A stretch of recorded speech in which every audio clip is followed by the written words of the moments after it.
30 seconds remaining.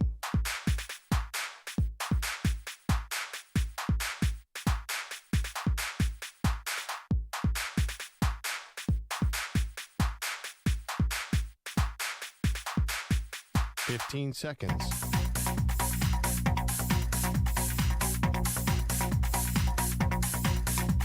Break ends in 5 seconds.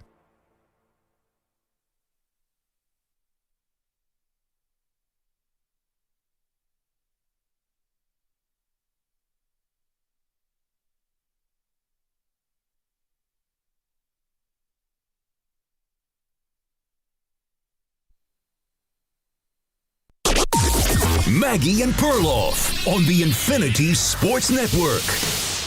Well pitch. High fly ball. Left field. Arozarena watches it go.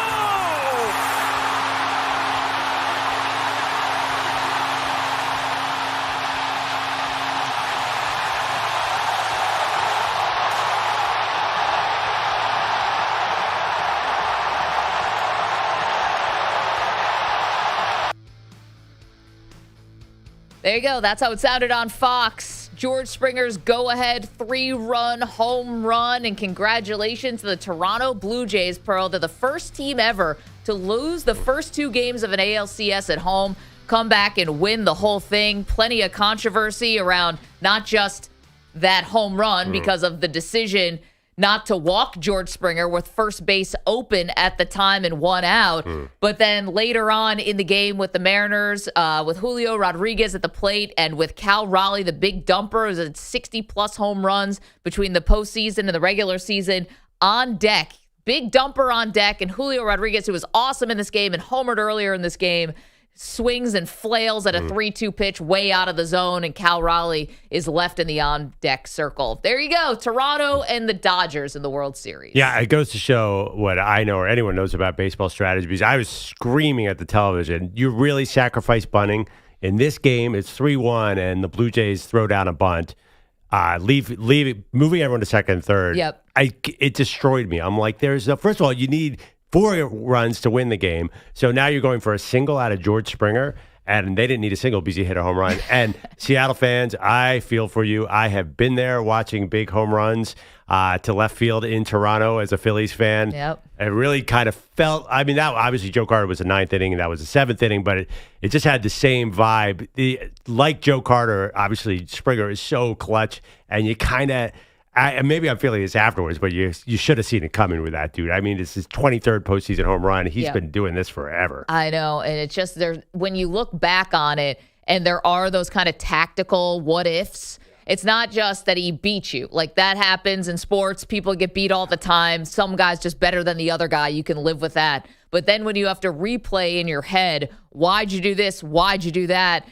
Especially with the decision not to walk him. And I kind of understand it in some degree, because you have Nathan Lucas up next after George Springer, but then you've got Vlad Guerrero Jr. just sort of looming out there. So I think they're probably thinking, all right, we'll get Springer out, then we'll get Lucas out, and then we won't have to face Vlad Guerrero with 2 runners on. Obviously, I mean, you challenge George Springer too. It's not even like you were nibbling and picking around the outsides. You're going fastball right over the plate at 97. I mean, the guy's like, he's been in these moments before.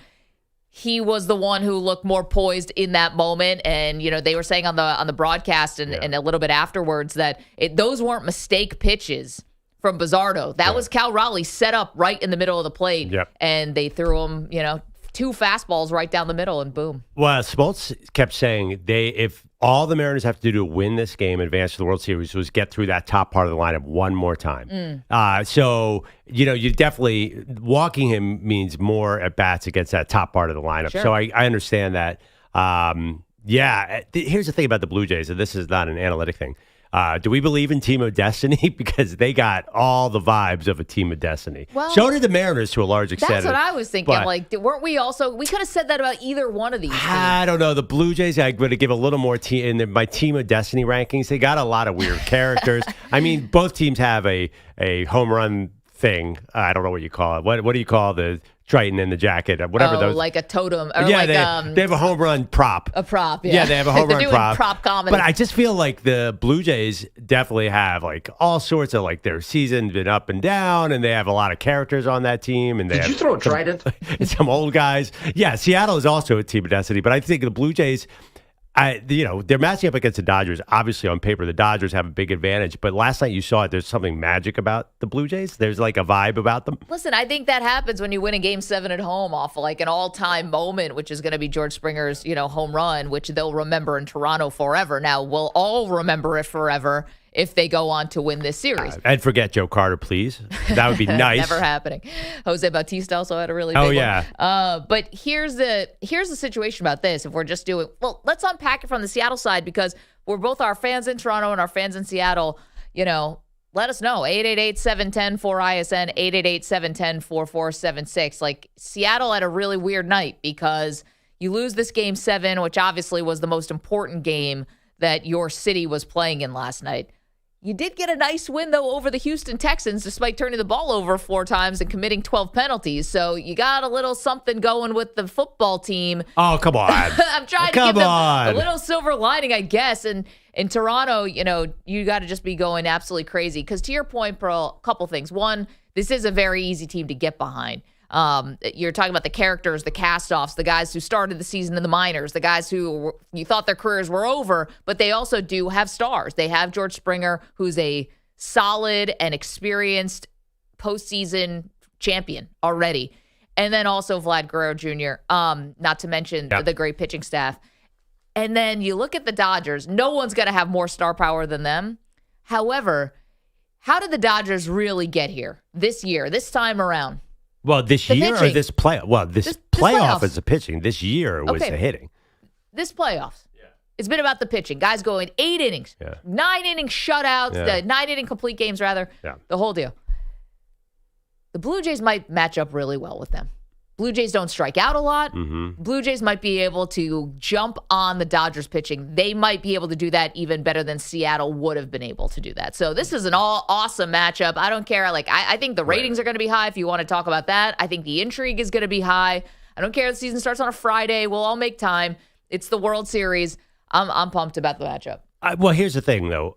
Why would you not think the Phillies have a ridiculous lineup? The Brewers are hitting like crazy coming. If Snell, Glasnow, and Yamamoto and Shohei are all healthy and on the mound, I don't know. Why couldn't you say why? Who would have thought the Brewers would score 4 runs in a 4-game series? Who would have thought the Phillies in that park in Philadelphia would not be able to produce more than 3 runs in a game? Because you guys strike out all the time. Yeah, but I mean, come on. This is not this Blue Jays team is way more disciplined at the plate than your Phillies team ever was. So who cares? The Phillies usually pop up home runs in Citizens Bank. So it's just been incredible. If you get that level of starting pitching from the Dodgers, which is no guarantee, then I can't see Toronto scoring any differently than Milwaukee or Philadelphia. I mean, Milwaukee scored 1 run per game all game. So I don't know this plate discipline. I mean, there are so many home run hitters in the Brewers and the Phillies. And come on, I mean, the Blue Jays need the home run too. Let's not kid ourselves.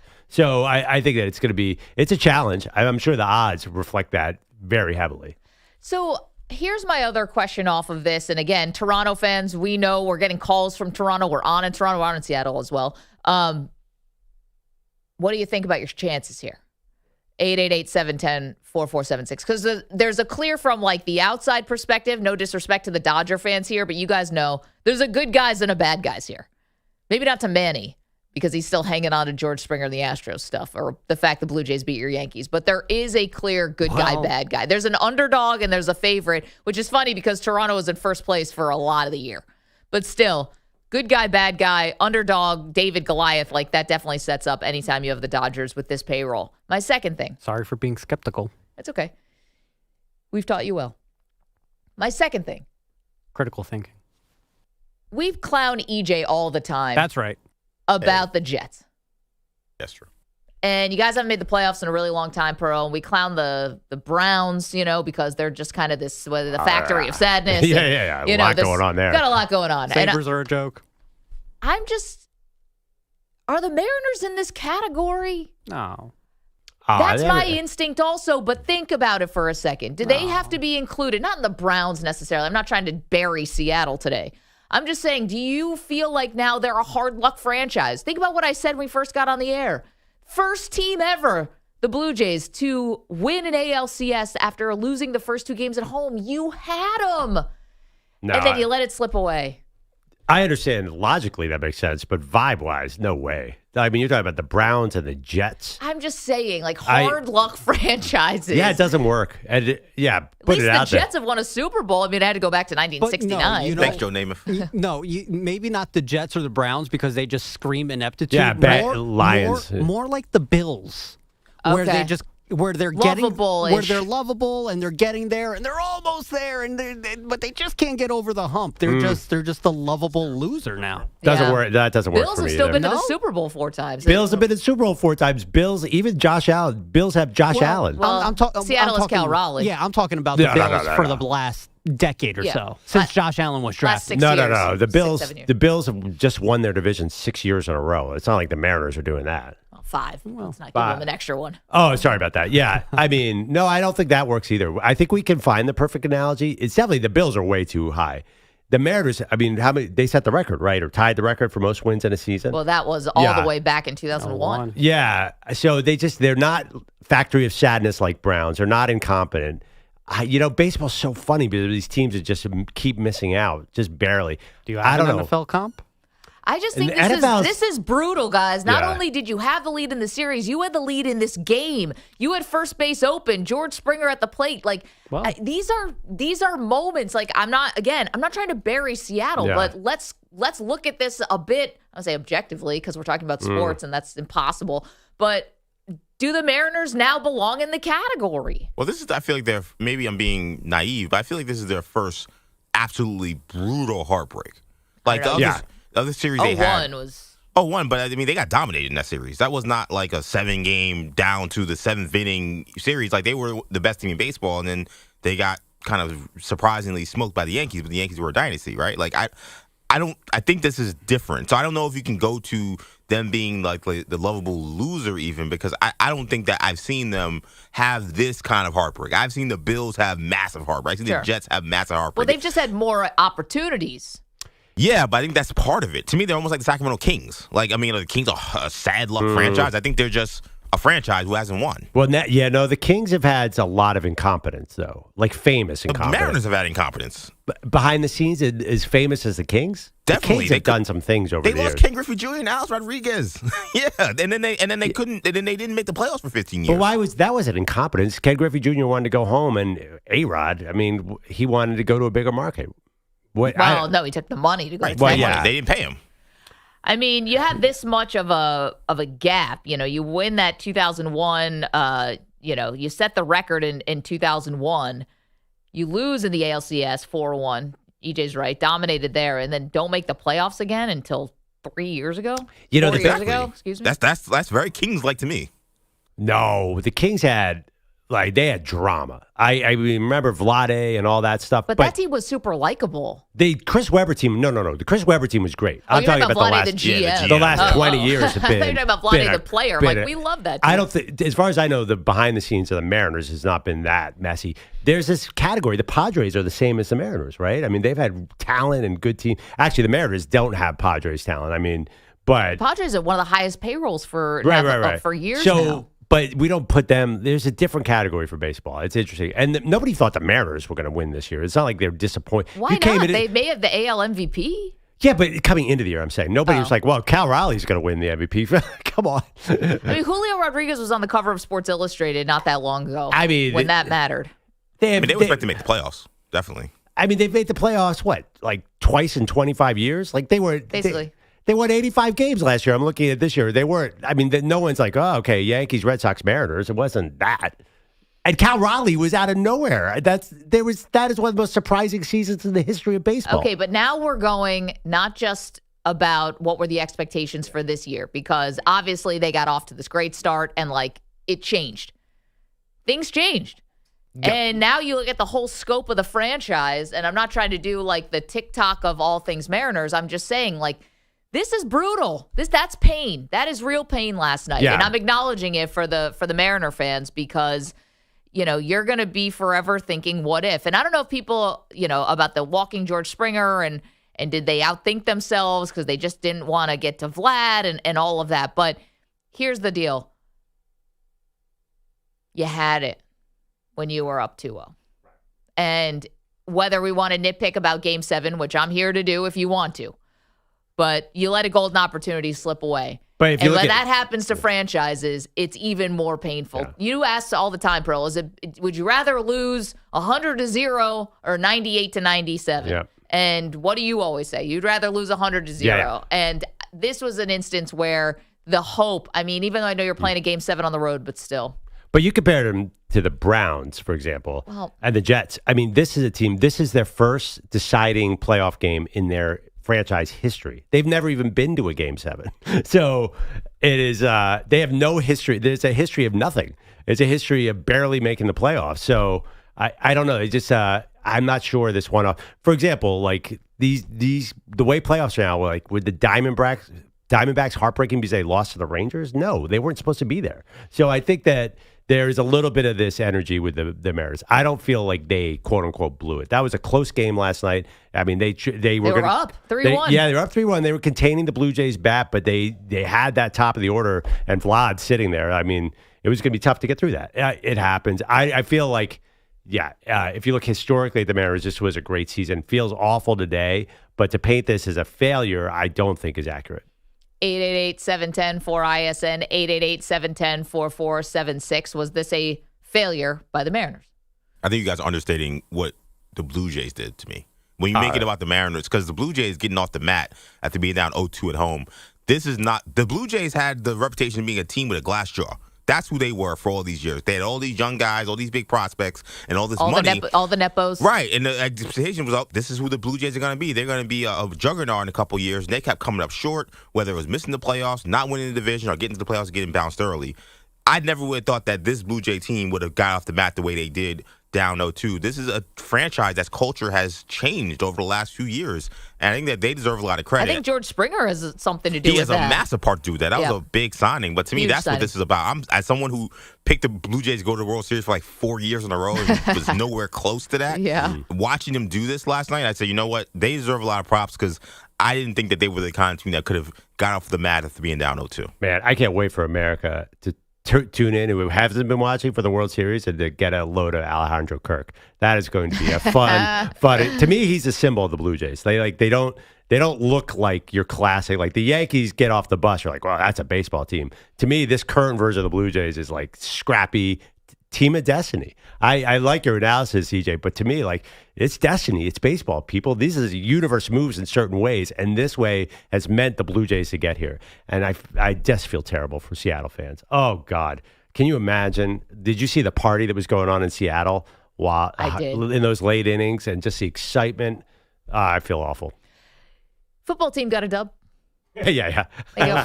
That was probably the most inconsequential win for the Seahawks in the history of their franchise because of what happened that night. But there's probably some dad in Seattle right now who wakes up his son. How did we do last night, Dad? JSN is amazing, son. He is one of the. He's leading the league in receiving. Sam Darnold better than we thought. The defensive line stout. Dad, I meant the baseball game. Kraken lost too yesterday. So. I mean, what? Yeah. I don't like have any. a one-act play. I don't have any sons, Well but done. I have in my head how I would get them through losing in sports. I have a lot of experience, Your go-tos. Yeah. He's been hanging out with his daughters too much, a little too much theater. I know. Your daughter is preparing for a play, one of them. Yeah. Well, I'm a Philadelphia fan. Like you find ways to rationalize losses. I mean, totally. And No Maggie, one makes excuses better than a Philadelphia fan. I didn't even know that before you and I started the show. I'm like, what is this? Oh, yeah. It's like, okay. Well, I mean, Now do you hear That's me? healthy delusion. Now you guys hear me? Yeah. So I spent the summer at WIP. I figured that out a while ago. Anyway, Wow. Today not about Philly. It's about Toronto. Thank God. It's about Seattle. It's about it's Detroit. And LA. It is about Philly because it's about the art of losing in a sense. Well, someone get the memo to Baker Mayfield because we also have to talk about Baker, and I think that MVP campaign Just got flushed down the crapper. Well, what makes you say that? Yeah, Well, Maggie was saying that this morning. She's like, "Well, the Baker MVP does that." I'm like, "Are we doing week to week that much week to week?" Josh Allen was like 9 for 30 against Houston around this time of the year. I He'll be know. fine. Yeah, it's He got a concussed in that season. game. It's a long season. Yeah, but I mean, once Mahomes is out in front, like once he's got the odds-on favorite, Mahomes is going to cruise to this thing like Secretariat. Like Tiger Woods. Baker I Wearing mean- red on Sunday. Baker Mayfield just threw another pass. By no, the way. I mean, you know how Into the MVP is. ground? They basically, Josh Allen was doing nothing. He had like his most modest year. Like, let's give Josh Allen the MVP. They decide on different reasons. And I want to get into Baker because I don't think Baker was nearly as bad as you think he was last night. There were a lot of bad things last night. Yeah. And number one, far and away, if we're going with bad things, is got to be the Texans' offense. Good grief. So a lot to get to. 888-710-4ISN, 888-710-4476. Was this season a failure by the Mariners? Oh, Who do you my got God. early here? Toronto and the Dodgers. We got our World Series matchup, so that's exciting. And then we'll get into the football from last night. That's such a blunt way of putting it. Was this Mariners season a failure? I got it. You got to put Listen, that ball. I didn't throw that fastball down the middle to George Springer. Oof. I'll bet you that's 80-20 no. Or 85-15. You can't call this season a failure.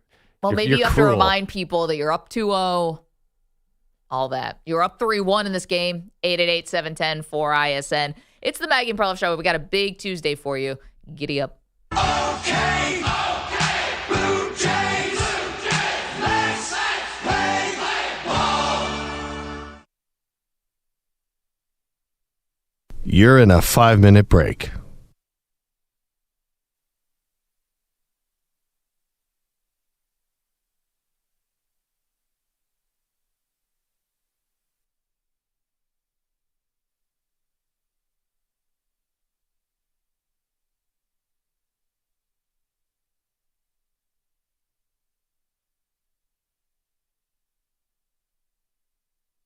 Four minutes, 30 seconds remaining.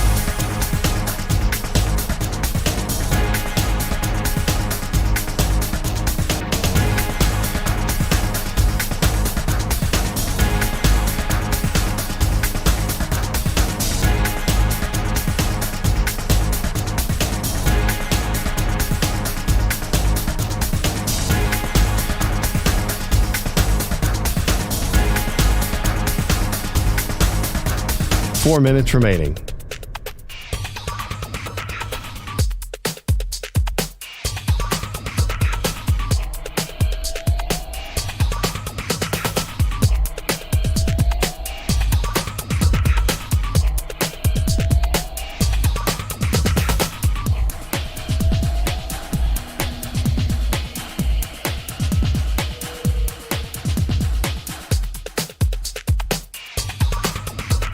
Three minutes, 30 seconds remaining.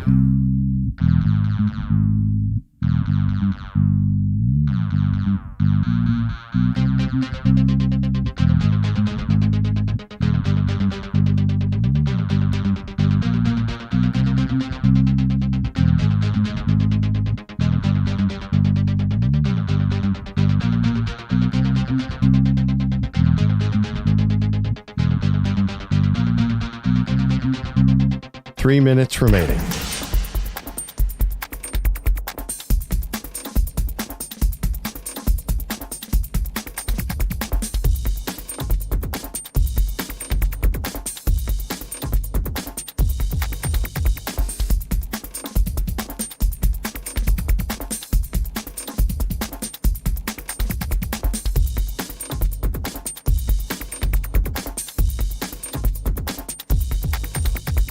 Two minutes, 30 seconds remaining.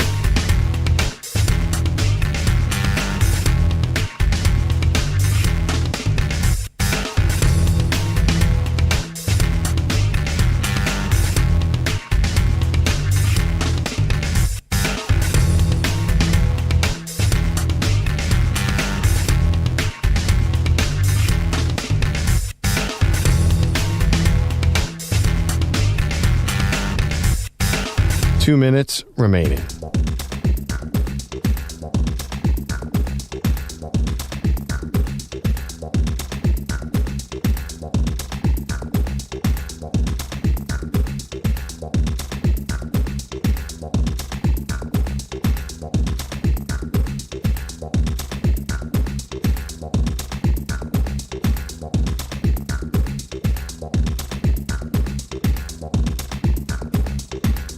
1 minute, 30 seconds remaining.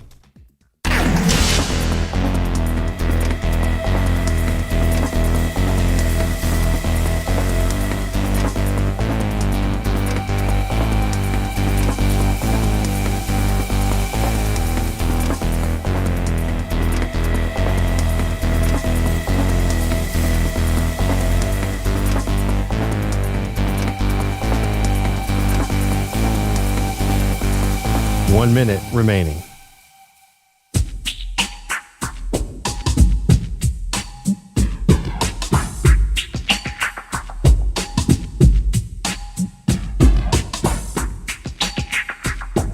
"45 seconds remaining.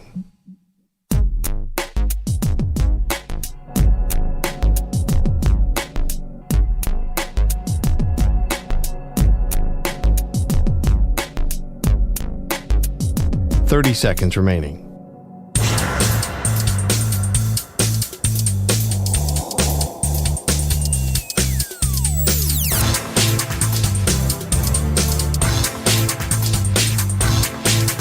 "15 seconds.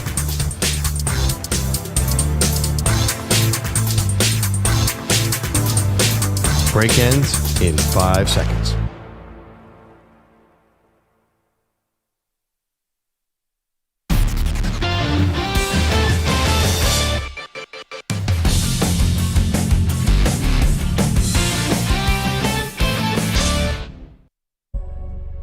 I was running through the 6 with my woes. Yeah. I was running through the 6 with my woes. Welcome back, Maggie Perloff Show. You mentioned in the first segment that Philadelphians are masters at sports excuses. Can I present a quick sports excuse for Baker Mayfield no showing last night and the Bucs lost to the Lions in the first Monday Night Football game? Okay. Watching the game, and it's like midway through the second quarter, I'm like, hey, what happened to Baker Mayfield and the Bucs offense? How come they have not been on the field once all game? They had 6 plays in the first quarter, and then there was about 1 million Lions runs. And then they got a couple drives, and they did nothing with it in the second quarter. But generally, the Lions did 2 things. One, they ran the ball, kept the ball away from the Bucs, and then second of all, for some reason I had no idea, the Bucs had no one to throw to, and they can't run the ball against the Lions' defensive line, so they couldn't really take advantage of the walking wounded Lions secondary. Baker really never had a chance early in the game to get any kind of rhythm going, and credit because Jahmyr Gibbs just dominated the first half. So I don't think that's all on Baker. And then really 2 turnovers, and again, like not all on not him. In the first quarter. He really, they said like, wow, we haven't seen a lot of Baker Mayfield at all. It was crazy. I mean the Bucs didn't get it going, but generally the Lions were really dominating that game early, and their offensive line was just, I mean, that to me, the story is not Baker's shortcomings. It is the Lions is the only team in the league where I think you'd buy a ticket to watch the offensive line block. They are amazing. And you saw it last night. The Lions put the Bucs in a really, really tough position, I think. I think that was going to be a hard game to win in Detroit with that crazy field and all the Bucs players slipping up and down on Ford Field. I thought that was not going to be a Baker game, and I'm not going to hold that against him. I would not say that this is the Baker Mayfield we're going to see moving forward off of that game. Even though he was facing an injured secondary, that was the big storyline coming in. Brian Brandt suspended, all the cornerbacks hurt. He didn't really have a chance to pick it apart, and then his receivers fell apart because Mike Evans sadly broke his collarbone. Yeah, so Mike Evans just came back and then broke his collarbone on a deep throw that didn't even end up being complete. He had it, then the collarbone breaks and he dropped it, and it looked really severe. But you are being delusional here. I mean, you're very much letting the Bucs off the hook. How about the fumble by Jared Goff early in the game that gifts them an opportunity when they're already down 7-0, because that was one of the easiest touchdown drives we've ever seen for the Lions to open the game. And the Bucs went 3 and out. Like, this is the thing. I don't want to hear now, oh, well, Baker was, this, that. He was the MVP candidate. And you score 9 points against a banged-up secondary. We'd be crushing any other guy. And I'm not saying that the season's over or they can't win the division. It's not about that. But let's call it what it was. Like, they had opportunities, and they were completely flummoxed. Who was he throwing to, though? Well, listen, Ibuka's out there. Yeah, he was definitely limited, but he's also been the guy, rookie of the year. Like, Everyone's throwing the flowers at the feet of Tampa, and now they lose this bad game on the road that could have been a litmus test game. And, it's like, well, there's an excuse. They were slipping on the field. Like, I don't know. Jahmyr Gibbs didn't look like he was slipping on the field. Yeah, I feel like the Lions have a big home field advantage. Gibbs was actually slipping, but somehow it propels him forward. It's unbelievable to watch him on that field. I think you're underestimating the juggernaut that they might have run into in the Lions offense. I mean, and I probably am guilty of underestimating that Lions offense as well. We thought that, they lost Ben Johnson, their play caller, maybe they won't be as dominant. But Jahmyr Gibbs is right there with Bijan Robinson and McCaffrey and Saquon. He's dominant. Goff, except for the ill-timed turnovers, is still very good. I'm Amon St. Brown. I think they just ran, they've been winning by the narrowest of margins. So this loss to me is not a massive indictment. He really has no one to throw to. It was the rookie Tez Johnson and then Sterling Shepard. Every time Sterling Shepard catches the ball, I'm like, wow, Sterling Shepard's son is already in the NFL. That makes me feel old. Then it's like the original Sterling Shepard. It's pretty crazy. I can't believe that guy's out there still running in the slot. So he's quite old. It was a tough spot. And the running game, obviously, without Bucky Irving, is going to be limited. I think the Bucs are going to have to get healthy and reform later in the season. They still always find a way to win this division. They're a good team. I'm not going to kill Baker. Maybe it does hurt his MVP chances. No doubt about that. But I'm not going to kill Baker off of last night. To me, he's not a GOAT in the bad way. So where I thought you were going to make the excuse for Tampa, we're talking about Tampa loses last night in Detroit 24-9. I thought you were going to make an excuse with the refereeing, which I thought was really, really, what do the kids say? Sus last night. Couple things. I don't think kids say that anymore per se, but please go ahead. Well, then it's perfect for me to take it over. I remember my daughter was saying that 7 years ago, but please go ahead. All right. Well, I don't know what 6'7" means, so I've got to go with sus. Yeah. By the way, my daughter said that's already uncool. Thank God. I missed the whole trend. By the way, we started sus, but go ahead. Who did? Millennials? Yeah. Okay. Well, I'm a millennial technically, and I still am dicey on what it means, but suspect because the refereeing last night. Then I guess you're not dicey on it. The refereeing last night I thought was really egregious at points where, it really hurt Tampa. And that's where it's really hard considering how bad the offense was, and then to get a couple things break against you. First, the Cade Otton gets ruled an interception where he goes to the ground with Arthur Millette. They both have the football, Pearl. I thought the tie goes to the receiver here. Wasn't that everything that we've always thought in our whole lives? This is in the first half. This would have been the second turnover. I believe that was the second turnover, right? Was Sterling Shepard punch out the first one? Anyway, whatever. It was the second turnover of the first half. There's a lot of games last night. And Arthur Millette and Cade Otton both go to the ground. They're both holding onto the ball. My whole life, that's tie goes to the receiver. All right. So Arthur Millette definitely had more of the ball. That is unarguable. Cade Otton wrestled it away after the play was officially dead because they were both on the ground. I feel like if they gave Cade Otton the catch, I think Lions fans would have been yelling too. That was 50-50. And 50-50 goes to the receiver. But it was really like Millette definitely had more of the ball. I mean, he caught the ball, and then Otton sort of was hanging on for dear life. I didn't think that was so egregious. I mean, that would have been Lions fans would have been really upset if they gave Cade Otton that catch because clearly the Lions guy caught it. So the other one was even more controversial to me. We'll get to Bogusch in a moment. With under 12 minutes left to go in the fourth quarter, and it's a 4th and 4. Tampa goes for it. Again, Cade Otton in the middle of everything last night, the tight end for Tampa. It's ruled a catch and then a fumble, right? Right, which was nuts. Recovered by Tampa. Yeah.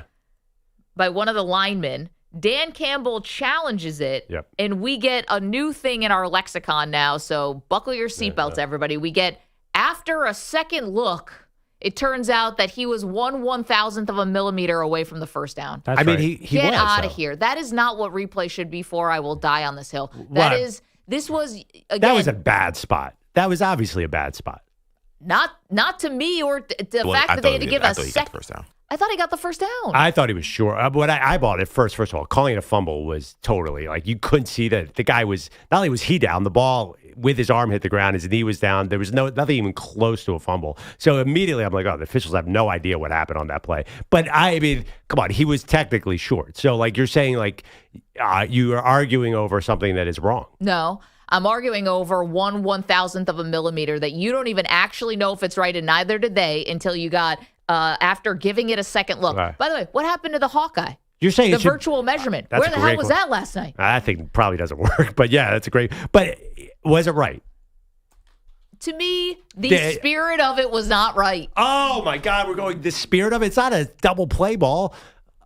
By the way, you don't know definitively that he didn't get it. We're talking about blades of But the grass two here, plays, you're pixelated saying video that's zoomed in so much it's like a Monet. But you you're don't even saying- know what you're looking at. You're saying there was egregious refereeing mistakes, and you have a 50-50 ball that the Lions guy caught. That one definitely arguable, and this play was technically right. So that was, the original call was crazy to call that a fumble, I think. But yeah, this is not raising the level of massive mistakes by me. It was some bad breaks for Tampa. But the Lions were going to win that game. Well, that's fine, but this would have been more of a game, and it would have been, at least the Tampa is the comeback kings. They're the last second Warriors. You don't know if they had actually been a one-score game, what would have happened. I just think their wide receiver core got so thin that it was going to be really hard for them to do that famous comeback. The second segment in a row where, let's talk about the winner for a second. You got the most exciting player in the NFL in Jahmyr Gibbs. You got Penny Sewell running 60 yards downfield. You got everybody from every wide receiver, every tight end blocking on run plays. You got David Montgomery. They ran into a really good team here. That's the thing that I don't think you're underestimating. This is the Lions. The Bucs to me were not a Super Bowl threat. The Lions are a real Super Bowl threat because the Bucs, as good as they are, they've won so narrowly, Maggie. You pointed out a million times. This is not sustainable. You can't Houdini your way to every single win. Let's get to Andrew Bogusch, who's back with us today. What's going on, Bogusch? Guys, good morning. Your headline sponsored by PrizePicks. Football's heating up and basketball's back. So download the PrizePicks app and use code PRIMETIME. I'm going to hug him. And get $50 in bonus credit instantly when you play $5. Must be present in certain states. Visit prizepicks.com for restrictions and details. How do you do this? When you're +3 in the turnover battle, you're supposed to win, but not the Texans last night in Seattle. Darnold to throw on first down, looking for the end zone, throws, it's Smith and Jigba with the catch, and then he slams the football over the upright to celebrate the touchdown. 13-0 Seattle. Kevin Kugler on Westwood 1, Jackson Smith and Jigba with the catch and the slam in Seattle's 27-19 home win in your Monday night nightcap. JSN 8 catches, 123, and that TD. That jump over the crossbar to dunk the ball was the most athletic play of the night. Did anyone know JSN should have been a 2-guard in the NBA? When he did that jump, I'm like, whoa. Isn't his label that he's the non-athletic but effective receiver? That's what everyone says. He ran a slow 40. That was unbelievable. I didn't know he could get up like that. I was like, that's what kind of football fan I am. Who cares about the 40 when that's all vertical? I didn't know JSN had this crazy vertical. I don't know. The least athletic receiver is probably the most athletic NBA player, if you think about it. You really think about it, right? Yeah. I'm not really surprised that an NFL athlete was able to jump and put the ball through a goalpost. Yeah, no, but he's not a big guy. I think they practice it. Yeah, I think they do that in practice. For sure. The problem is you're going to get flagged for it. Yeah, well worth a flag. Yeah, I remember somebody dunked it, and then was it Jimmy Graham? Jimmy Graham. Yeah, and then there was a whole delay in the game because of the goalpost. Yeah. Bent. Yeah, they flagged JSN on this one. Yeah, they should. Rightfully so. I'm glad he did it. He earned it. That was a great play. So again, 123 and a score. Earned those 15 yards. His third straight game with 100 yards and a TD. Pretty good start. Like I said, my motive has always been, win games, get into the playoffs, get a ring, helping this team win, and anything that I can do to help that, I'm going to do. This win improving Seattle to 5-2, even with the Rams and Niners atop the NFC West. The Texans, meanwhile, stumble to 2-4. The Lions are 5-2 after smothering those Bucs in Motown last night, 24-9. Jahmyr Gibbs, 218 scrimmage yards and 2 rushing scores, but not much else was great on offense, says Jared Goff. There's a handful of things in this game that we got to clean up and work on and find a way to improve on. And certainly offensively, I don't think tonight was up to our standards. And now that's not going to take away from the enjoyment of the win, but at the same time, there's a lot of things to fix right now that we need to be on top of, and we will be. We'll be fine. The Lions turned the ball over twice, failed on a 4th down, missed a field goal, letting Tampa Bay hang around for a bit, but the Detroit D never let Baker Mayfield and company get going. Just 251 yards, 2 giveaways, and Mike Evans will miss most of the rest of the regular season with a broken collarbone. The F word already came up this morning with the Mariners. Catcher Cal Raleigh used it after Game 7. I hate to use the word failure, but it's a failure. And that's what we expected, was to get to a World Series, win a World Series, and that's, what the bar is and the standard is, and, that's what we want to hold ourselves accountable to. But, it hurts, but I don't want that to take away from, like I said, I'm proud of the guys in this room. Perloff, were you thinking of a different F word? Yeah. That was a good setup, folks. I'm like, wait, have the beep ready. What's going on here? Because there probably were a few of those in the dugout. Oh, there were some after the game for sure. The big dumper gave Seattle a 3-1 lead in Game 7 in Toronto last night with another homer, but George Springer crushed that 3-run shot, bottom 7, for a 4-3 Jays win. So Toronto returns to the World Series for the first time since '93, while the Mariners still have never gotten there. The Dodgers will be in Toronto to start the Fall Classic Friday night. And hockey last night, the Rangers finally scored at home after 3 shutouts to open the season, but they only scored once, so they lost to the Wild 3-1. No. Folks, thank you so much. Coming up, we've got more from last night. See you guys on the phones. You want to get in on an early World Series prediction between the Dodgers and now the Toronto Blue Jays, assuming people in Toronto still partying a bit and celebrating their return to the Fall Classic for the first time since 1993. Okay, lots more. And also, at some point this morning, we will get to LeBron James. LeBron James. The current pin, Hold for drum. the current pin cushion. I sprung that on me. The current pin cushion of the NBA. Yeah. We'll do all that. It's the Maggie Perloff Show. By the way, what happened to the Hawkeye? You're in a 5-minute break.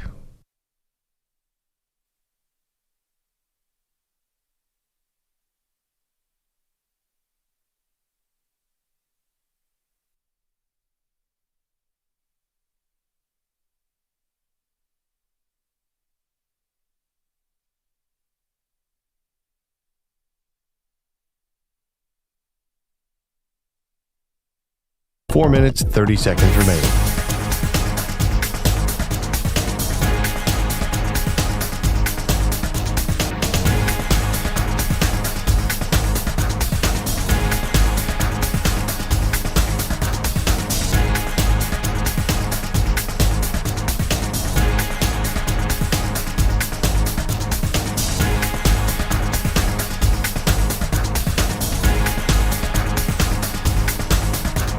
Four minutes remaining.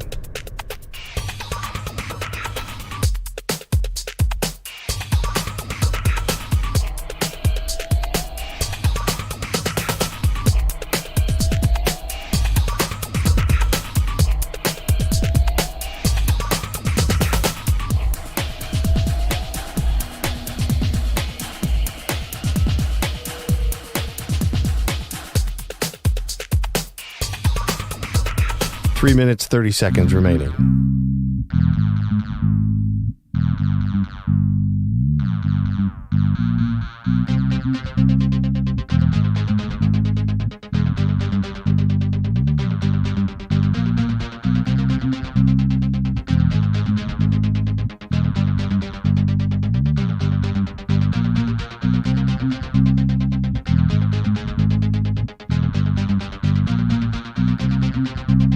Three minutes remaining.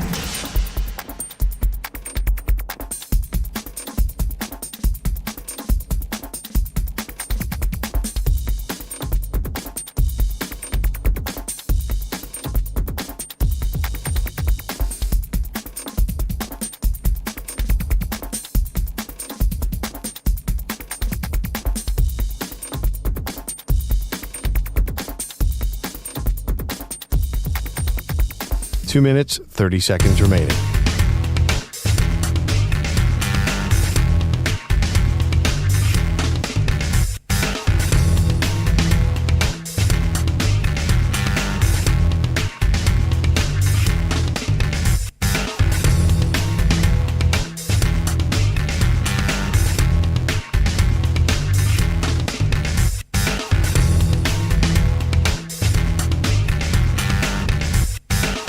2 minutes remaining.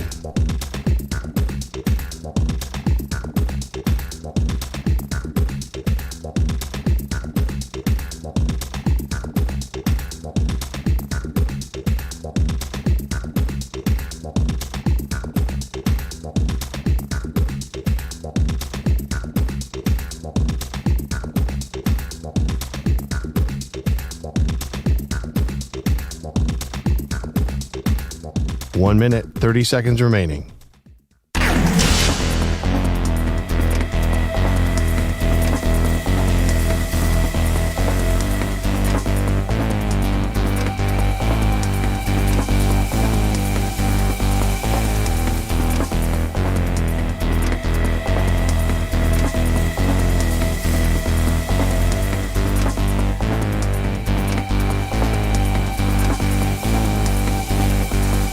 One minute remaining.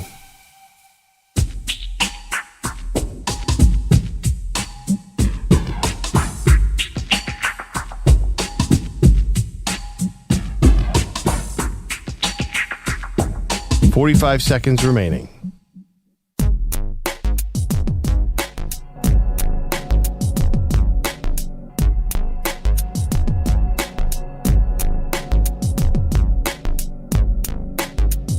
$30 seconds remaining.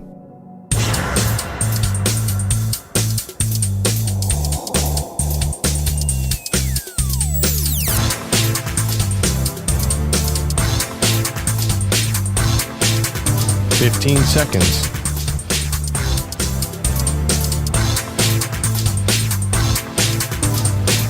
Break ends in 5 seconds.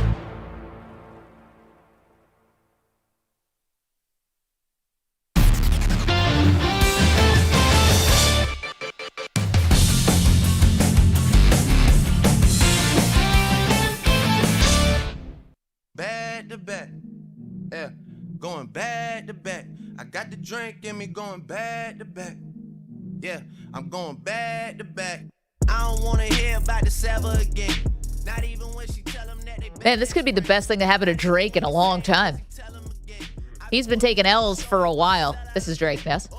He's been taking L's Maggie. for a while, and for a lot of reasons. Rap beefs, etc. But he's basically the Blue Jays' biggest fan. And probably the Dodgers' biggest fan, too. I mean, I feel like that's a bandwagon he probably jumped on. You see the Instagram post he posted? No, what is that? He posted the Instagram post. He famously took Amari Bailey's mom out to a date, and they rented the entire Dodger Stadium.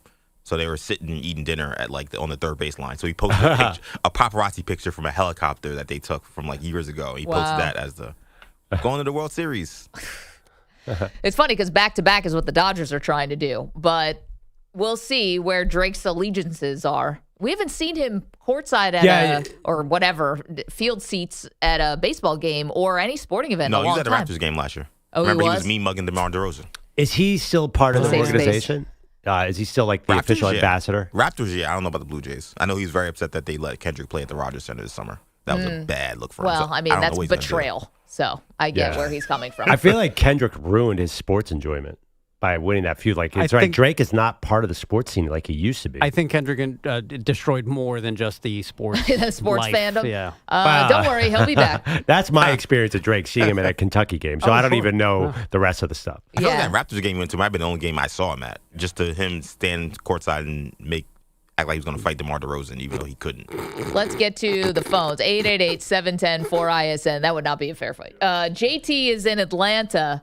Wants to talk about this World Series matchup. You've got some all-time pitching right now from the Dodgers going up against a very disciplined and skilled lineup with the Blue Jays. Good morning, JT. Hey, thanks for taking my call. And this is a great day for me. It's like one of those days when you're a kid and you get to do something where you make mom and dad both happy. Because I agree with both of you guys today on a couple of different things. I think as it pertains to the Seattle, Maggie, you're right. There's got to be an ultimate disappointment being up to on the road, right? You took two other road, and then being up 3-2. You know what I mean? So 3-1. No, 3-2. So they won game 5. 3-2 in the series. 3-1 in game 7. Right. Yep. Right. And so they had an opportunity to close it out and missed both times there. And it's just the opportunity last night, this has got to be gut-wrenching because there was so many times you thought this was their year, and then it ultimately just turned around, and it is always like it is. I live in Atlanta, and they have the thought that they're always cursed and they'll never win anything. And I feel like Seattle, Mariner fans have to feel the same way today. But to what Perloff is saying about the pitching, we know this adage: good pitching beats good hitting in the playoffs all the time, and we've seen it many times. Great lineups get shut down by great pitchers. So if the Dodgers pitchers are on, I don't see that changing any different than what the Brewers happened to the Brewers or the Phillies or the Reds, anybody, right? That pitching beats good hitting. But one thing I wanted to ask you guys, if you guys watched that game last night, if you noticed, first off, the Dodgers got payback coming for Springer because, and I think I heard it last night too when he was up to bat. Did you hear the trash can? Like that banging of the trash can sound in the background? I heard it. Right. I heard that right before he hit the home run. So we got a little payback for him coming.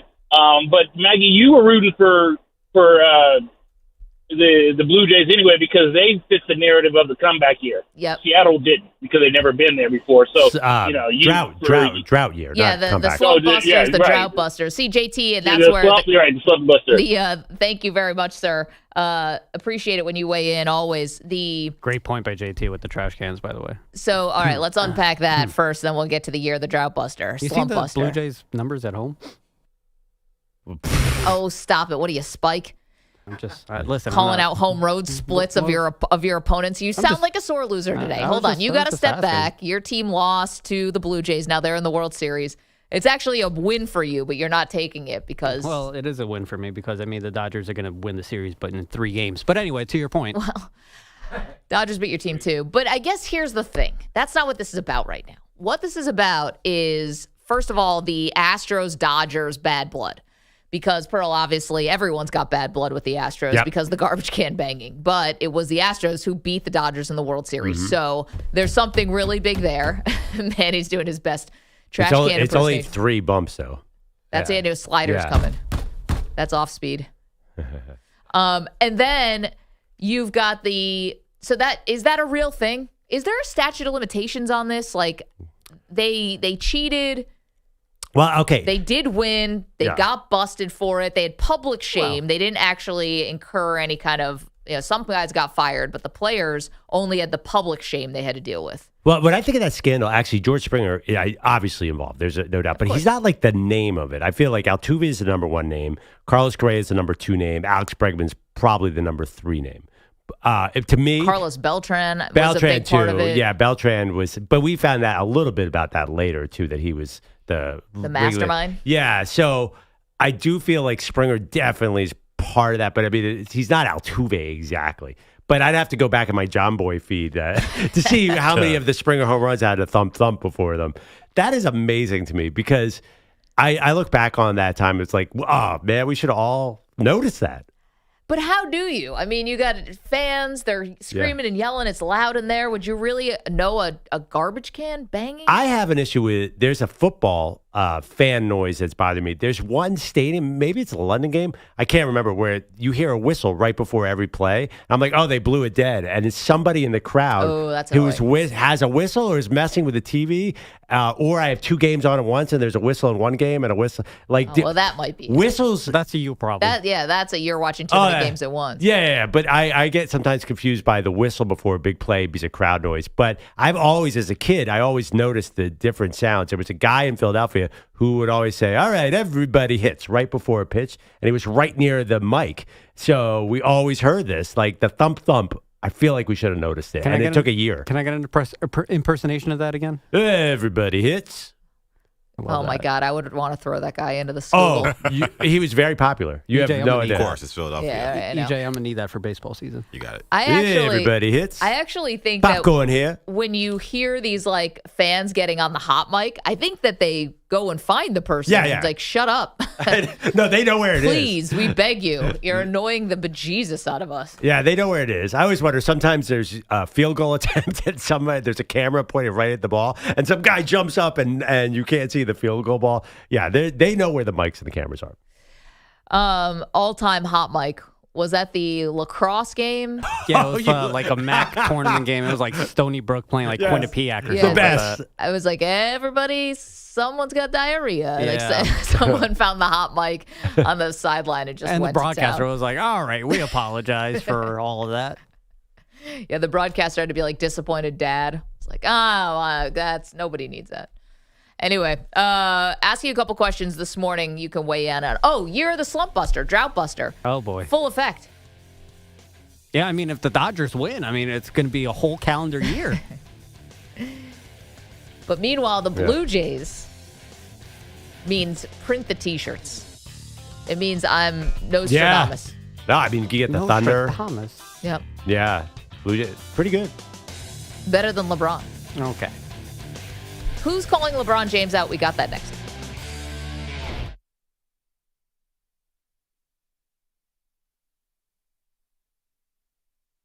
You're in a 5-minute break.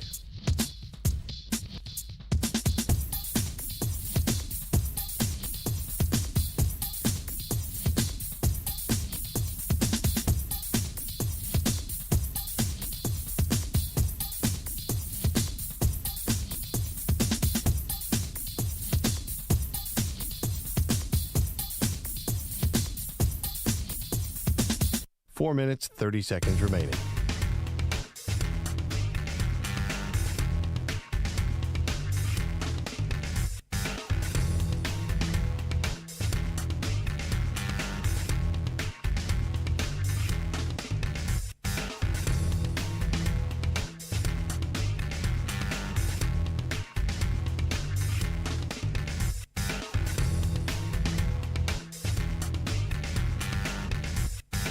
Four minutes remaining.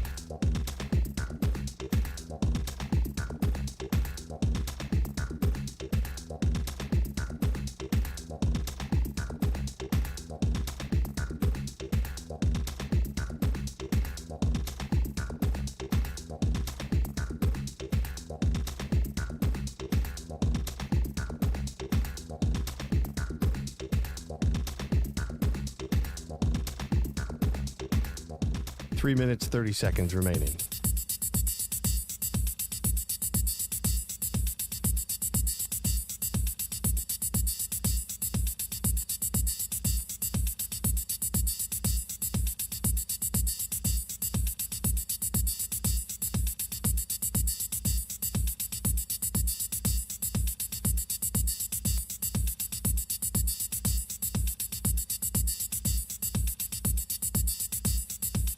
Three minutes remaining.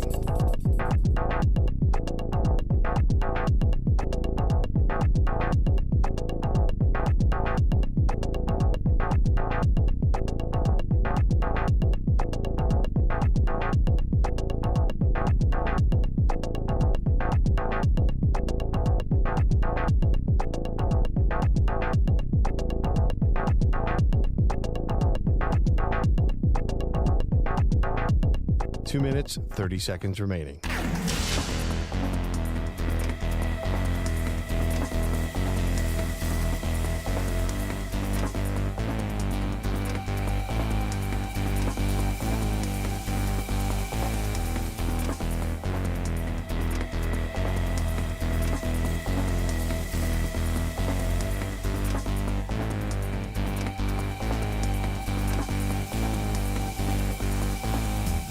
Two minutes remaining.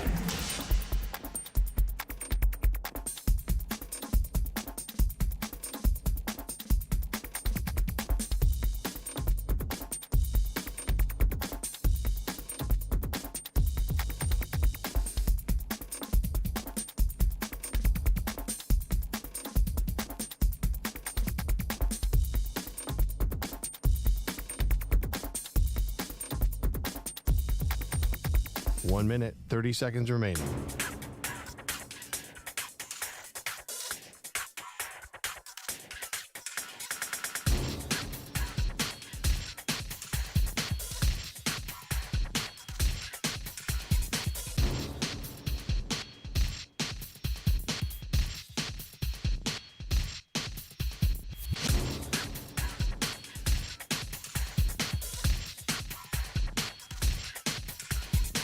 1 minute remaining.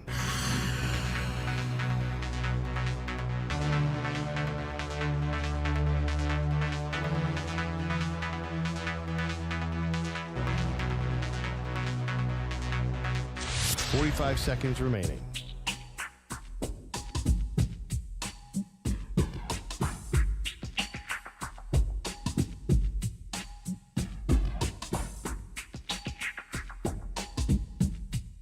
$30 seconds remaining.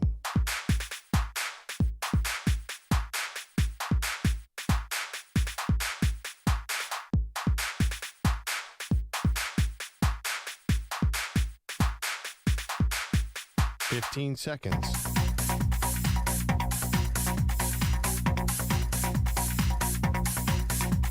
Break ends in 5 seconds.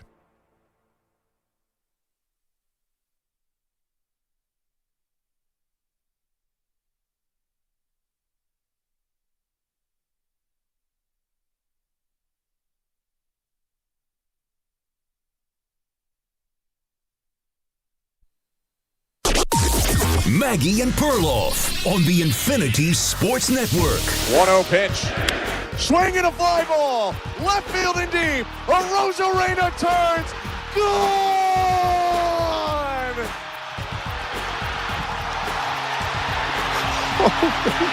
A Springer! Dinger! Celebrate Toronto. All of Canada, really. You are back in the World Series to face the Dodgers now. Welcome to the show, Maggie Gray, Andrew Perloff, and wow, 30-plus years in the making, and Toronto gets their moment last night. Now, they're going to be significant underdogs, Pearl, against the Dodgers, but that's all for another day as they celebrate being not only, down in this game 3-1, but down in the series. They're the first team ever in an ALCS to lose the first 2 games at home. They were also down 3-2 later in the series. They come back and win.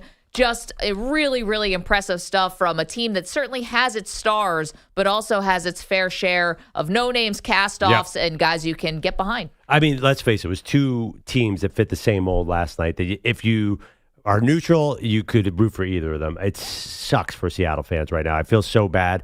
Been there, trust me, seen Blue Jays home runs that crushed my Phillies. But yeah, this of the 2 teams, this is by far the lovable one to make it to the World Series. Certainly. Because the Dodgers payroll and just the fact that they're reigning champs and how much success they've had, it's clearly a David versus Goliath thing that we got going on, even though Toronto has this paltry $280 million payroll. Yeah, How do they survive? They threw together this team with 230. What was it? 280. Yeah. Jeez. Yeah, 280 payroll, but Dodgers well over 400. So there you go. Here's a little of what it sounded like last night. The winning side with Brian Wu. The losing side. Oh, let's go to that first. Okay, then we'll go to the winners. Here, this is Brian Wu. So was pulled in this game in a controversial way by manager Dan Wilson. Let's hear what it sounded like in the clubhouse. Gone as further than any other team in franchise history.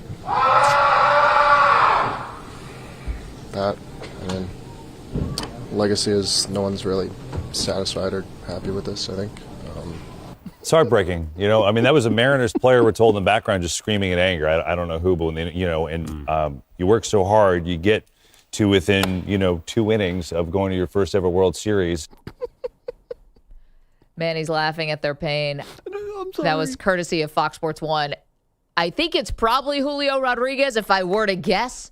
Who was the person screaming in the background? Should we try to identify it again? Could have been Cal Raleigh. Yeah. We need some kind of voice expert on that. But listen, both guys have every right to be extremely frustrated. First of all, Julio Rodriguez and Cal Raleigh both homered in this game, helped them take a 3-1 lead. And then it was Julio Rodriguez, Pearl, who gutted it out by taking a ball off of his shin earlier in the game, but then rebounded to hit a homer. He's the final out. You got Cal Raleigh on deck, and Julio Rodriguez started swinging at everything. Yeah. And he fanned a 3-2 pitch after getting ahead in the count. And I think the nerves just got the better of him. I really do. And you can understand in that moment why it would, but That was tough. And to leave Cal Raleigh, who hit 60 home runs in the regular season and has hit 3 in the postseason, to leave him on the on-deck circle is something that Mariners fans are going to have to live with. Yes. Maggie, according to Fox 13 sports director Adam Levine, it was Julio Rodriguez, a player who screamed. I nailed it. There you go. And the other, obviously, very controversial decision. Oh, that is pure pain. And now you got to live with it all offseason. I could never be a baseball player. I can't deal with that much failure. But the other part of this is the decision to pitch to George Springer at all. So Springer is the hero, Pearl. He's the one who hits the 3-run home run in the bottom of the 7th inning. But there was first base open. You had 1 out. Second and third base were occupied.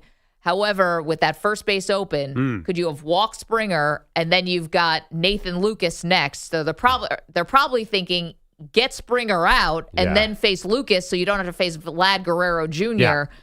It's a question for the manager that's going to be scrutinized over and over again. I thought it was a mistake at the moment, but maybe the mistake really wasn't just, wasn't not walking George Springer to load the bases. Maybe the mistake was pitching to George Springer in that moment. Maybe you can get him to chase. But you go fastballs down the middle. I'm not sure it's a no-brainer that you would have walked George Springer. There was 1 out, and that you're in the deadly part of the lineup. The more batters you face, the more runners on base. If it's a bases loaded, then you have say it's a 3-2 count, then you have no leeway. You got to throw a strike. I just feel like you're safer to have that open base and pitch to him.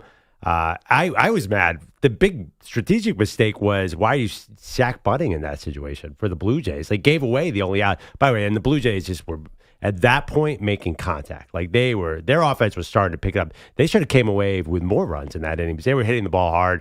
I'm not sure that in that situation you put on Springer. You don't think that the rest of that Blue Jays lineup, the next play was a hit, by the way. You might have ended up going down 5 or 6-3. And it was 4-3, and you got Raleigh sitting there. You're right. Like, all you need is one solo home run. Vlad, you mean?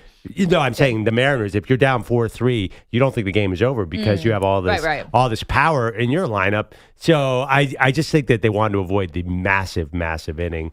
Unfortunately, you're right. They did pitch to Springer. They should have known this guy is clutch for a decade. Well, yeah. I mean, 20-plus postseason home runs. The guy's a champion.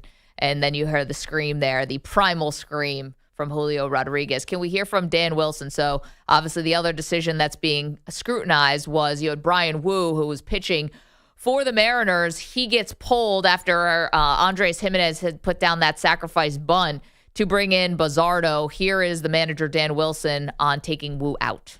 You make your decisions, and sometimes you have to live and die with it. And I think, again, the way Zardo has thrown the ball all season long, we were comfortable with where we were. And,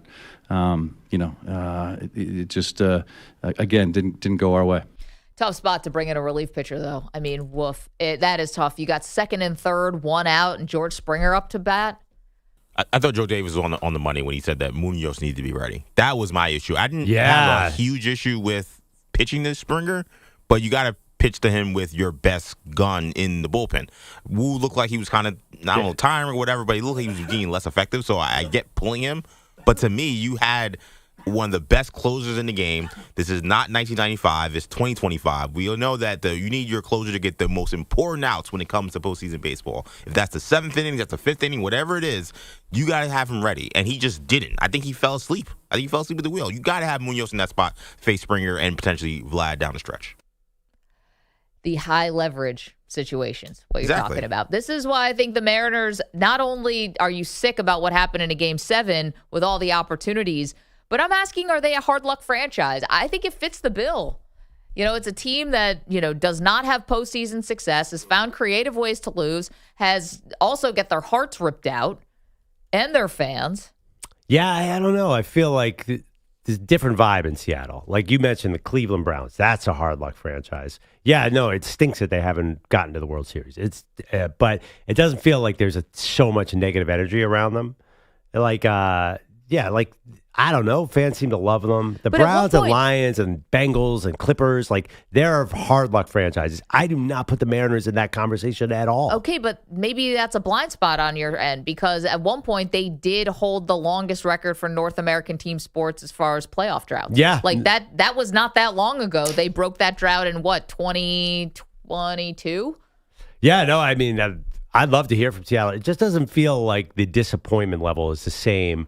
I mean, this week it is, but generally over the years, I don't feel like Mariners fans have the heartbreak of some other major franchises. Oof, I don't know. I mean, when did they ever have heartbreak? Well, they had an Ichiro year. all-time team. They've had all this incredible talent that's come through there. They've never been able to make it to a World Series. I mean, part of it, it's not just losing like in the World Series that can be heartbreaking. It's also watching these guys go out the door and walk into the Hall of Fame and never being able to get the best out of them. They got the best out of them, but as far as like a team win. You're going back to 98 or whatever you're saying. Yeah, 01? We don't have to go back. Well, I guess now it's kind of a long time ago. Yeah, but they reinvented that team immediately after Griffey and A-Rod left with Ichiro and won 116 games. And So they missed the playoffs for another 2 decades. Yeah, it I don't didn't amount know. to jack. Little blind spot in there. I'm not sure what happened between 01. Very interesting thing. A celebrity fan last night of the Mariners pulled an interesting move. We'll get to that in one moment. But Ramon is in Indianapolis. Razor Ramon, who you got in the World Series, pal? Good morning, everybody. And I'm down for new teams winning. I'd like to see Toronto go ahead and hoist it. The Dodgers, they're going to be right back there again. There's no guarantee for Toronto. So I'd like to see a new team Toronto. Same thing in the football. I want to see something new. Even if that's why I'm asking guys now, who do you think going to win the AFC?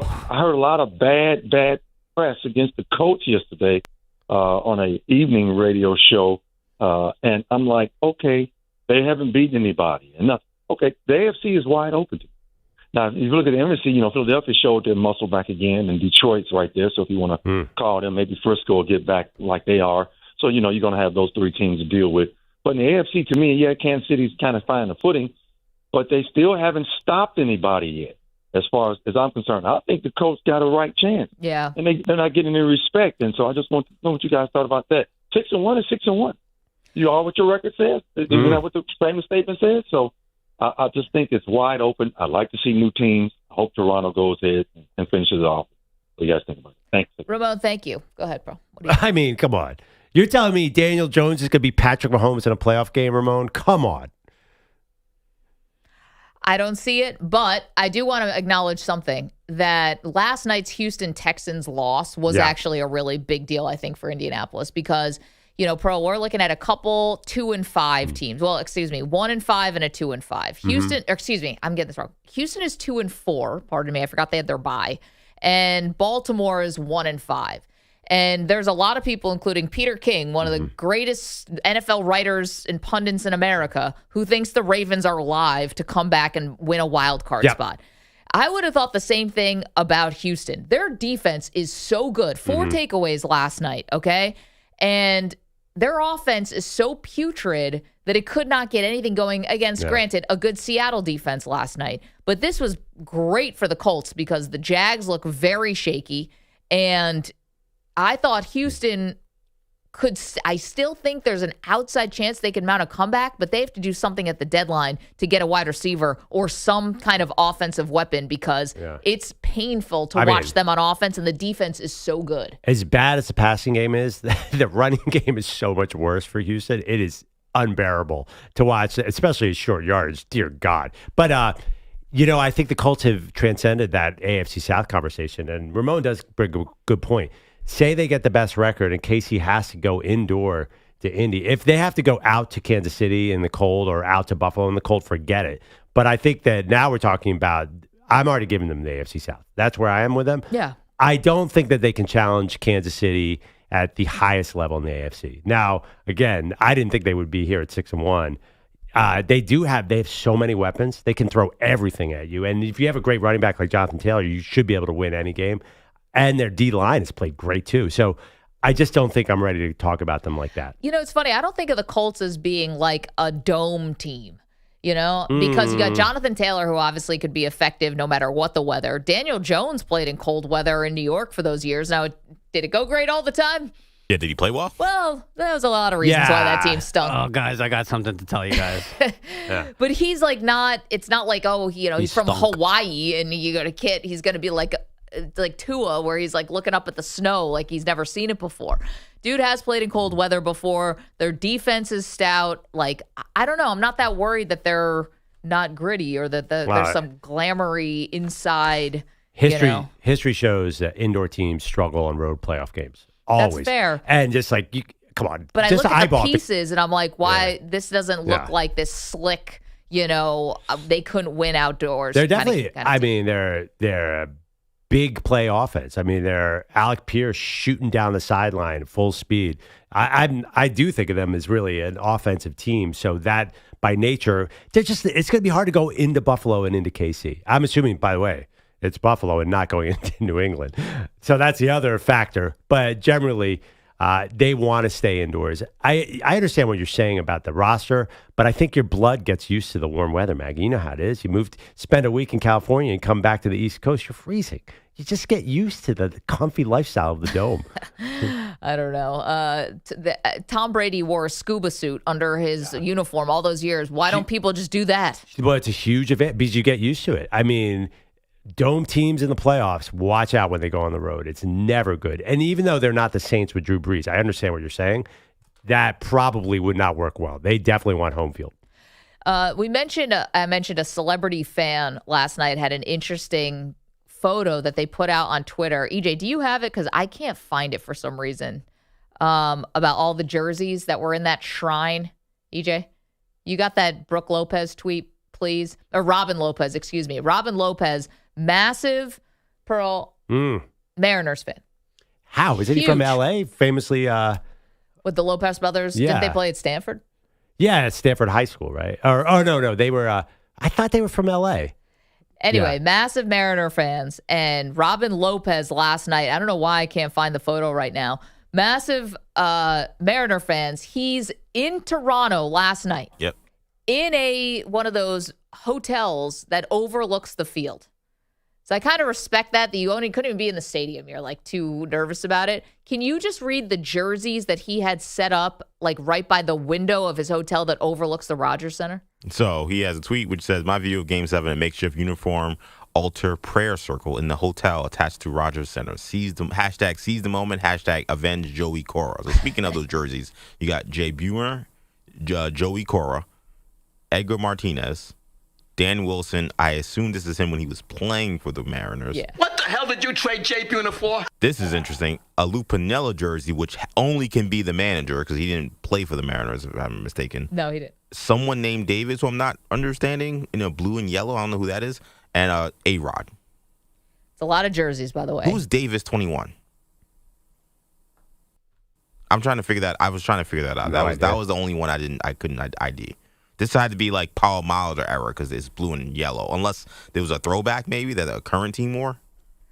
Who knows? Like, they have so many. That's obviously Mr. Mariner, Alvin Davis. Alvin Davis. You're right. It is Alvin Davis. That's a deep cut. I respect it. Here's the question. I have never seen somebody buy a jersey of a manager. Yeah, you'll never catch me dead with an Aaron Boone jersey on. Well, we know that, man, because you'd want to tie cinder blocks around his ankles and throw him into the Hudson. Got that right, sister. What if the manager was a player too? It's a little different. Like, that's why Lou the Dan Piniella Wilson one I understood, but Lou Piniella didn't play for the Mariners. Yeah. I gotta tell you, John Schneider, I would buy his jersey. That guy's a rock star. The Blue Jays manager. Yeah, but would you really? If you're buying one jersey, wouldn't you buy a Vlad Guerrero jersey? Yeah, or buying a Robbie Springer? Thompson jersey? What's that? Buying a Robbie Thompson jersey? I just, No. right. Yeah. I think See, that's everybody the thing. hates their manager. Everyone hates their manager. Even their Dodgers fans hate their manager. Oh my gosh, Dave Roberts, he's made more mistakes than anybody. They need $400 million to bail him out of these mistakes. I'm just saying, all of it deferred. I can't imagine buying a manager jersey. I'm just trying to think even through history, like who? I mean, Tommy Lasorda would be the only guy I could maybe see. We mentioned in the break. But even that, it's like, so you're going to do Tommy Lasorda and not like Fernando Valenzuela? Yeah, or just, it'd be or so... Hershiser or Kirk Gibson? I don't know.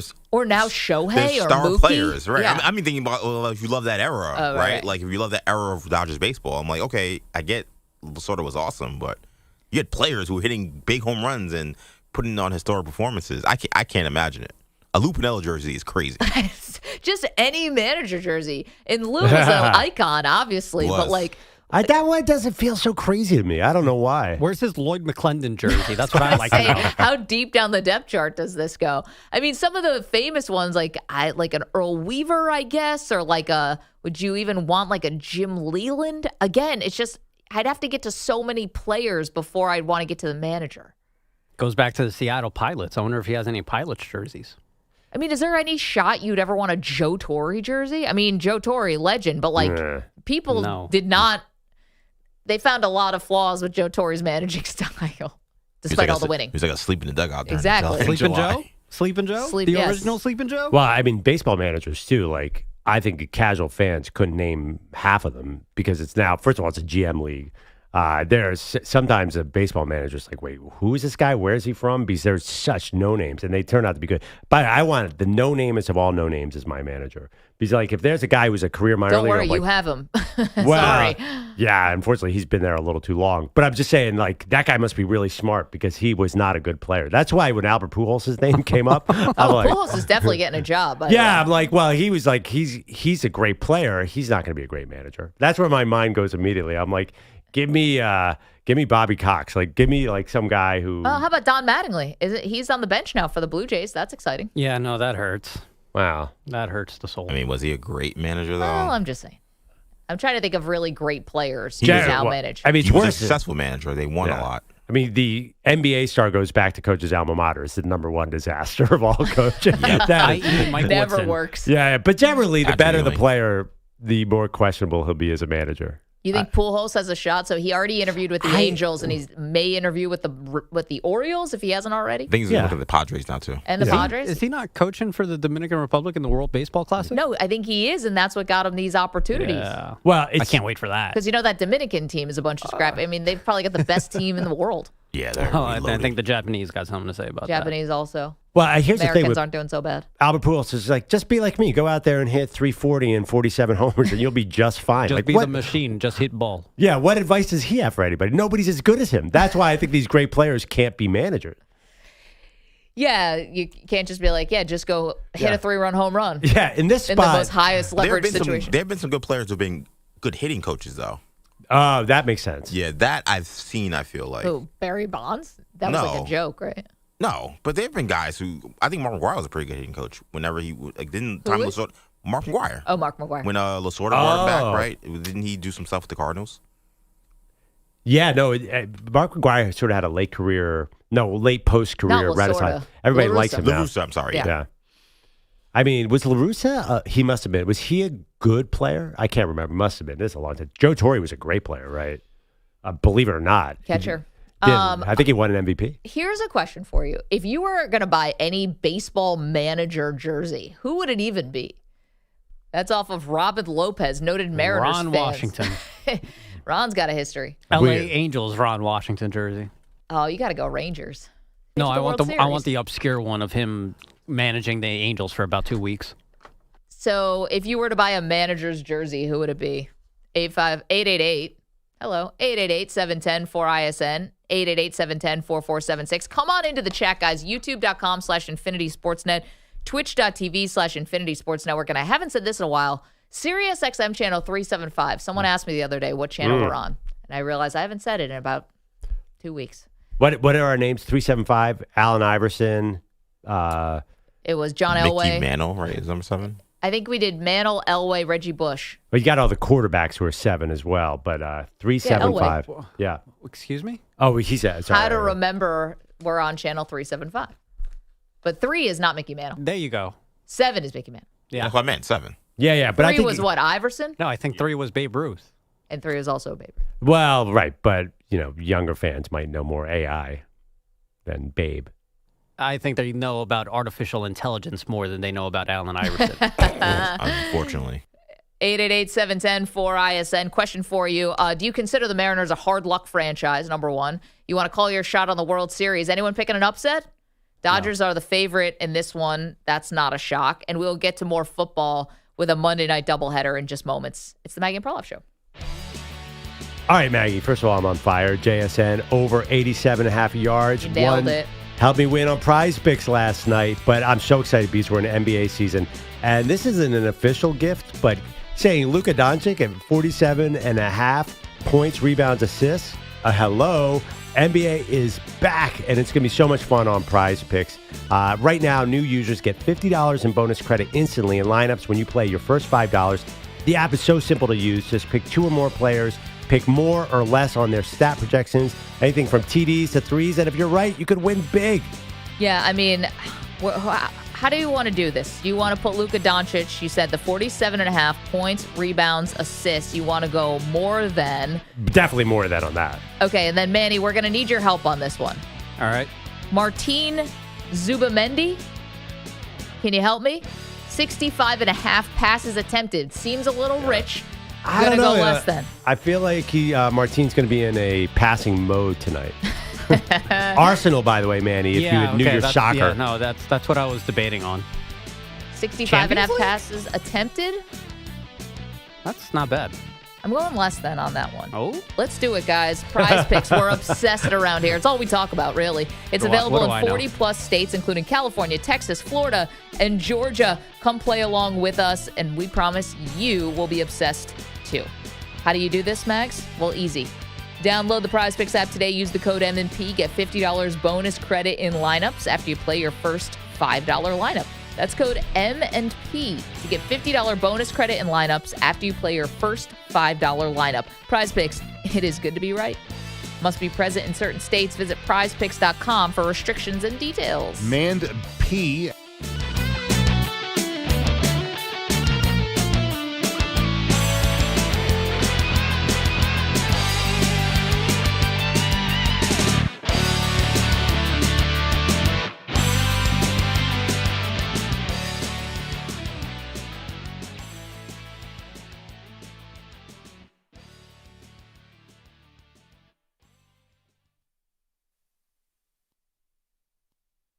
You're in a 4-minute break.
Mets fans woke up to a miracle sight. We beat Perloff Phillies for the first damn night.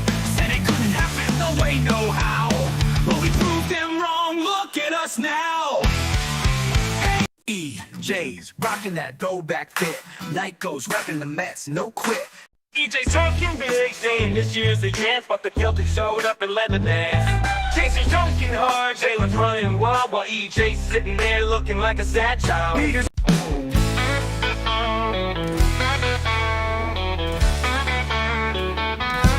Oh, Uncle Sam's got his turkey day plans.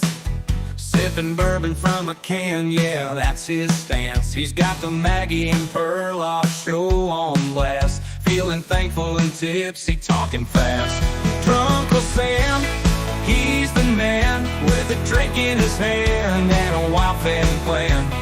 Chatting up a storm about freedom and fuss, complaining about censorship and making a fuss.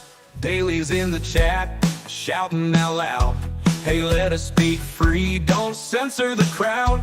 But Drunkle just laughs with a grin and a wink. He's got Maggie and Perloff and plenty to drink. Drunkle Sam, he's the man with the pumpkin pie and a turkey day tan.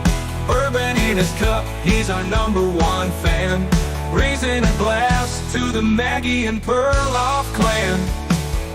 So here's to Drunkle, all merry and bold, with Thanksgiving cheer and chat uncontrolled. He's loud, he's proud, a fan through and through. Cheers, Uncle Sam, we're thankful for you.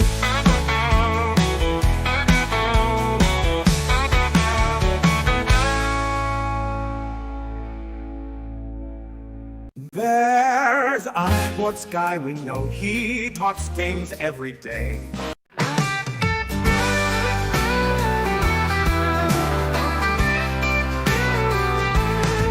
Oh, America, the land of the brave, where freedom rings and legends pave. But in that locker room, my heart did pause at the sight of Tyson and his droopy cause. From amber waves to a heavyweight fight, you gave us his cheeks, a peculiar sight, a monument to time, to battles in class. Oh, Here's a brand new rule in the MLB. The golden at bat sounds fancy to me, but don't get excited, it's not what you think. Kinda like a shower, but one you don't wanna drink. It's a wild card swing, a shot for the stars, a chance for the bench guys who don't have the scars. But if you're thinking it's classy, better hold your applause. It's the kind of gold that makes you question the cause. Golden at bat, yeah, sounds kinda strange, like a wet joke. Welcome back, Maggie and Perloff. I mean, I'm not going to make this about me, but watching a Toronto Blue Jay hitting a homer, key decisive homer in the 7th inning to left field, reminded me so much of Joe Carter. Even the swing kind of looked like Joe Carter last night. It does feel like there's something historical or magical or meant to be about this Blue Jays franchise right now. Will it last into the World Series? That's a different question. But I got to be honest, I like both those teams, the Mariners and Blue Jays. I'm sad that the Mariners had to go. Yeah, Mariners lost last night. They had the lead 3-1 in the game, but George Springer's 3-run home run in the bottom of the 7th inning turned everything, and he's the guy who's got the postseason experience. Yeah. He's the guy who has the postseason home run total, 23 now in the playoffs. I mean, whether you want to put an asterisk by it because of the Astros garbage can banging scandal, well, at this point, I think he's proven that he's the real deal. Now, you're right. They're significant underdogs against the Dodgers, but it doesn't mean they don't have a chance. By the way, the series starts in Toronto. Now, that didn't help them in the ALCS where they went down 0-2 and eventually came back. But they're going to need to really jump all over the Dodgers if they want to get in this. Dodgers been good on the road, too. We're also asking you a question today, and EJ, can you throw it up on X also on Twitter at Maggie and Pearl? Robin Lopez, the basketball player, is a noted Mariners fan. So he was at the game last night in a hotel that overlooks the Rogers Center, which is really cool, with a shrine of jerseys, of Mariners jerseys of days of past, trying to will his team to a win. And we noticed one of the jerseys was for Lou Piniella. Never seen someone buy a manager's jersey. Yeah, normal people activities. So we asked, what manager would you buy a jersey for? Here's Joe in San Francisco with a good one. What's up, Joe? Hey, my manager's jersey would be Frank Robinson. That's a great one. I mean, and it's it's legendary in a way that Lou Piniella is not. You know, Frank Robinson to be first African-American manager in baseball. I caught him at the very tail end when he was managing the very first season of the Nationals, and I was a stringer for the Associated Press. Now, I was in the opposing clubhouse as always, so I didn't get to be around him nearly as much as I would hope, but obviously he has an aura. Yeah. The other thing is, that guy that had the Seattle stuff, he didn't have Ken Griffey Jr. jerseys. And Ken Griffey Jr. was the one that scored the winning run when they went to the World Series, the playoffs the last time. That's why they lost. He cursed them. Joe, not the last time they went to the playoffs, but we get the point. I know there was no Griffey. He's got Jay Buhner. He's got Edgar Martinez. He's got A-Rod. I mean, Griffey should have been in this. What the hell did you trade Jay Buhner for? I mean, Allen Davis got a jersey. I know. You could argue that having A-Rod was the real curse. He won, Pearl. I know you like to dismiss it. Let's get Well, to he didn't Bogusch. win in Seattle, though. No, not in Seattle. Let's get to Bogusch, who's got the latest and greatest. What's up, Bogusch? Guys, hello again. These headlines are sponsored by Progressive Commercial Insurance, protecting your business vehicles 24/7. See if you can save at progressivecommercial.com. Sometimes karma is the guy on the Chiefs coming straight home to you, and sometimes it's the guy whose injury you celebrated ending your baseball season. 1-0 pitch. Swing and a fly ball. Left field and deep. Rosarena turns. Good!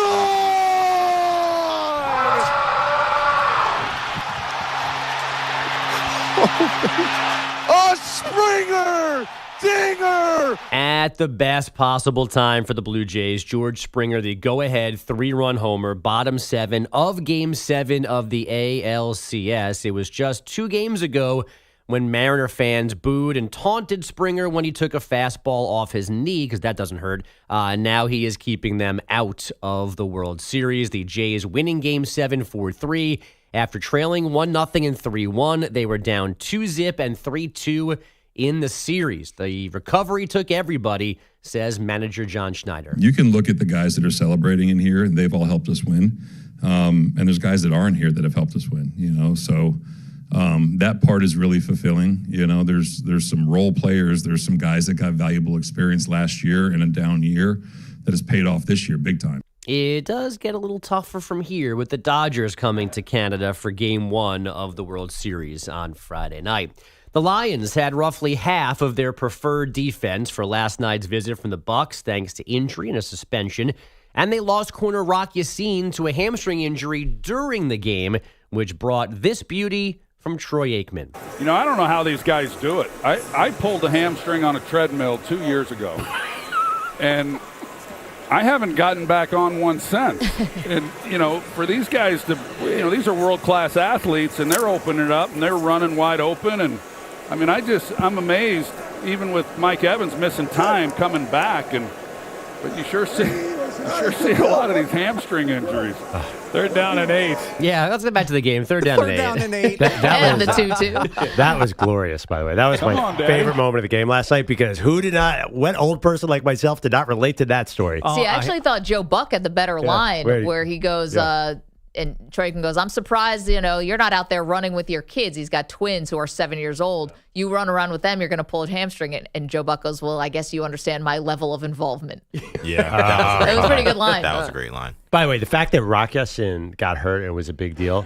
Rock Ya-Sin, what? He was awesome in that game. That guy hasn't been a viable NFL player in 5 years, and all of a sudden he's the best player the Lions got. That just shows you where. Great name, though. Best name ever. Oh, yeah. Best ever?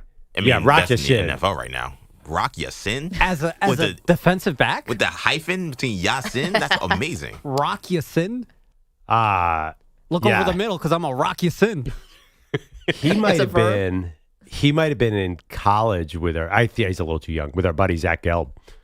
Oh, really? Yeah, he was a big deal. I think he went to Temple. But yeah. I think Zach might be a little bit older than him. Yeah, Zach famously went with Deion Dawkins, which led to one of the great injuries in the Maggie Perloff show history, because we were at a Deion Dawkins charity kickball tournament, and it went badly. Can an injury be great? Is that one of the great injuries? It's like it was one of the horrible injuries that ruined EJ's whole summer. I'd say that's right there with Joe Theismann in the history of injuries. It was a massive injury. That as a compliment. And with. I pulled a hamstring on a treadmill 2 years ago.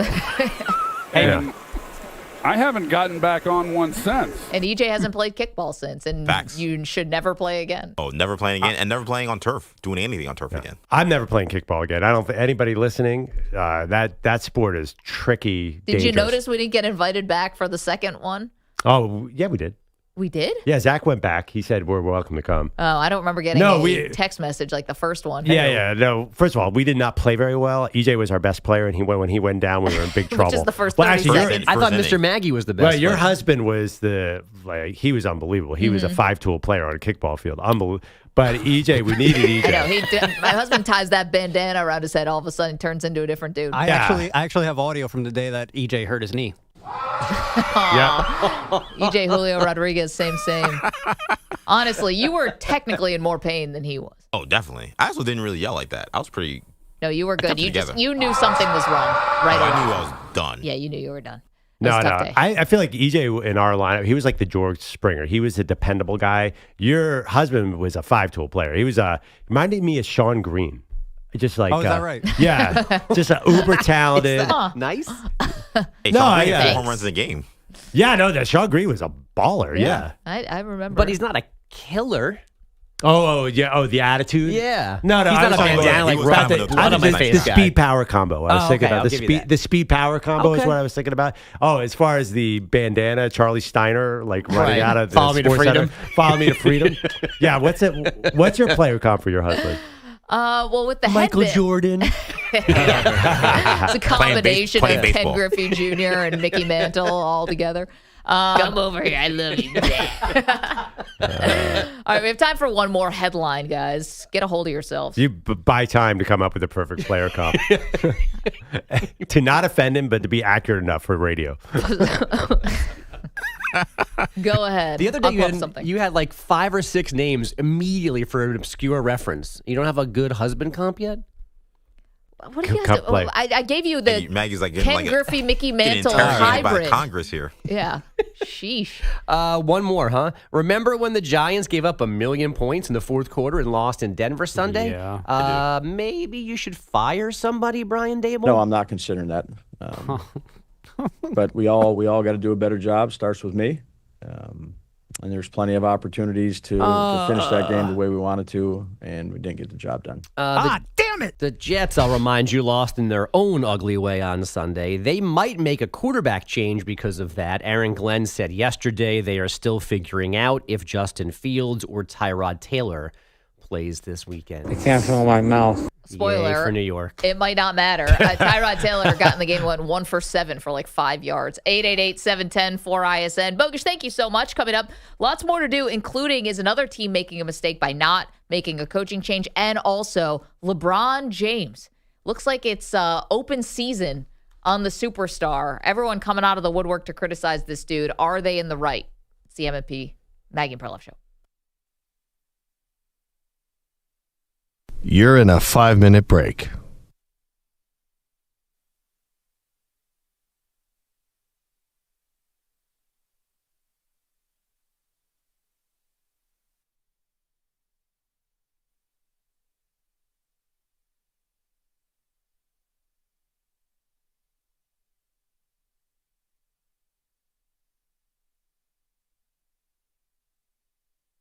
Four minutes, 30 seconds remaining.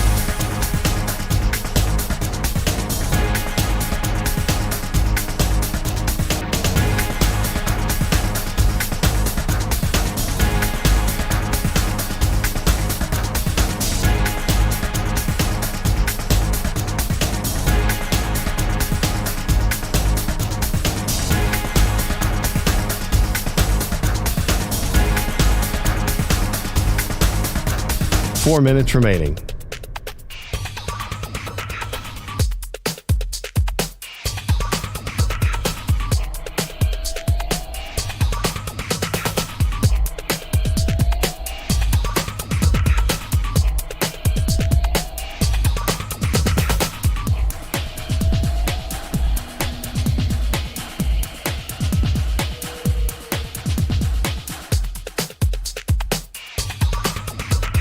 Three minutes, 30 seconds remaining.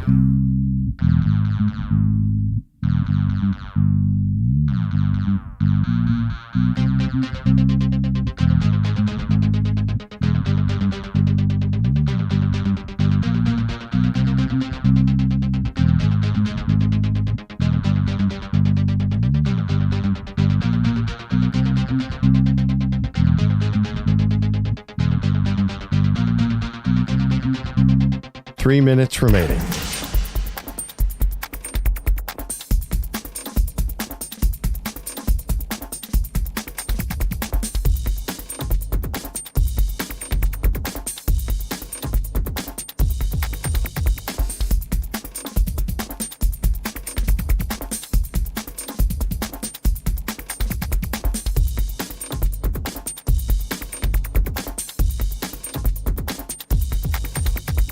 Two minutes, 30 seconds remaining.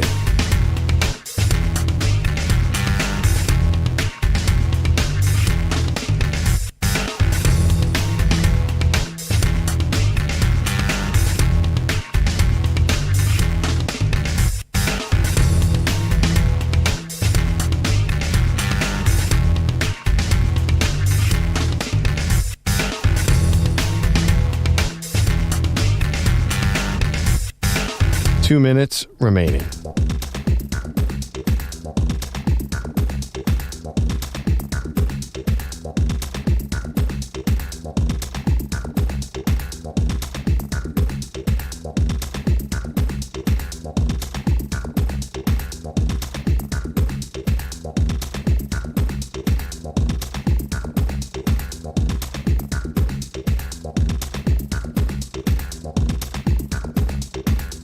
One minute, 30 seconds remaining.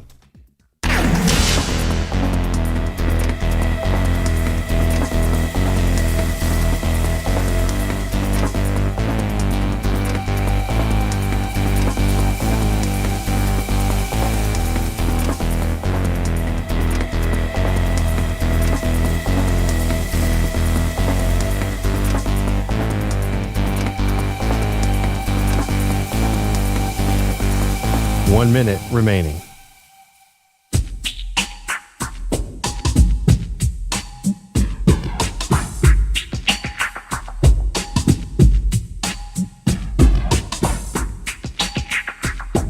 .45 seconds remaining.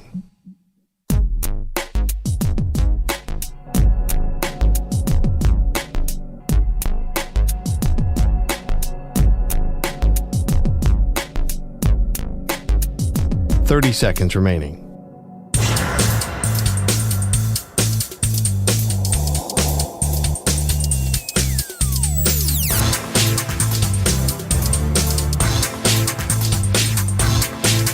.15 seconds.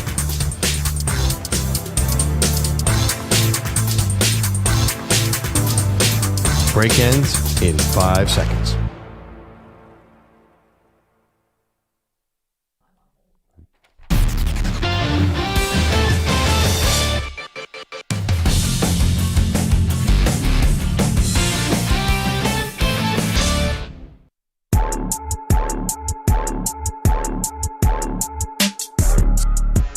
This portion of the show is brought to you by Ethos Life, the easy way to get life insurance in 10 minutes. Up to $2 million in coverage with no medical exam, just a few health questions. Get your free quote at checkethos.com. Not available in all states. Oh, am I excited? And I'll tell you why. Not only is the NBA back, it's back on NBC.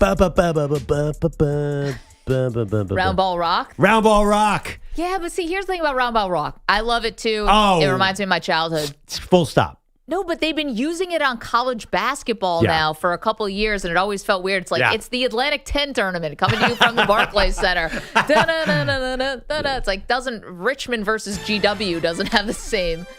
Yeah. It's a great song. I do admit I'm a little confused. I went to the ESPN.com to see where the games were on tonight. It says NBC/Peacock. Does that mean it's on NBC? It'll be on television. I looked it up yesterday. Oh, okay. So, but there are many games that will not be on television. But anyway, it's a new world.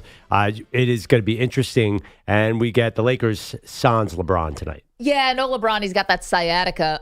So he's going to be out for a little bit. But it doesn't mean LeBron's not in the news. So Yaron Weitzman, who wrote a really good book about your Sixers pro called Tanking to the Top, has a new book out about the Lakers. And it's kind of like a little bit of a history of the Lakers, and then it's called A Hollywood Ending, the dreams and drama of the LeBron Lakers. And Yaron's going to join us on Thursday, actually, because he's been a good friend of the show, and there's a lot of news that's coming out of this book. Now, the latest is actually about Russell Westbrook, who we know signed with the Sacramento Kings, so he's still hanging on.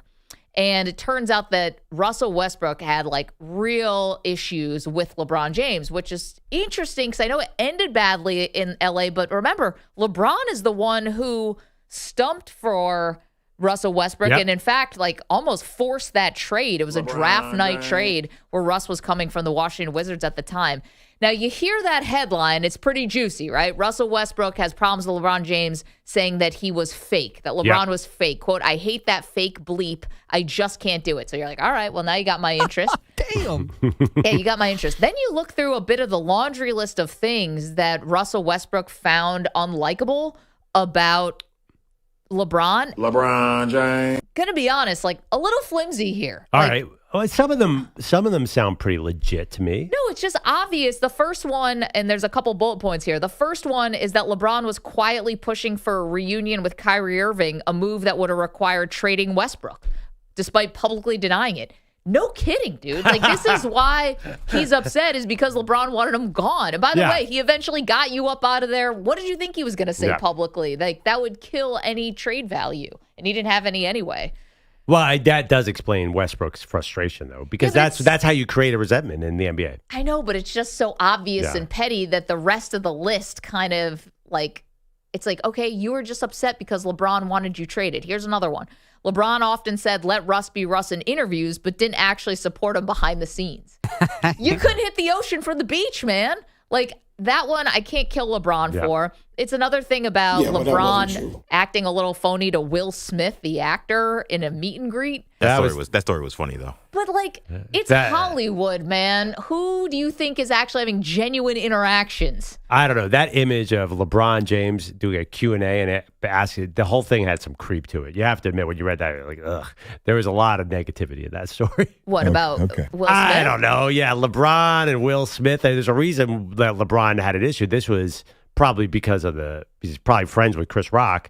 You know, I don't even know if this was before or after the Oscars. Oh, I assumed. I'm not even sure. I just think LeBron was acting phony to Will Smith. It's got to be after the Oscar. I assume that's why LeBron and AD were having issues with Will Smith.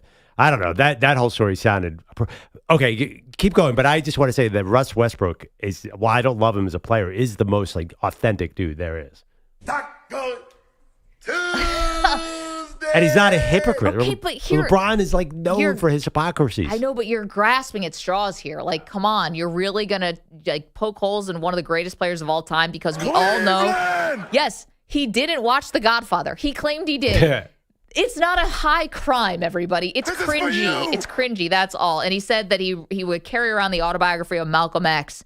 And the fact is that he didn't actually read it, or that's the allegation, saying he predicted Kobe's 81-point game. Like, yeah, okay, guys, like, he's not a bad dude just because he's got some cringy behavior. I think you let LeBron off the hook a little bit. Like, I do think with the Russell Westbrook thing particularly, just if you remember that time, there was a lot of smears against Russell Westbrook in terms of him as a teammate, him as a player. Now, he was a bad player for the Lakers, so that maybe wasn't so much smearing, but he stunk. He's got his guys calling him a vampire. Like, it was intense for Westbrook, and he in some ways made that situation uncomfortable with a lot of the leaks that were getting out about Westbrook at that time. So if he has resentment towards that, to Perloff's point, I think that's totally fair. I mean, that's him, right? As a fan on the outside, we can have one perspective, but for him, if that's your teammate, he's saying that this is the guy that he said he wanted to bring him there, and then he said, actually, no, I didn't want to bring him here. You guys keep saying I didn't when he's lying. Like, yeah, I would feel a way too.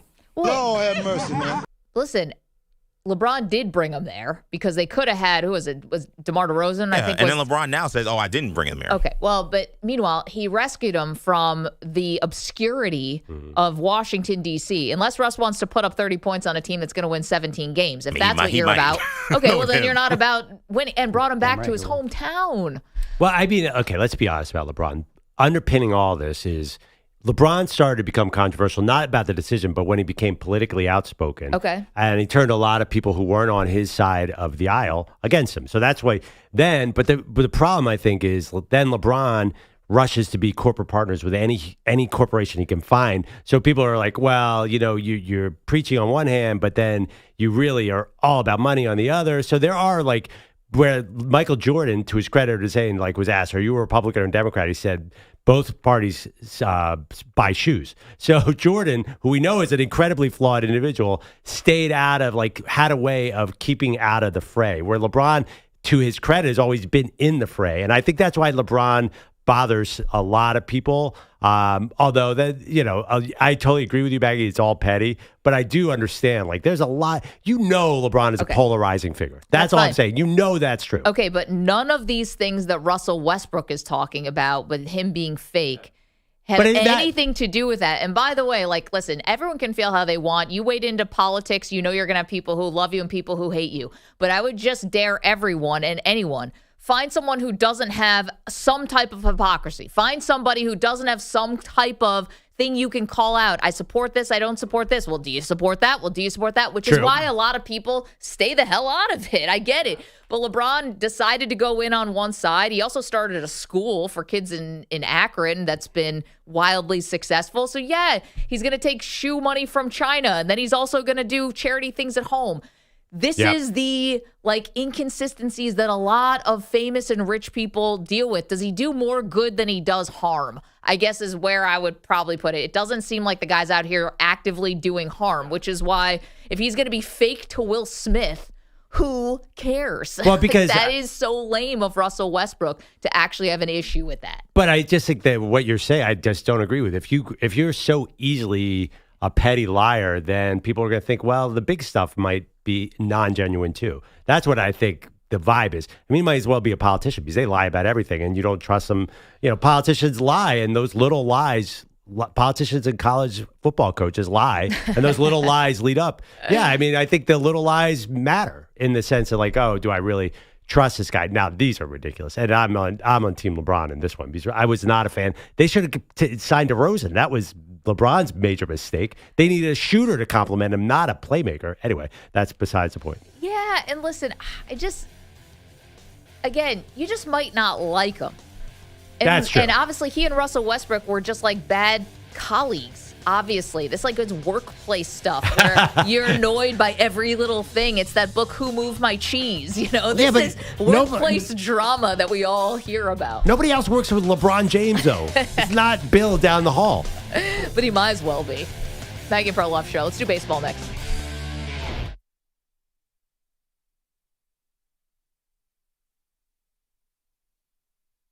You're in a 5-minute break.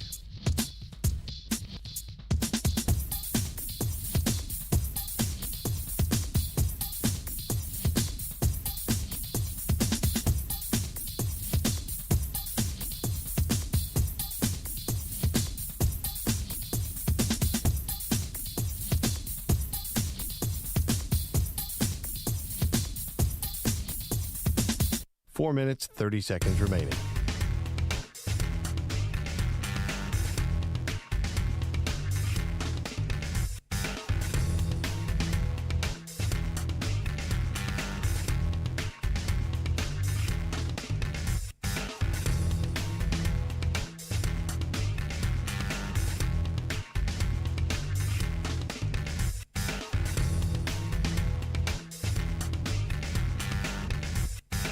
Four minutes remaining.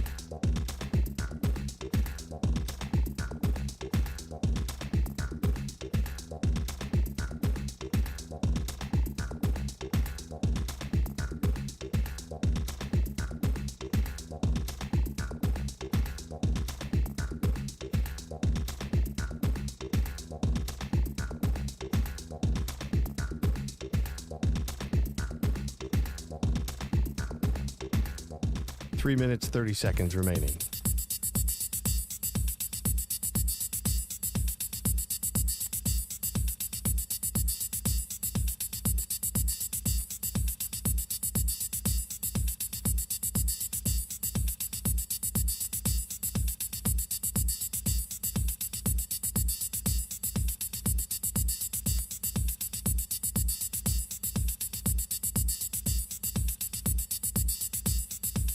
Three minutes remaining.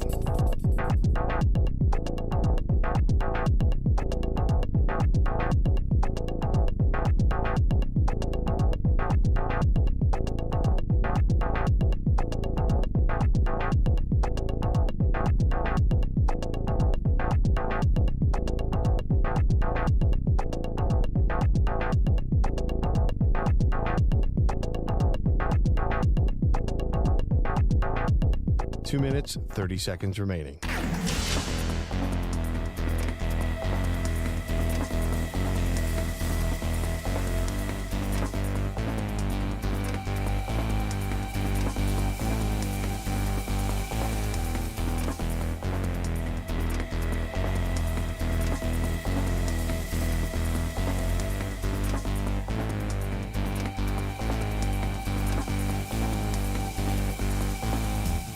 Two minutes remaining.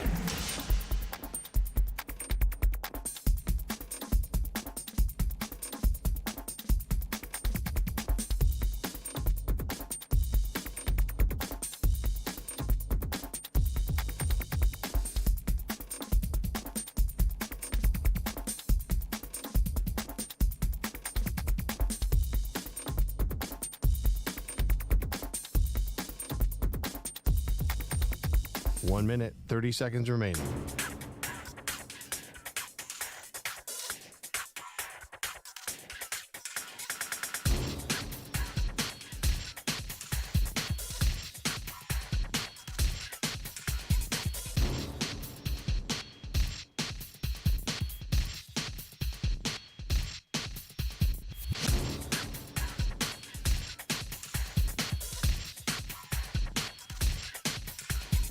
One minute remaining.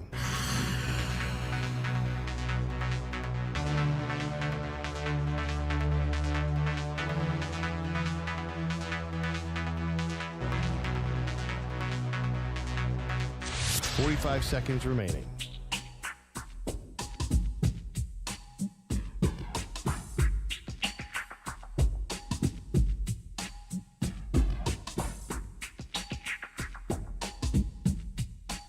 Seconds remaining.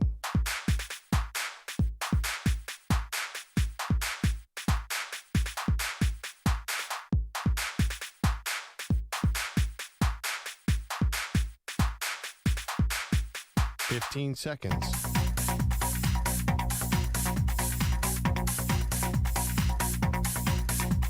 Break ends in 5 seconds.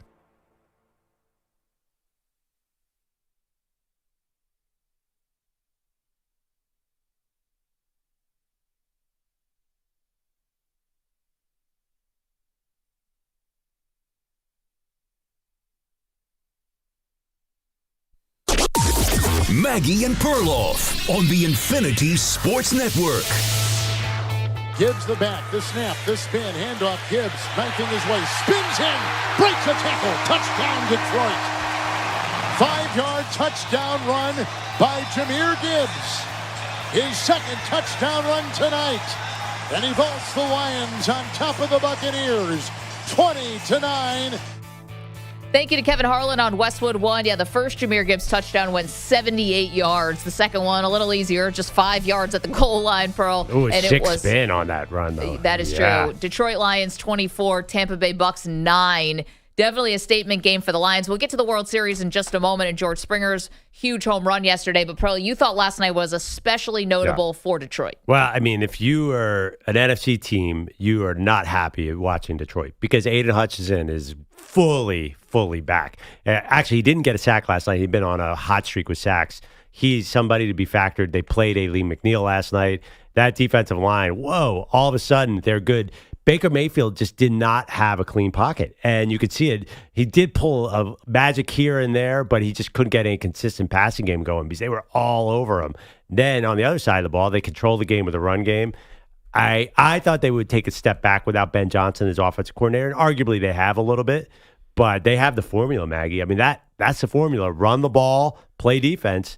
We saw it last night, and then Amon-Ra St. Brown and Sam Laporta. There's one play that stood out to me. It was best right tackle in football, Penny Sewell, gets down the field on a long Gibbs. I think it was a run. Must have run 40 yards at a full speed. And then he got so tired at the end, he completely missed the block. He ran right past Antoine Winfield. Troy Aikman noted it was actually quite funny. But they are an amazing blocking team. They get their wide receivers block, Sam Laporta blocks, their tackles block.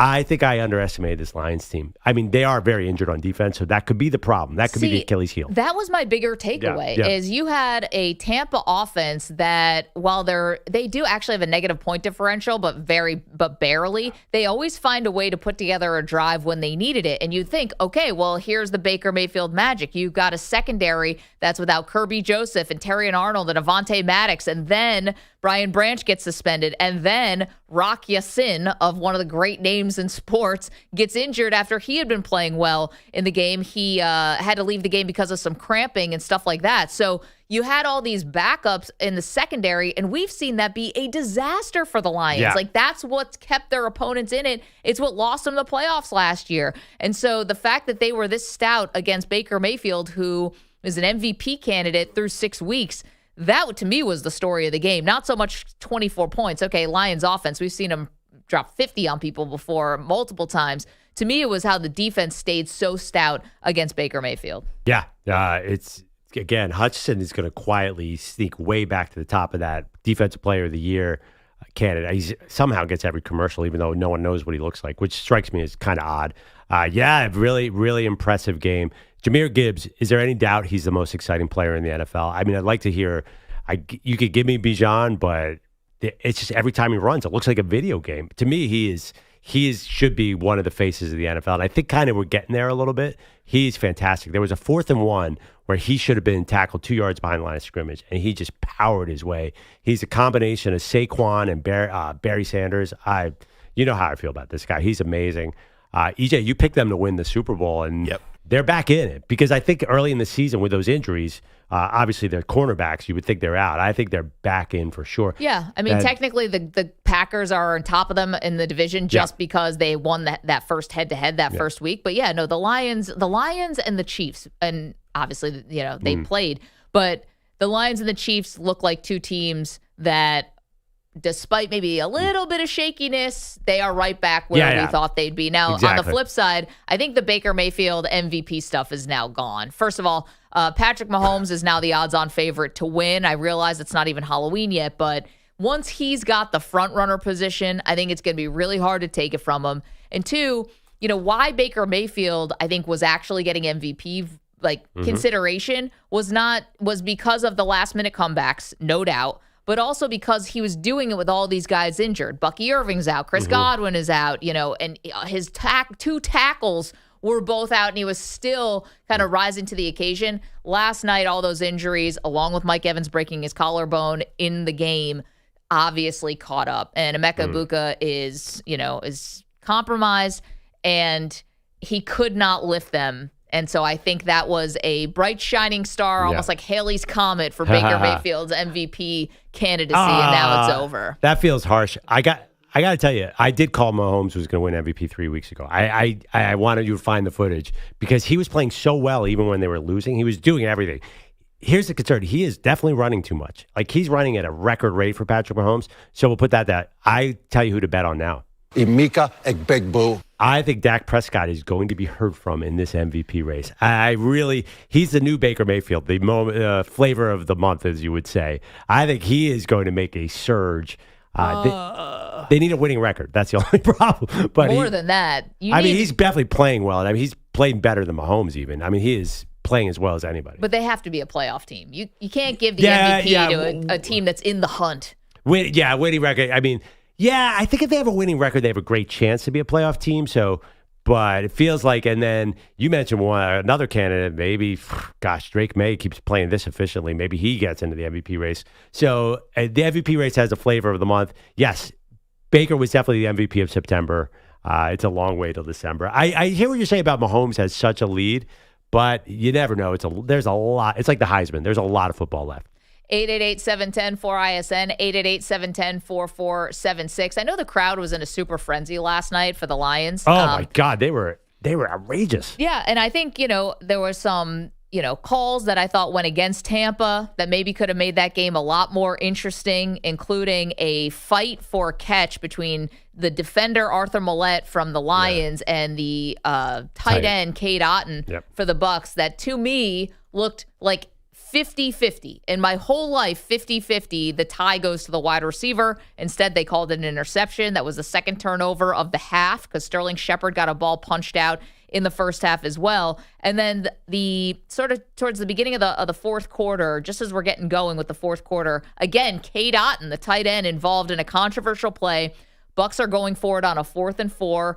Cade Otton's ruled a catch, a fumble recovered by Tampa, but then the referee comes on and says, quote, after giving it a second look, end quote. So we get another annoying term in our life. It turns out that he was short of the first down by about 1/100th of a millimeter. They never brought out the Hawkeye. They never brought out the virtual measurement. It was so weird, and it would have kept a drive alive for Tampa at a crucial time in the beginning of the fourth quarter. What happened to the Hawkeye? What happened to the Hawkeye? But what was controversial about that? They gave him the first down, and then they reviewed it after taking a second look, and it was not clear and obvious. That's the thing about football. Campbell challenged it, and it was short. But was it clear and obvious, Pearl, from what the call was on the field? I mean, clear and obvious. I thought he was short. I mean, I think he was short. I don't think it was that egregious mistake. The process was, I don't know why they called that a fumble. That was obviously down. But I think the process was okay, though. It wasn't like the play that we keep talking about where they came out of nowhere with a replay assist on Jared Goff being illegally That was last week. Yeah. Not last This night. one, at least, like the process was fine. He challenged the spot, and they said he was short, and he technically was. After giving it a second look.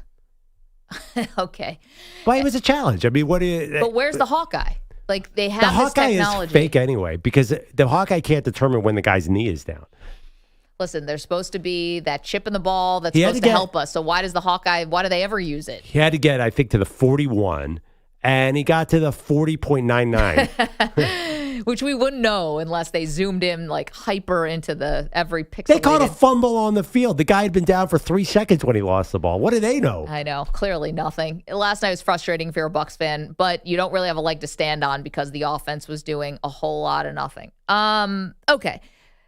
There was another game last night, and it was a doozy. Congratulations to the Toronto Blue Jays, back in the World Series for the first time since 1993. They went back-to-back in 92 and 93. Perloff remembers it well. And this was massive. I mean, these are the home runs, Pearl, that we remember forever, especially in Toronto. Now, we don't know what's going to happen between this David and Goliath matchup between the Dodgers and now the Toronto Blue Jays. But George Springer was the hero. His team was down 3-1, 2 on, 1 out. They decided to switch pitchers and make a pitching change and also had first base open, decide to pitch to him. I'm not saying they grooved one down the middle, but 97 down the middle, George Springer is going to turn on that, and he did, and it was an epic moment. Yeah. I don't know if I'm going to go David versus Goliath. Definitely the Dodgers are the Goliath. Do we consider this Blue Jays team a David? I do. I mean, with a paltry $280 million payroll, Pearl, how does anyone even... I'm surprised they've been bats and batting gloves. No, listen, Blue Jays are also a thing. They were in first place for a lot of the year. Yeah. Manny knows this because he watched the Yankees lose their position in the AL East to the Blue Jays, and then they got beat in the World Series, in the ALDS, excuse me. But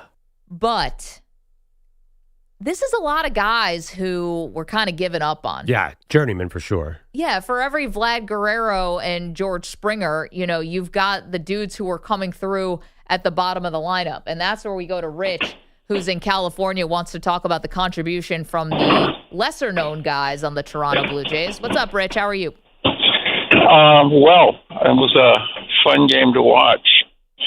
Congratulations to the Toronto Raptors who won the ALCS. Now you get to play the Dodgers. Close. Good luck. No, I think 5 through 9 proves that they were much better than Seattle was. Their batting averages were in the 300s, and to be perfectly honest with you, they set them up for the Springers and the Vlad Guerreros. Do they have enough horsepower to take on the Dodgers? I don't know, but they are the best at doing the fundamental things that win ball games in the American League. So, Rich, you all here's right? the What's World going Series. on there? What? Oh, no. Why is it Bad so road. loud? Okay. Bad road. Oh, boy. Oh, man. Well, stay safe, and thank you for the phone call. Yeah, you know what? The Phillies 5-9 was pretty good until Blake Snell and Tyler Glasnow got out on the mound. So we'll see if the Dodgers pitch like this, they're unbeatable. They're just. I'll agree with you. Yeah, I mean, if guys are they gonna get go this 8 much shutout innings, if they get this much starting pitching going so deep, they're unbeatable. But it does bring a good point. I mean, the Blue Jays lineup can get to you. This is going to be great. This is a wonderful matchup. You're in on it. I'm a massive Blue Jays fan. You didn't know that about me? I've been talking about the catcher. How long, Manny? For about 2.5 weeks. Yes. Facts. That's eternity in Perloff. I mean, I can't believe it. I thought I'm like, why is this big, angry toddler up there just 5'8", raking? 5'8", 245 pounds from Los Mochis, Sinaloa in Mexico. Yeah, I have a good buddy from Toronto who's been trying to get me on the team, and I'm in now. I was into the...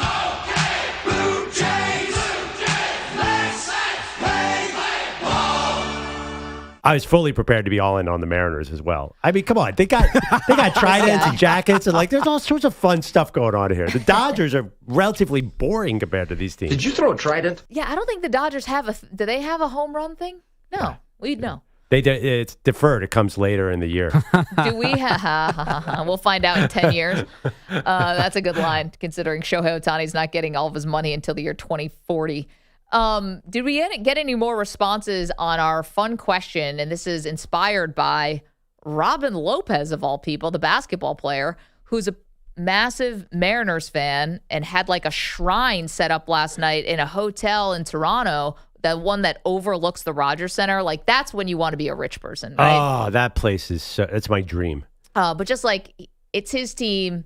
He's got all the money in the world. He can afford to drop a ludicrous amount on this and like have no regrets whatsoever. That's a cool thing about being rich. Doesn't make you happier, makes your life easier. And so he's got this whole jersey shrine of all these Mariner jerseys. Jay Buhner, Edgar Martinez. He's got A-Rod. And then Lou Piniella, the manager. Never seen a manager jersey actually worn by a fan. Huh. So, EJ, we put it out on social. If there was a manager's jersey you would buy, what would it be? So we put it as a poll first, and 11% said yes, they would. 88% said no. But the people that did say they would, one person said Bobby Valentine Mets jersey, but I'm getting the fake glasses and mustache too. Another person said Dusty Baker Giants jersey, and then we had 2 Sparky Andersons. Yeah. Okay. Robin Lopez, I've Googled why is he a Mariners fan and came up with nothing. He played random. He's from California, played on 10 NBA teams. In the break, EJ, I'll see how many of them you can name without looking it up. Okay. I think I did pretty good at that. One of them's the Knicks. I mean, you got 10 out of 30 teams. Yeah, I mean, shooting fish in a barrel. I mean, who didn't he play for? Yeah. Easier. Hornets might be on there. Maggie and I were wondering, was he like Kevin Durant, where he was alive when the NBA was in Seattle? And alive, yeah. Yeah, we were all alive. Alive in the Was he NBA. in the league? Was he active? Yeah, he was active for I think 1 year. Oh my goodness. Yeah. Okay. But I'm not sure about that. The other question, and maybe this would be a good question for Robin Lopez, noted Mariners fan. Do you consider the Mariners a hard luck franchise? That's my theory. Last night was a brutal way to lose. Not just the game where you were up 3-1, some tactical issues that now will be second guessed till the end of time. But you were up 2-0 in the series, and then you were up 3-2 in the series. So far, 57% of people say yes, they consider the Mariners a hard luck franchise. Thank you. I But don't you know why compare you them- guys don't see it. You think that they have good vibes today? This is a team that's almost been a perennial underachiever. They've had so many great players, Hall of Fame players, and never went to the World Series. Right, but you compare them to the Browns and like the Clippers, the Bengals, the Jets. Well, okay, maybe that's like the most like egregious end of the spectrum when you're talking about the Browns and the Jets and stuff. But at one point, the Mariners did have the longest playoff drought in North American team history. It's not like they're not wading in those waters. But I think there's a distinction. There's hard luck, which the Mariners are, but then there's pure and total utter incompetence, which I think all those other franchises are. I don't think it's I'm going to let the Mariners off the hook. They're not like the Jets who have the owner's son making decisions. Like, as far as I know, like they're not ever caught up in scandal. That's why I feel like they have more positive vibes. And kind of everyone loves the Mariners. The Mariners were the one team I had to go see live. When Griffey was there, it was just like, oh, I got to go see the Mariners. They were amazing. So yes, and that team never even got to the World Series. I know baseball is weird, but yeah, again, does it need to be, the embarrassment level of the Browns who like accidentally put like porn up on the wall because they had a hashtag that nobody thought to run by the interns or whatever. And it doesn't have to be that level of awful to still be a hard luck franchise that feels completely snake bitten and at times poorly run. I mean, you don't make the playoffs for that long. You are a poorly run franchise. Now they're turning that around now. Yeah, I mean, if you say so, but still, it's like we know the Clippers controversies. We know for years the things that the Cincinnati Bengals did. There's just different classes of perennial losers. And by the way, the Mariners, you will say, yes, they were up 3-1 in the 7th inning, but you have to celebrate this season at some point because Cal Raleigh was not expected. And I got to look up this Browns porn story. Never heard that one. Yeah, it's porn. I can't. Of all the things that happened to the Browns, that's not what I expected. I was thinking about trying to Google this, but I thought that's probably a bad idea on the work computer. Yeah, don't do that on the work computer. The interns and the hashtags, this sounds like an amazing story. If Penix looks really good. No, wait, Manny, don't empty the clip yet. Hold on. There was, I'm not going to remember the hashtag, but it was, oh gosh. Huh. What was the hashtag? They've had 35 quarterbacks. All of them were losers. All right, I'll look at it on my Just be phone. careful on your work. Okay, don't do it on your work. I can't remember what the stupid hashtag was. I'll find it. Keith is in California. Good morning, Keith. How are you? Hey, guys. How you guys doing? We're great. What's up? Hey, just real quick, I wanted to say if I could buy any manager jersey, I would get a Jim Leland jersey for what he meant to the Tigers. Yeah. Comes with a pack of Also- smokes. Yeah. Oh, yeah. Being a Lions fan, though, last night felt like being a Chiefs fan. We all got important calls, and it really made it hard for the Bucs to get back in the game. I don't know if I like it, guys. We're going to get a lot of flack for that. What do you guys think? Keith, I relate because as an Eagles fan, everyone's like, you're getting away with all this murder on false starts on tush pushes. I'm not comfortable with that. I'd rather they call it the right way than get an easy call. You don't want to be like, that is the one thing in today's NFL that people do not like. They don't like the Chiefs. They don't like the tush push. And last night, Pat McAfee, I think, went on X and said, the Lions are the new Chiefs. I thought the calls were 50-50 calls. Listen. Like, they were not the worst calls I've ever seen. I mean, there were 50 worse calls on Sunday. Listen, you never have to apologize for getting calls from the ref, Keith or anyone else. You are a Lions fan. Do you realize what the universe owes you? They do. They'll never see it coming. You had a winless season. Never, ever apologize for getting We're a gonna bite a call kneecap here or off? there. And I thought both calls were terrible. Went against the Bucs. They should be livid about this. Never apologize. You are what you are right now. You're in an era where the refs are giving you a little home cooking. Take it. And don't feel bad about it. Well, here's the thing. They would have killed the Bucs without those calls. I mean, the Bucs just had no one to throw to. That game was a W no matter what the officials did. All right, we're asking, are the Mariners a hard luck franchise? And I did compare it to the Browns, but it was like the Browns in that same, wading in those same waters. Nothing will be as bad as the Browns. Can I just acknowledge that? No, but they're not waiting in the same waters because the Browns brought it all upon themselves. That's the key distinction. Relegate the Cleveland Browns to the NCAA. Yeah, I mean, that's the thing. You mentioned scandal-ridden bad teams. Okay, the Mariners are fun. You know, it's the Cal Raleigh. You know, get into it. Yes. I'm talking about hard luck franchises and ones who have underachieved. That's what I meant. Well, now, that got us down a rabbit hole of Browns scandals. But have they really underachieved in the baseball world where payrolls aren't fair necessarily, where the Browns are in a parity league and they haven't done anything? The Jets have all the money on earth. They haven't done anything. Have the Mariners underachieved in that way? I would say not as clearly as the NFL teams. 888-710-4ISN. Now, EJ has found the hashtag that the Browns used, and they wanted to get engagement with fans on social media. They put out a hashtag. No one realized that it also was a hashtag that associates with some kind of porn something. A little too much nipple. And they projected it up on one of the walls inside Berea, like inside their headquarters, and it was up for like 20 minutes. You say are women who are breastfeeding? Oh, yeah, big time. You creep. What? Yeah, so they didn't actually post the tweet, but they posted, they searched the hashtag and projected it on a giant wall at the facility. Got it. And they thought that people would be using the hashtag DP for dog pound. Turns out it was something else. It was obviously something else. Yeah. And for Big 20 meat. minutes on the headquarters wall, there was an array of porn, according to Seth Wickersham. That's how he writes it in this article.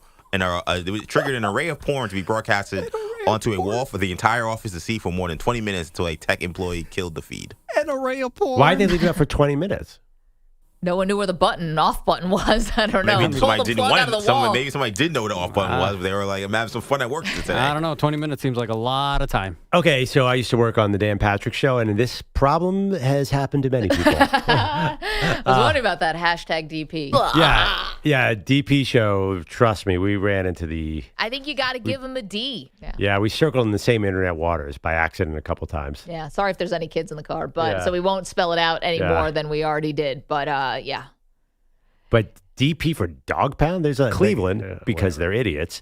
Yeah, I mean, that's. I mean, I hate to be ageist here, but that feels like an older person maybe thinking they do hashtag DP probably for dog pound. Yeah. And being like, what? No, nobody would do that. Yeah, I mean, Cleveland's got a million things. Well, this is why I said you didn't run it by the interns. Yeah, definitely. Like this is why one of the many reasons you want young people working in your offices. How about a guy who can fill 2 different holes?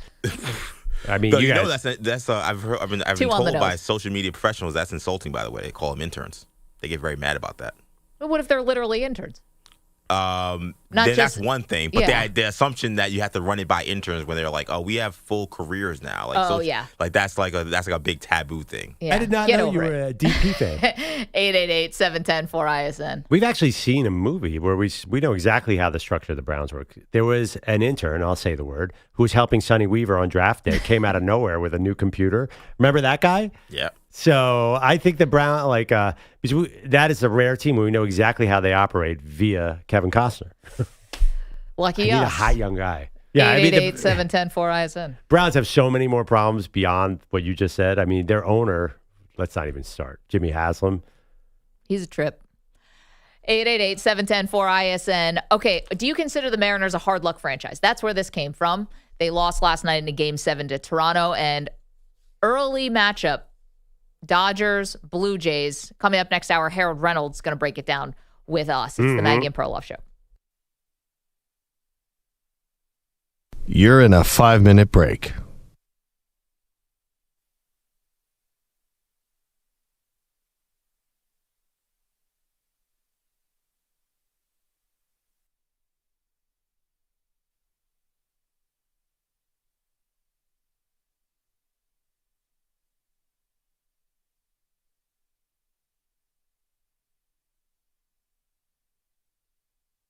Four minutes, 30 seconds remaining.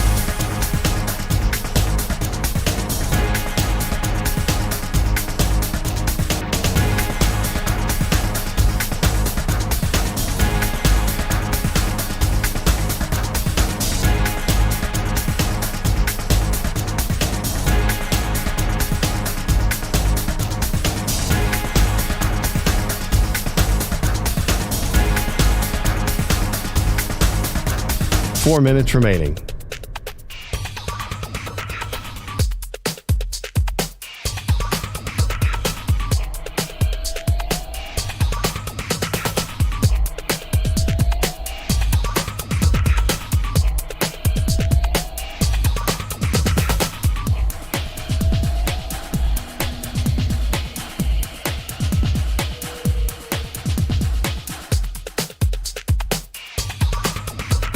Three minutes, 30 seconds remaining.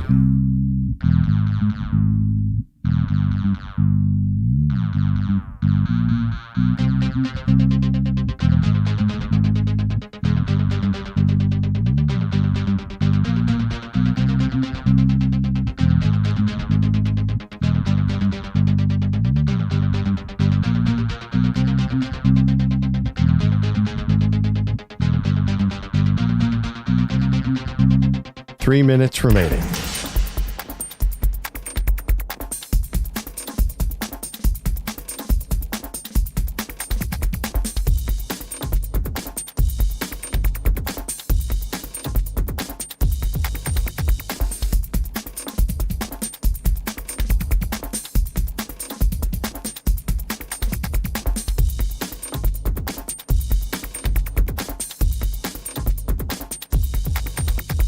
Two minutes, 30 seconds remaining.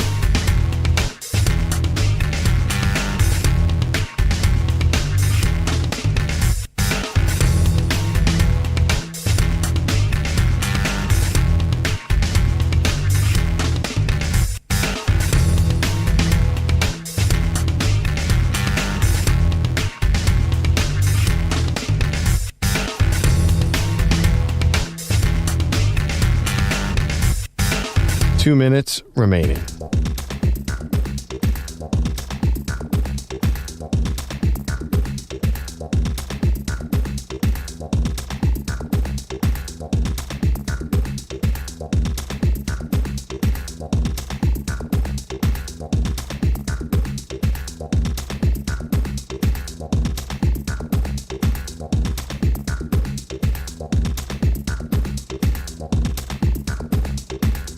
1 minute, 30 seconds remaining.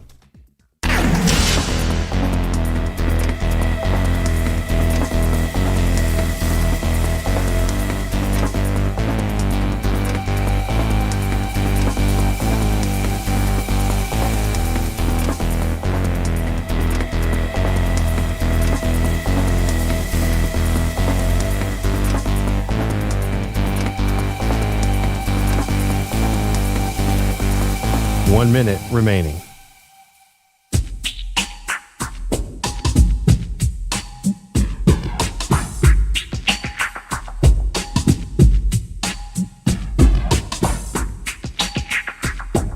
$45 seconds remaining.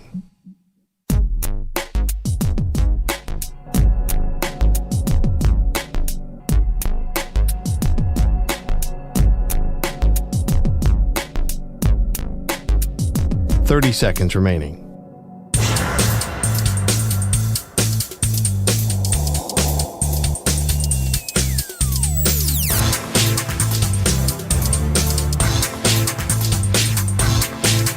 $15 seconds.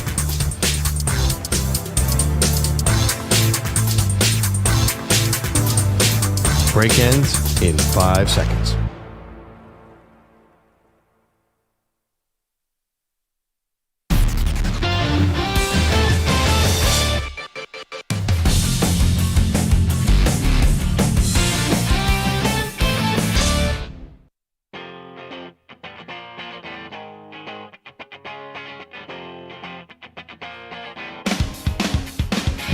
Oh, look at this. Welcome back, Maggie and Perloff. We got someone on the phone line, Maggie, we haven't heard from in a little while. That means I have to go to NHL.com and look up my hockey stories because our friend Sully is my main source in the NHL. Always has hockey stories. By the way, Brad Marchand returning to Boston first time. Sully, are you impressed with my puck knowledge? Buddy, you are the insider. When I think hockey insiders, first person I think of is McLovin. Not Elliot Friedman, nobody else. Andrew McLovin Perloff. What's happening, my friend Perloff and the fabulous Maggie and EJ? Yeah. Miss you guys. I know. Bogusch is here, too. Say hi to Bogusch. Hey, Bogusch. Sorry, buddy. My bad. I apologize. And Manny, here's the deal, Sully, is you and I became friends at a time. So you were Perloff's friends first, and now you're my friend. And we love the fact that we get to hang out with you all over the country, and it's been a blessing in our lives. But you don't understand. I met you diehard Patriots fan named Sully from Boston. I met you at a time when the Bills were routinely kicking the Patriots' butts. Our friendship is going to change now that you have Drake May. I can't really be fraternizing with you anymore because you are now on my corner, and I don't love it. So, we have to kiss our friendship goodbye. These are just the kinds of decisions we have to make. Are you breaking up with me, Maggie? Yep, it's over. Tell Schmoopy, we're out. But that's the thing. It's like the Bills were a wagon, and all of a sudden, Maggie, I've had to watch horrible football for 5 years. I enjoy watching Sunday football again. Wow. I really thoroughly enjoy 4 hours. 5 years. Yes. Oh, man, it must have been so hard. Oh, it's such a long time. Such a long time. Hey, by the way, so the fabulous Schmoopy goes to San Jose Monday through Thursday, and her office is 1.5 miles from Levi Stadium. So I'm putting in an early request for Media Week hangs. Do we get the band back together? Oh, definitely. Definitely. I mean, but does it matter if, Sully, if the Bills beat the Patriots in the AFC title game, is that going to be an issue? No. Okay. No. I mean, if they can make the AFC Championship game, McLovin, I'll be a very happy individual. All right. By the way, let's focus on the positive. Tough one for Schmoopy this weekend. I know you know what I'm talking about. I've never seen such more. She is so angry. She doesn't hate any team more than she hates BYU. Yeah. The Holy War is legit. Yeah, Schmoopy, Sully's wife, of course, went to Utah. That was. I thought you guys might have flown out. Did you go to that game? We did not. No, because she travels so much, and then I'm on my way. So one of the reasons I'm up so early, other than I miss you guys and I wanted to call in, I'm going to see our boy Monty for a couple of days. Nice. Say what's up for me. I will, and I'm thoroughly glad I got to hear your voices. I really miss you guys, but getting up at 4 a.m. in Las Vegas is way too early. That's pretty weak, dude. 4 a.m.'s not that early. Come in Vegas, on, man. In Vegas, you should still be up. Yeah, those days are long gone. Maggie, are we going to be able to talk smack to each other for the next Bills-Patriots game? Should I call in that week, or what are we going to do? No, Sully, you're dead to me. Thank you. Have a safe flight. Oh, damn. I'm just kidding. Wow. I hung up on him. So competitive. No, I love it. Sully's the best. I had to do that for effect. Sully, you're the man. No, I can't be friends with him anymore. This was like this. Our relationship was contingent on the fact that his team kicked my team's butt for 20 years, but we didn't know each other then. So my team was then kicking his team's butt, and I could allow it. What? If Boston's going to be insufferable again, then I can't really go down this path. I mean, show some mercy. He went through 5 unbearable seasons. I know EJ's team hasn't made the playoffs in 2 decades. I'm trying to think of the sum of money I would spend to only have to do 5 years of jet suffering, and I came to $5,000. 5 of them. Fair number. You put a number on it. I think I would save up for a year. So it's 1 year of suffering. So it'd be 6. I'd save up for a year, but then that would be like whatever I'm doing for like this wedding or this honeymoon. That I have to wait. I'd save up for a year so I could spend this $5,000 on just only 5 years of just suffering. Then I get Super Bowls and Tom Brady. Yeah, I'll do that. Guys, also, how long have I not been here? The Bills are dead? Dude, have your boys fight back. Bogusch, you've been gone for like a month, brother. Like a bad 10 days, and Maggie's already seeding the East back to the Patriots. I cannot. I don't know if I can make a bet yet on this, but the Patriots have losing the playoffs after. Look at who they've beaten. It's like a comical schedule. Got their schedule? Yeah, I mean, they just beat Tennessee. Come on. The week before they edged New Orleans. They beat the Bills, but I don't know what happened in that Bills game. The Bills were like kind of dying to lose a game. They beat Carolina and they beat Miami in a close game that they should have actually probably lost.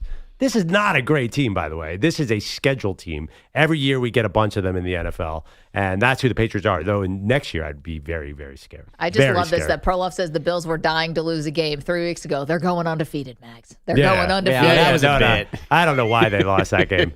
Let's get to Bogusch, who's got the latest and greatest. Yes, Sully, if you're still listening, didn't mean to hang up on you. You did. Yeah. All right, maybe a little. What do you got, folks? At least Seattle has the Seahawks. The Kraken lost in Philadelphia last night 5-2. Oh, no. And the Mariners, 4-3 losers in Toronto in Game 7 of the ALCS. Mariners have relied on magic all season long. Do they have any left? Here's the stretch. And the 3-2 on the way. Swing and a miss. Strike 3. The ball game is over, and the Toronto Blue Jays are going to the World Series to take on the Los Angeles Dodgers. Rick Riz on Mariners Radio. The magic running out in Canada, keeping the Mariners as the only current franchise without a World Series appearance. They won the first 2 games of this series in Toronto, then brought a 3-2 lead back to town. They led 3-1 last night until George Springer's 3-run bomb bottom 7. Almost like he knew what was coming. Manager Dan Wilson had all-star righty Brian Wu just back from injury on the mound. He could have left him in there or went to his all-star closer Andres Munoz to face Springer, but Wilson chose to go to reliever Edward Bizardo instead. You make your decisions, and sometimes you have to live and die with it. And I think, again, the way Zardo has thrown the ball all season long, we were comfortable with where we were. And, it just, again, didn't go our way. Wasn't that Brian Woo's first appearance in like a month because of injury? Correct. Yeah. The Jays can keep partying today. Game 1 of the World Series not until Friday night with the Dodgers coming to town. Star shortstop Bo Bichette says he'll be ready for the Fall Classic after missing more than a month with a knee injury. Forgot about that guy. Those Seahawks. Well, what do? Do you throw him back in? You do. Yeah, you do. What are you going to have, Isaiah Kiner-Falefa at shortstop? I don't know. He's playing second base, but yeah. Yeah. Move him in as second base and move Who's playing? Oh, Bichette back. Yeah. Manny's still correct. Yeah. Later IKF. It's actually more about just getting, it's not even really the fielding that I'm worried about. It's just how's his timing at the plate going to be? Still better than IKF. Whatever. Yeah, I don't love throwing the guy in though who hasn't played in a long time. Although in a championship. Schwarber had an all-time moment in the World Series where he didn't play for most of the year and then came back in the World Series and was a factor. Yeah, but he's Kyle Schwarber. He's almost like a softball player. I feel like he just goes up there and just smacks home runs. I just think about Jameer Nelson being thrown in the starting lineup of an NBA Finals after not playing for like 3 months. There are some. A lot of times that doesn't go well. But there's no rhyme or reason for baseball. I mean, Shohei Ohtani struck out 19 times in his first 5 baseballs. Still won NLCS MVP. I don't think you can predict how a guy's going to be that reliably. I mean, because guys are going to get, who knows who's going to get hot or cold in this series? You have no idea. The Dodgers, how'd they shut down the Brewers? That made no sense whatsoever. Sorry. My rant that baseball postseason is random. Billy Bean told me that. Moneyball. You should read it, Bogusch. Just see the I movie. have no comment. Yeah, actually, Brad Pitt. Just see the movie. You got The it. great thing is, it's right in front of us. Those Seahawks, by the way, they weren't great last night. Gave the ball away 4 times, but they still beat the Texans late last night, 27-19, keeping pace with the Niners and Rams atop the NFC West. Jackson, Smith, and Jigba caught 8 passes, 123 yards in a TD, while Zach Charbonnet scored twice on the ground, but neither was as cool as this. From right to left, at the 22, shotgun step, hand off to Gibbs up the middle, the 25, the 30, a foot race to the 40, and the numbers, the 50, far side 40, foot race with Winfield, far side 30, 20, 10, sideline 5, touchdown!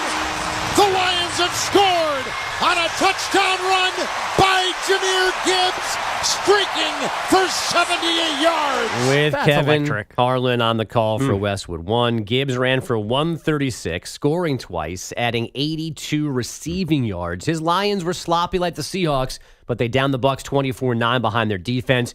Tampa also losing Mike Evans to a broken collarbone. He'll miss most of the rest of the regular season. And finally, things are going pretty well for 6-1 Texas Tech football, except that their fans keep throwing tortillas on the field at the opening kickoff. It is a tradition that dates back to the 1990s, but it is also newly illegal under Big 12 rules, carrying a $100,000 fine. AD Kirby Hockett sounded defiant yesterday. We know that as Red Raiders, no one tells us what to do. Oh. We make our own decisions. Except he was about to tell them what to do. Here's his decision. No more throwing tortillas. No more fines. No more 15-yard penalties. If you get them through security and throw them and get caught, you lose your ticket privileges for all Texas Tech sports for the rest of this academic As year. a tortilla aficionado, this is good. Stop wasting your tortillas. Put them in a delicious taco and just eat them. Listen, he might as well have been winking at the camera. Like, I think this was, all right, I got to say this for the powers that be. It's like, guys, don't throw the tortillas, okay? Seriously, we're serious this time. Wink, wink. But yeah, he had been talking tough this whole time. Like, when they set the rule in the summer, he was like, we're going to do what we want. And now he's like, here's what we're going to do, guys. Yeah, Bogusch, but like, you're a parent. Like, sometimes you got to... No, I know. You got to be the bad guy a little bit. Oh, so no, I think this I'm is... like, Lucas, stop telling fart jokes. Don't do that. It's not right. No, Meanwhile, Lucas, I'm laughing my butt off. Right. Keep telling the fart jokes. This actually, I thought the headline here was him giving up the tough guy act, and for some reason, they don't want to pay $100,000 fines at every home game. I think the penalties are probably worse than the fines, I would assume. The 15-yard penalties, yeah. I mean, the fine they can eat, but the penalties can actually hurt them in a game, I would think. Can't eat those tortillas anymore, though. Random tortilla question, Manny. Go ahead. Flour or corn, which is better? I don't discriminate. Okay. I don't I never know. discriminate. When they ask me, if at a restaurant, if they ask me, I have no idea what to say. I don't discriminate. I don't care. I feel like Fill me up. I get like shamed if you like flour. I think so, too. The supposed to corn like is corn. the authentic. Yeah, corn is the authentic. Corn is what you will get, if you You buy go a to pack. Mexico. If you go to Mexico, or you get a pack got of it. tortillas. But yeah, I mean, I don't discriminate. I love flour and corn, and I love it all together. Which is You need a minute? Which is more aerodynamic is the question too. I feel like the flour would fly better in the air at a college football. I would think Totally. so. Indubitably. I mean, you could injure someone with the corn because it's got a little rough edges. If Well, throw it too sandpaper to fast- it? Yeah.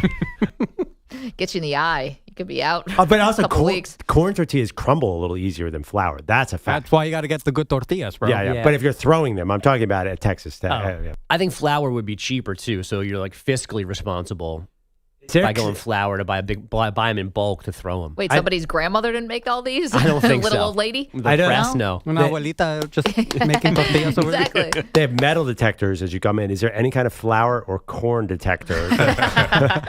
What do you have them taped to your body? Like tortillas taped all around? Like what was it, Midnight Express? Yes. The guy's got all the hash taped to his body. I don't want to know where that tortilla has been. Could we double dip with Maggie and have her sneak tortillas into the garden?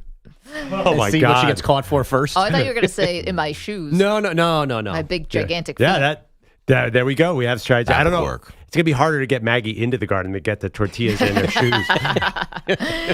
All right. Let's leave it there. Thank you, Bogusch. We'll talk to you next hour. Coming up, Perloff and I have to talk about Steve Sarkisian, and we'll do it next. You're in a 5-minute break.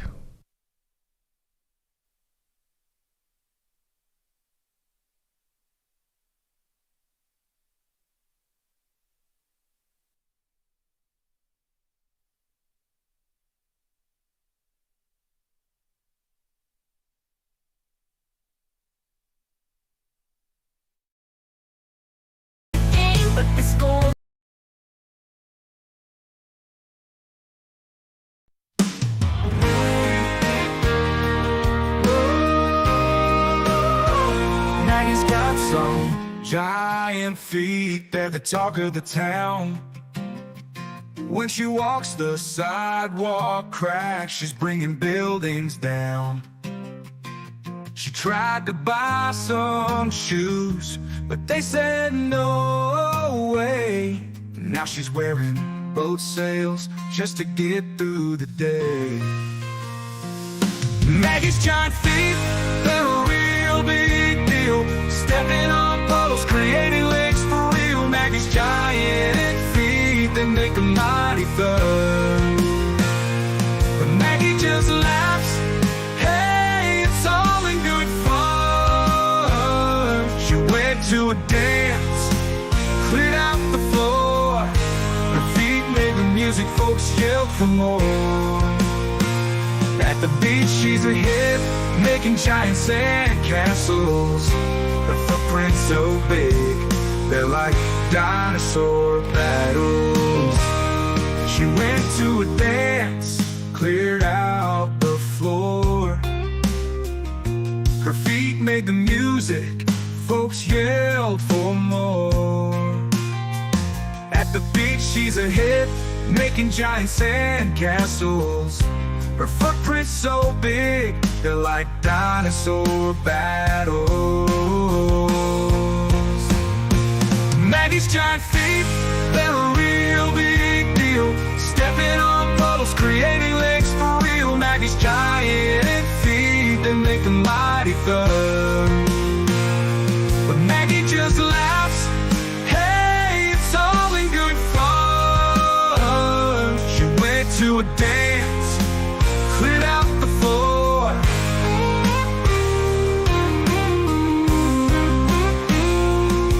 So here's to Maggie and her feet so grand. She's the funniest girl in all the land. With her giant feet, she's never beat. Maggie's big feet make life so sweet.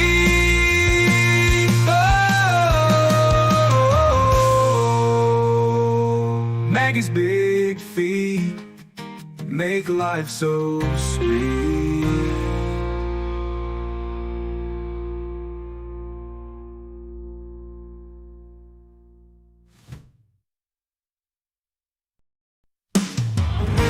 Well, Drop Sam's got the flag in his hand, streaming Maggie and Perloff across this land. He's cracking a cold one before the sun, saying Columbus Day's the holiday when the party's just begun. So raise a glass to the Nina, the Pinta, the Santa Maria. Drop Sam shouts out with a loud hallelujah. He's singing along with that YouTube stream. Maggie and Perloff are living the dream. But old Peter Bellotti, he ain't in sight. Skipped out on work like every holiday night. 1 minute remaining.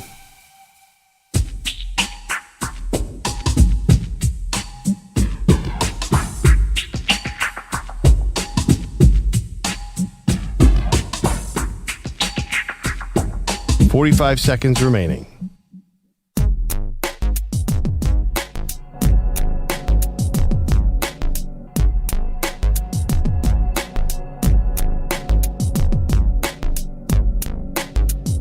.30 seconds remaining.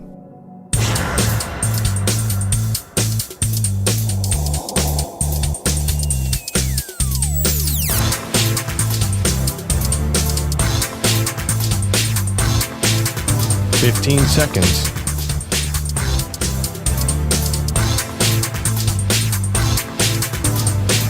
Break ends in 5 seconds.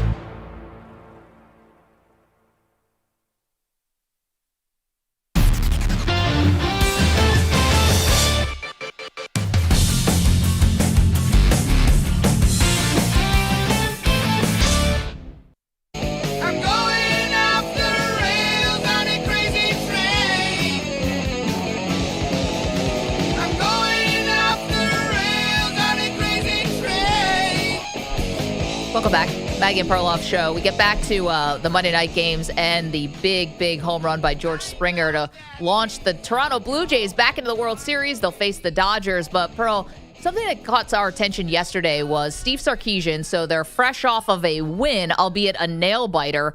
Texas went to overtime with Kentucky, but did escape with a win. And Sark was asked about whether or not he'd ever give up play calling duties because, like, the whole team kind of needs a little bit more attention. Yeah. And Sark brushed it off, basically saying, no, the reason I was brought to Texas is because of my ability to call a game. Well, I wouldn't say the whole team needed more attention. It's because the offense stinks. Like, I think they're saying, let somebody else try these play calls. I just see 80th in offense overall, and that's generous. They feel even worse. But here's the thing. We've seen the Sark offense. Sark is right. Remember Alabama? Oh, my God. Everybody was running wide open. The run plays were amazingly designed.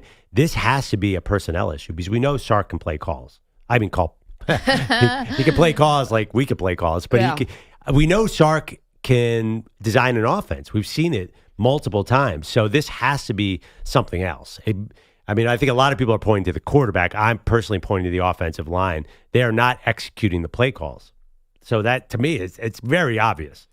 So I think a couple things. I think the offense has a lot of issues. Offensive line is definitely one of them. But even Sark will tell you that their running backs have had issues, the wide receivers have had issues, blocking, and also the Arch, basically, like the center calls out the protections. Mm-hmm. But Arch, according to Sark yesterday, has also, like, when they want to change the protection, they want to change anything about, anything at the line of scrimmage. There have been times when Arch has not been able to execute that. So there's a lot of things going wrong with the offense.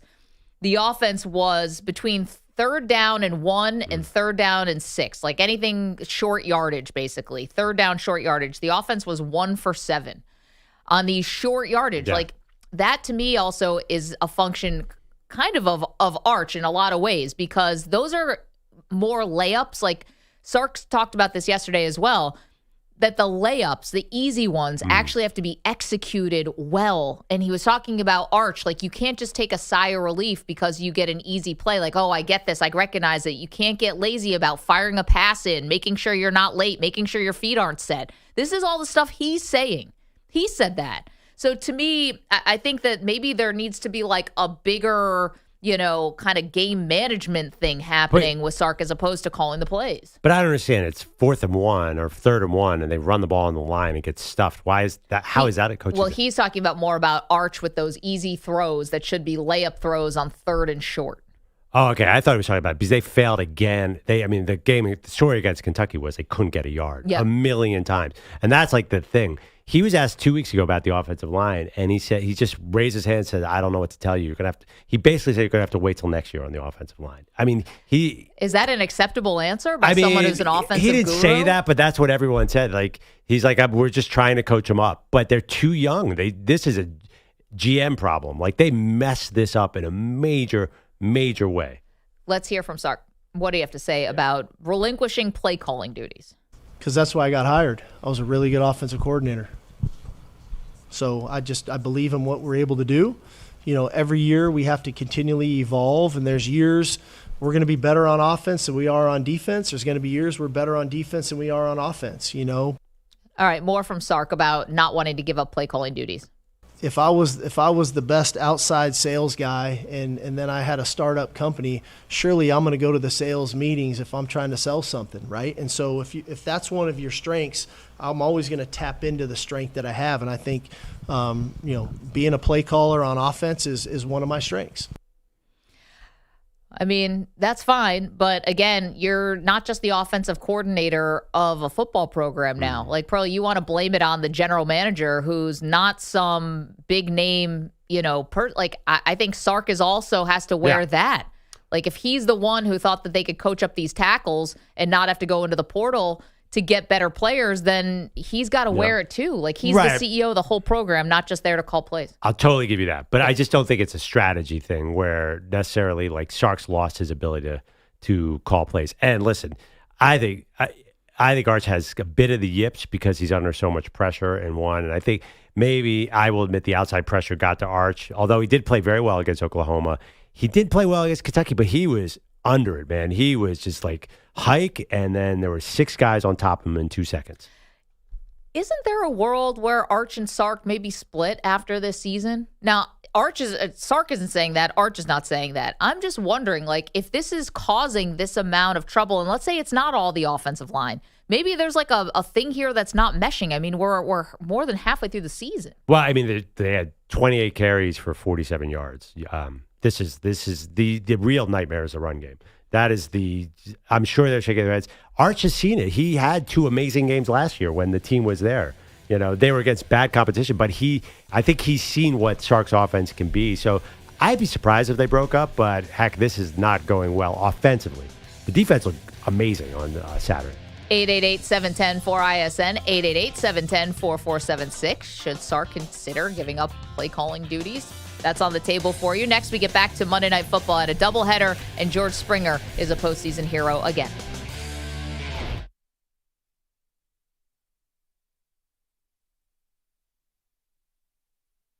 You're in a 5-minute break.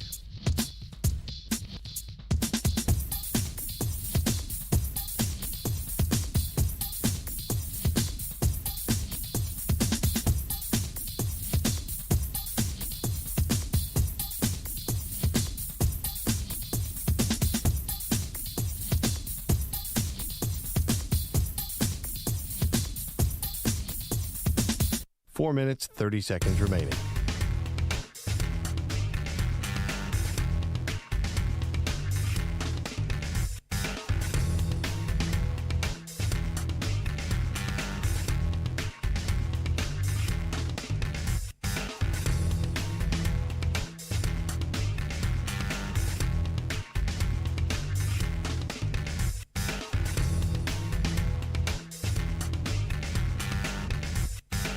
Four minutes remaining.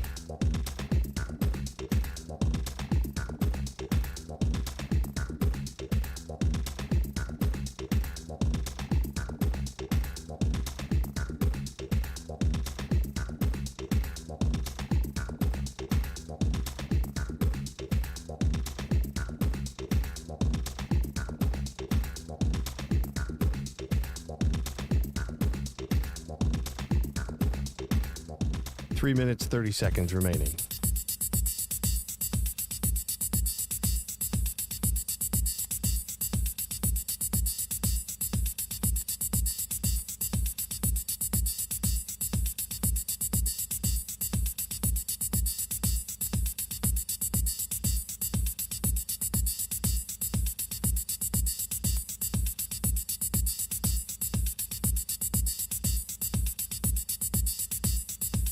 Three minutes remaining.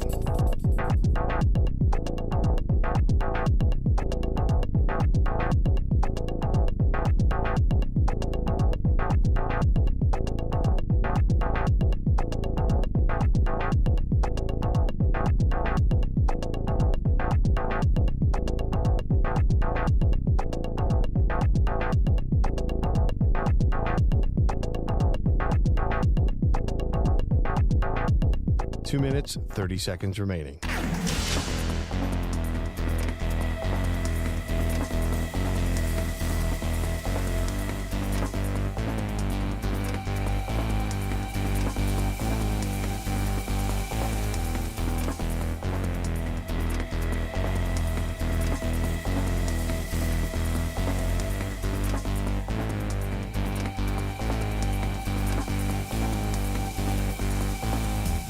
Two minutes remaining.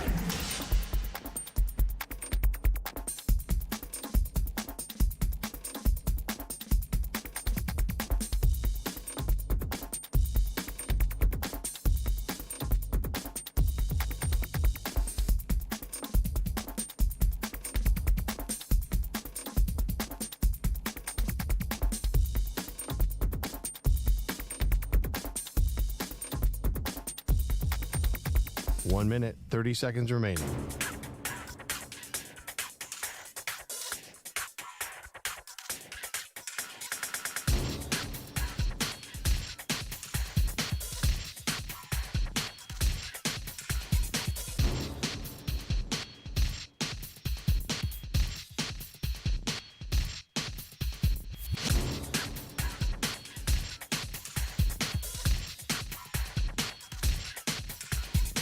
One minute remaining.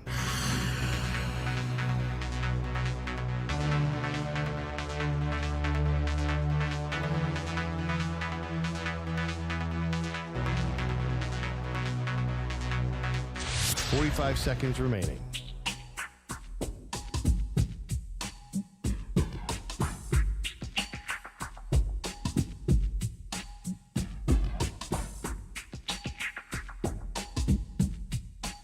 Seconds remaining.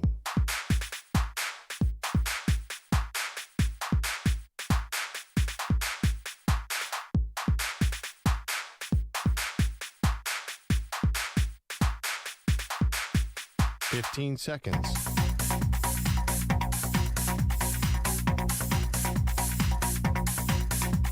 Break ends in 5 seconds.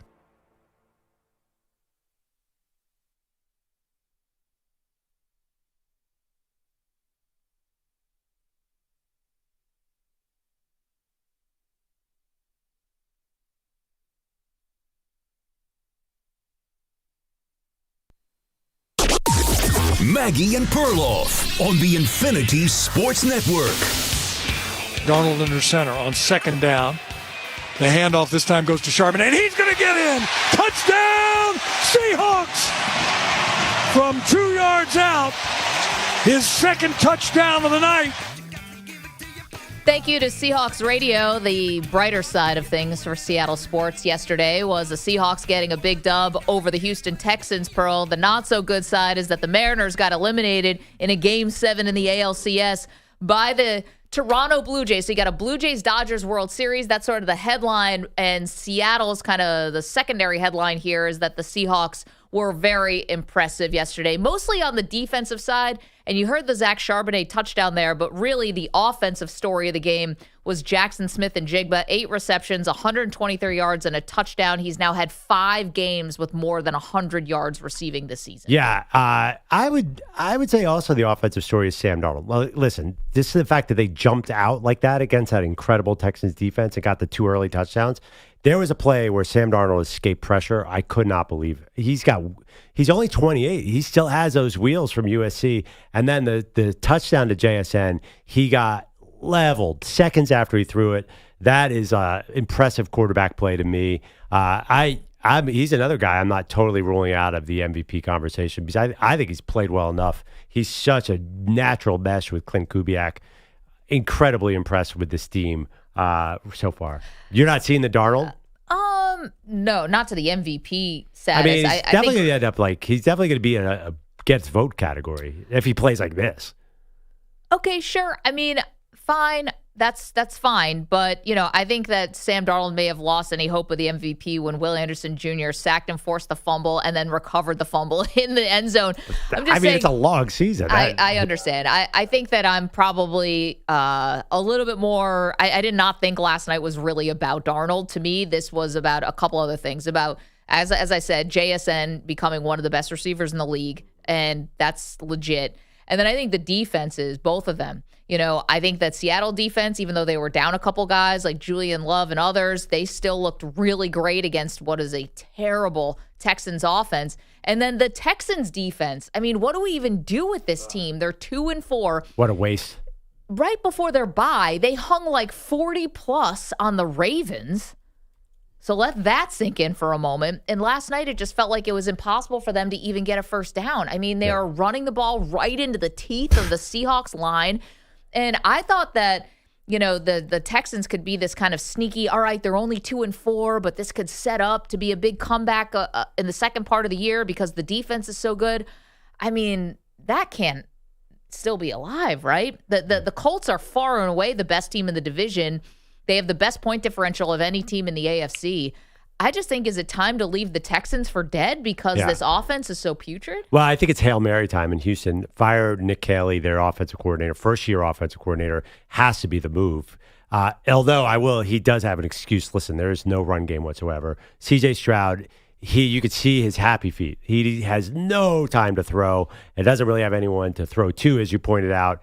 I would try a completely different offense. I know it might not help. They just fired the guy that they were so happy to get out of town, Slowick, and now they brought in this guy from the Rams. It is not working out. The offense does not look functional.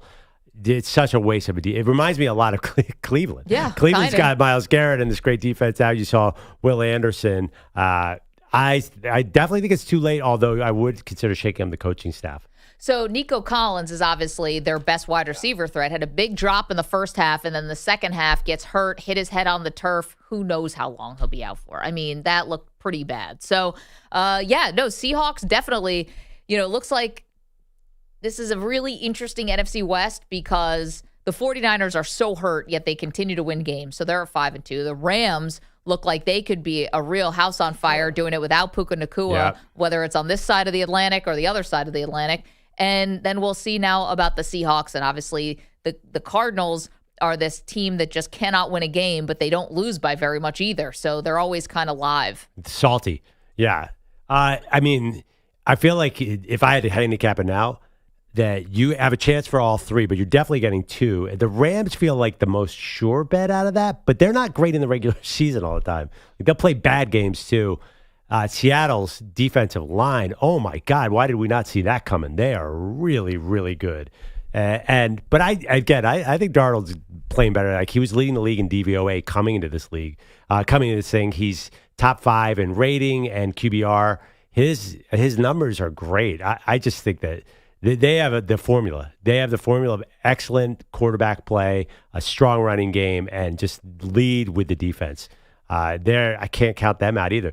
So my question is, how do your Niners fit into that picture? Is not clear either because they look pretty darn good too. Well, the Niners coaches are obviously doing a great job because the team is down to second string at almost every position except some really key ones like Christian McCaffrey.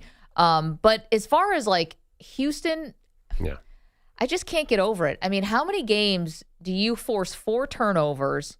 The other team has 12 penalties and you lose. And it's a team that goes 2 for 15 on third down and 1 for 4 on fourth down. But you were just brutal. To be fair though, you were never really in it. I mean, you were losing from the get-go.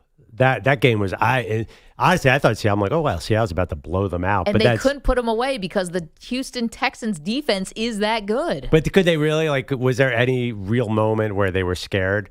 It was 27-12 deep into the fourth quarter. Yeah, I did not.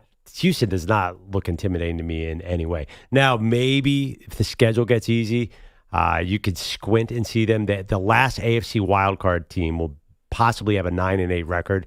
It's getting late early. Do you agree with me about firing the offensive coordinator, which I hate to fire somebody, but it does feel like they don't have a game plan. Yeah, but do they have someone to elevate? You have a defensive head coach in DeMeco Ryan, so it's not like he's going to take over play calling responsibilities. Well, I have no idea. That's a great question. Anyone on the outside, can they borrow? Bring in who? Bill Callahan? Can they be like, Washington's got too many injuries. Can we borrow Cliff Kingsbury? Yeah, no, Bill and Brian, both unavailable. 888-710-4ISN, 888-710-4476, yes. I got it, Mike McDaniel. I can't believe he's still the head coach of Miami. But if you call him up and say, hey, we'll trade you a 6th-round pick, give us Mike McDaniel. Yeah, he's got a day job right now. Still, shockingly, Mike McDaniel is the head coach of the Dolphins. How? I don't know. Team gave up. Team quit. Unless you think now we're talking about the Dolphins and Mike McDaniel, the only defense you could have for keeping him on a team that quit because it was raining in Cleveland, right? Like that's why they quit. The weather was bad. Understood. Yeah, sure. Is because you are trying to get the number 1 overall pick now? Mm-hmm. Because if you change coaches, you might get like a new breath of fresh air and Anthony Weaver, if they, elevated him, the defensive coordinator, maybe you get like on a little bit of a hot streak. You keep McDaniel so that the team stays in this funk. Right. But it's not a year where there's a clear target at number 1 overall either. Like, I think that anyone but Tua. It could be anyone 1 through 5 could be a good quarterback. Or I don't think that makes sense. That you don't have to have the worst record. You're going to be fine if that's the goal.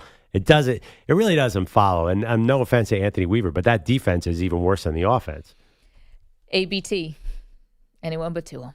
Here's Mike McDaniel. Manny, let's hear it. Says his expectation is that Tua will remain the starter, but hopefully not have it blow up in his face. Yeah, he's going to take the snaps this week, and he's going to be our starter this week. And my expectation is that we don't throw 10 picks. That was a miserable experience. This guy. Yeah, why would you not want to follow that guy into the fire? He sounds like a bratty teenager now. And I know everything sounds worse when you're losing and it looks as bad as possible. And he was like maybe the boy genius, like when he got hired and they're winning 10 games and going to the playoffs. But doesn't he sound like a quiet quit, like brat? Yeah, I mean, it's been like that all season. I think he's been messing with people a little bit. That being said, this is the Dolphins. Watch them go out there and win some random game. I'm looking at 3 weeks from now. Buffalo goes out of Miami. Watch them compete in that game out of nowhere because they've been in a couple games. They could have beaten the Chargers, who were a pretty good team, a couple weeks ago at Cleveland in the weather. That wasn't even a fully formed Dolphins team's not winning that game. That was rough. Let's pause for a second on the Toronto Blue Jays, shall we? Big winners last night. They punched their ticket to the World Series. Well, they were host the Dodgers for the first 2 games, Pearl, and it was as dramatic as it gets. They're down 3-1 in this game, 2 on, 1 out, and George Springer up to bat. They decide not to intentionally walk him. They bring in a new pitcher, and George Springer takes it out of the yard. Just an unbelievable moment for a franchise, as I've called 2025 the year of the slump buster, the year of the drought buster. Man, does Toronto fit that to a T. A franchise, and quite frankly, an entire country that's been dying for a champ, and now they have a great opportunity. Now, granted, they're going to be underdogs, and they're heavy underdogs to the Dodgers, but this was an all-time moment last night. Well, okay. I'm not going to rain on your drought busting, but we weren't talking about the Blue Jays drought coming in. The reason this all started was because Rory McIlroy kept on coming second place in majors and finally broke the drought and broke through. I can't remember. Was there a season where we're like, well, man, the Blue Jays, can they finally end the drought? It's a little different. It's a different energy. I don't think anyone except you is going to use the word, the Blue Jays break the drought if they win this. That word will not be used. Oh, come on. You think it will? No, they'll say the first time they've won since 93, but it's not the same Rory thing where that was a very clear narrative. This is just like you're kind of reaching for any team that hasn't won in a long time. Oh, disagree. No, this one definitely counts. And I know that the Raptors won in 2019, so you do have a championship for Canada, but it's been about hockey. It's been about baseball. I mean, this is like, it's a thing. It's definitely a thing. And with all these guys, like they do have stars now. They have the sons of stars. They had a little juice and a little buzz. EJ made a good point earlier, which is this is the team that we've been waiting to see this kind of grit, to be down in the series and come back, to be down twice in the series, 0-2, down 2-3, then to be down in this game 7 and to come back in the way they did. Like this is definitely a drought buster, definitely a slump buster. Okay. But they got to win it now. But you, by the way, you would have made just as passionate an argument for the Mariners. Well, that's an all-time drought bust if you've never even been to the World Series at all. Okay. Yeah. All right. I'll give you, I mean, I guess I have to root for the Dodgers because I cannot handle the drought busting talk.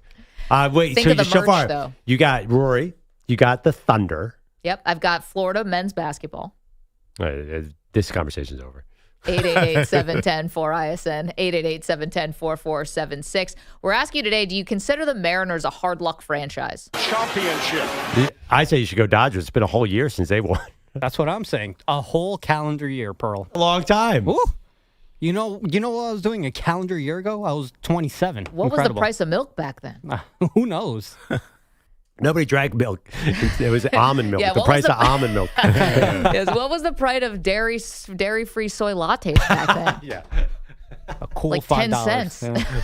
Oh, man. Now they're $15. Okay, we're going to take a quick break, come back, get you the latest headlines and more details about that Game 7 last night, and ask you the question, do you consider the Mariners a hard luck franchise? And Harold Reynolds will join us from MLB Network. Even though this is probably a tough day for Harold, we appreciate him coming on to talk baseball with us. Oh, boy, this is exciting, Maggie. We finally have NBA basketball on PrizePicks. I'm so excited about this. PrizePicks is the best. If you have a take that you really believe in, you can win with PrizePicks. Right now, new users get $50 in bonus credit instantly in lineups when you play your first $5. The app is so simple to use. Just pick 2 or more players, pick more or less on their stat projections.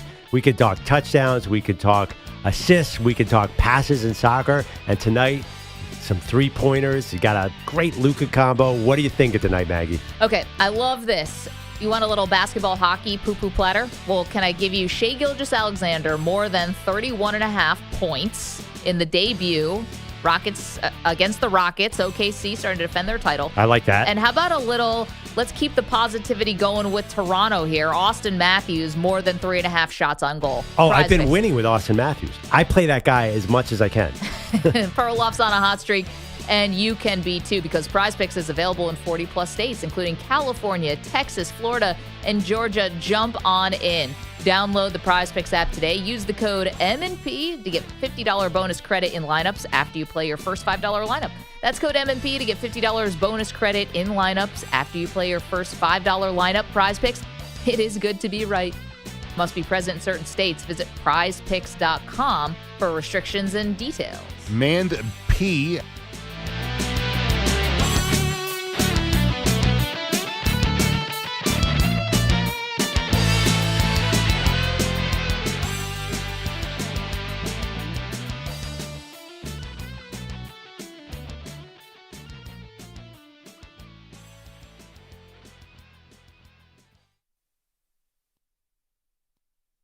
You're in a 4-minute break.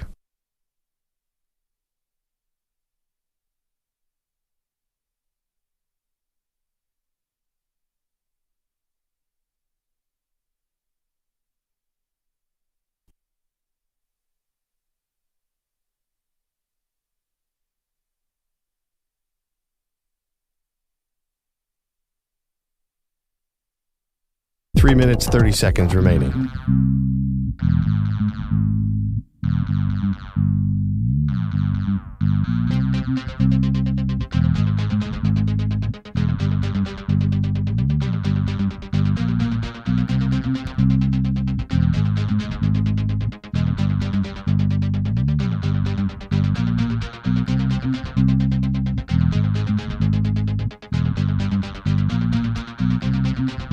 Three minutes remaining.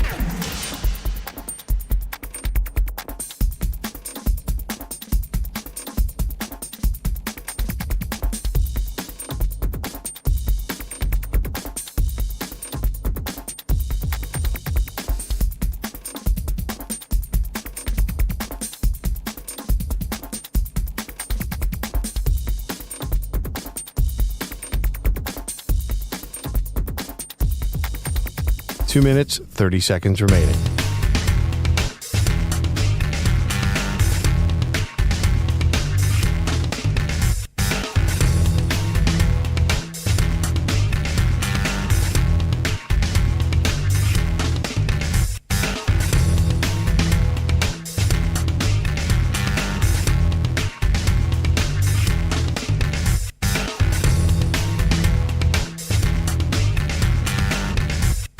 Two minutes remaining.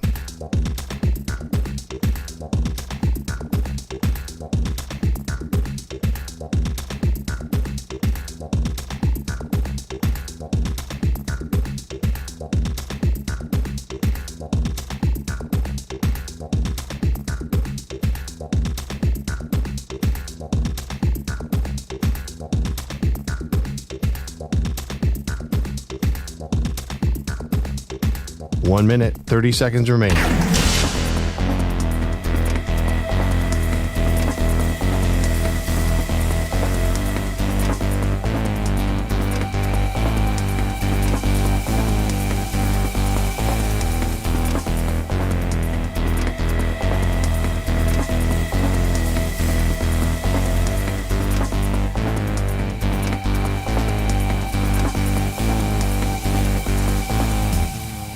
One minute remaining.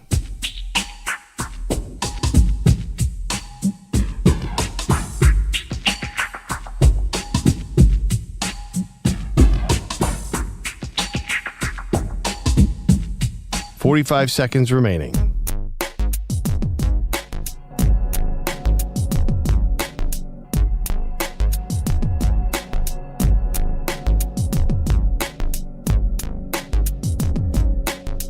$30 remaining.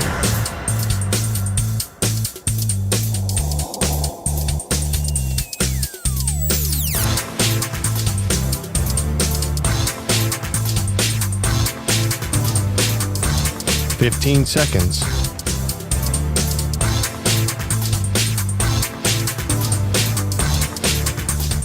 Break ends in 5 seconds.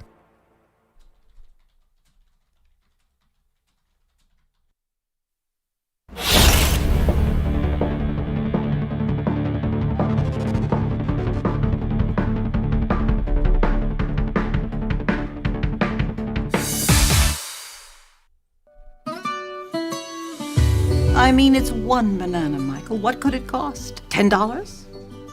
You've never actually set foot in a supermarket, have you? I don't have time for this. It's gonna be a good day with Maggie and Perloff. That's got to be Arrested Development, right, Manny? Oh, gosh. Welcome back, Maggie and Perloff Show. We're talking about the price of milk last year when the Dodgers won the World Series. Because we all get along as people, but we definitely, it is 4-on-1 against Maggie's year of the Drought Buster. I mean, I think everyone here is rooting for that not to happen because you've been a little over the top with the drought, Maggie. Listen, I'm just trying to get some good merch out of this whole thing, and you guys keep finding reasons to pour cold water on this shirt. You don't get the T-shirt. Print the shirt. You're not going to be able to wear a Drought Buster, Slump Buster T-shirt. I actually did the trademark Google search, Slump Buster, and that ran into a lot of HR problems. So I'm fully in. Listen, I'm happy to profit off of this bad boy. Your computer was confiscated. But I just think that your ability to craft any championship into some sort of drought is unparalleled. Well, listen, I mean, gas was just crazy last year when the Dodgers won the last one. Yeah. Way back when. Way back in 2024. So in June, when we have this conversation again, are you going to throw the Oklahoma City Thunder into the conversation? Listen, it's going to feel a lot longer than a year. Meanwhile, NBA's back tonight. Let's get to Andrew Bogusch, who's got the latest headlines for us. What's up, dude? Guys, the 1993 World Series is universally loved. Joe Carter and the Blue Jays breaking Philadelphia hearts. For the first time since then, those Jays back in the Fall Classic, and all it took was rallying in the ALCS overall and Game 7 specifically last night. George Springer's go-ahead 3-run homer, bottom 7, his 23rd career postseason long ball. I just honestly try to enjoy it. You know, it's something that I was told early in my career is you never know if you're going to get back here. You never know if you're going to be in these moments. And, you know, there's so many guys that have come before us who deserve to be in these moments. And, you know, it's just kind of one of those things where you got to try to have fun and enjoy it. And, you know, whatever happens, happens. And good things keep happening. This was just the second go-ahead homer in the 7th inning or later, with his team trailing by multiple runs in postseason history. The Jays returning to the World Series with this 4-3 win. They are the 4th team to lose the first 2 games of a best-of-7 at home and win the series.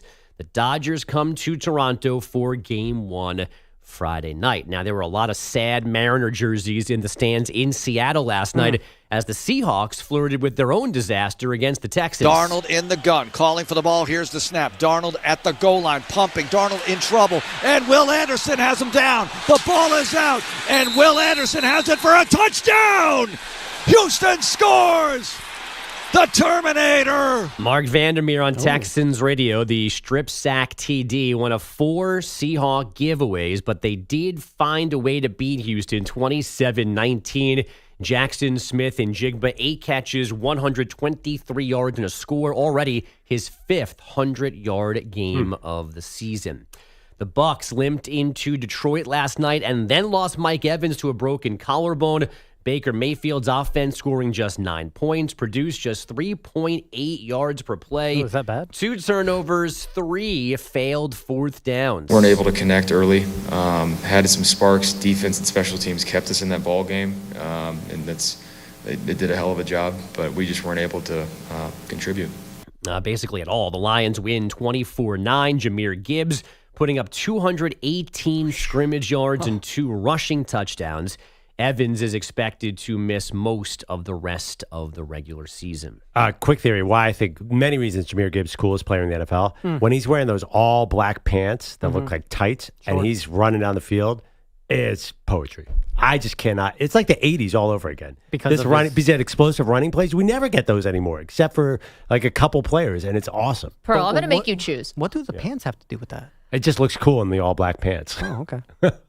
Who do you like more? You've got to choose right now because I can't take this. Bijan or Jahmyr Gibbs? You can only have one. Oh, Gibbs by far. Okay. Yeah, it's been you said Gibbs Bijan was the best player in the NFL the other day, and you've been telling us. Was that yesterday? No. Well, no. Yes, Raheem Morris been saying Raheem Morris keeps telling everybody that Bijan is the best player. No, I think Bijan it's crazy. A coach is calling one of his players the best player in the league.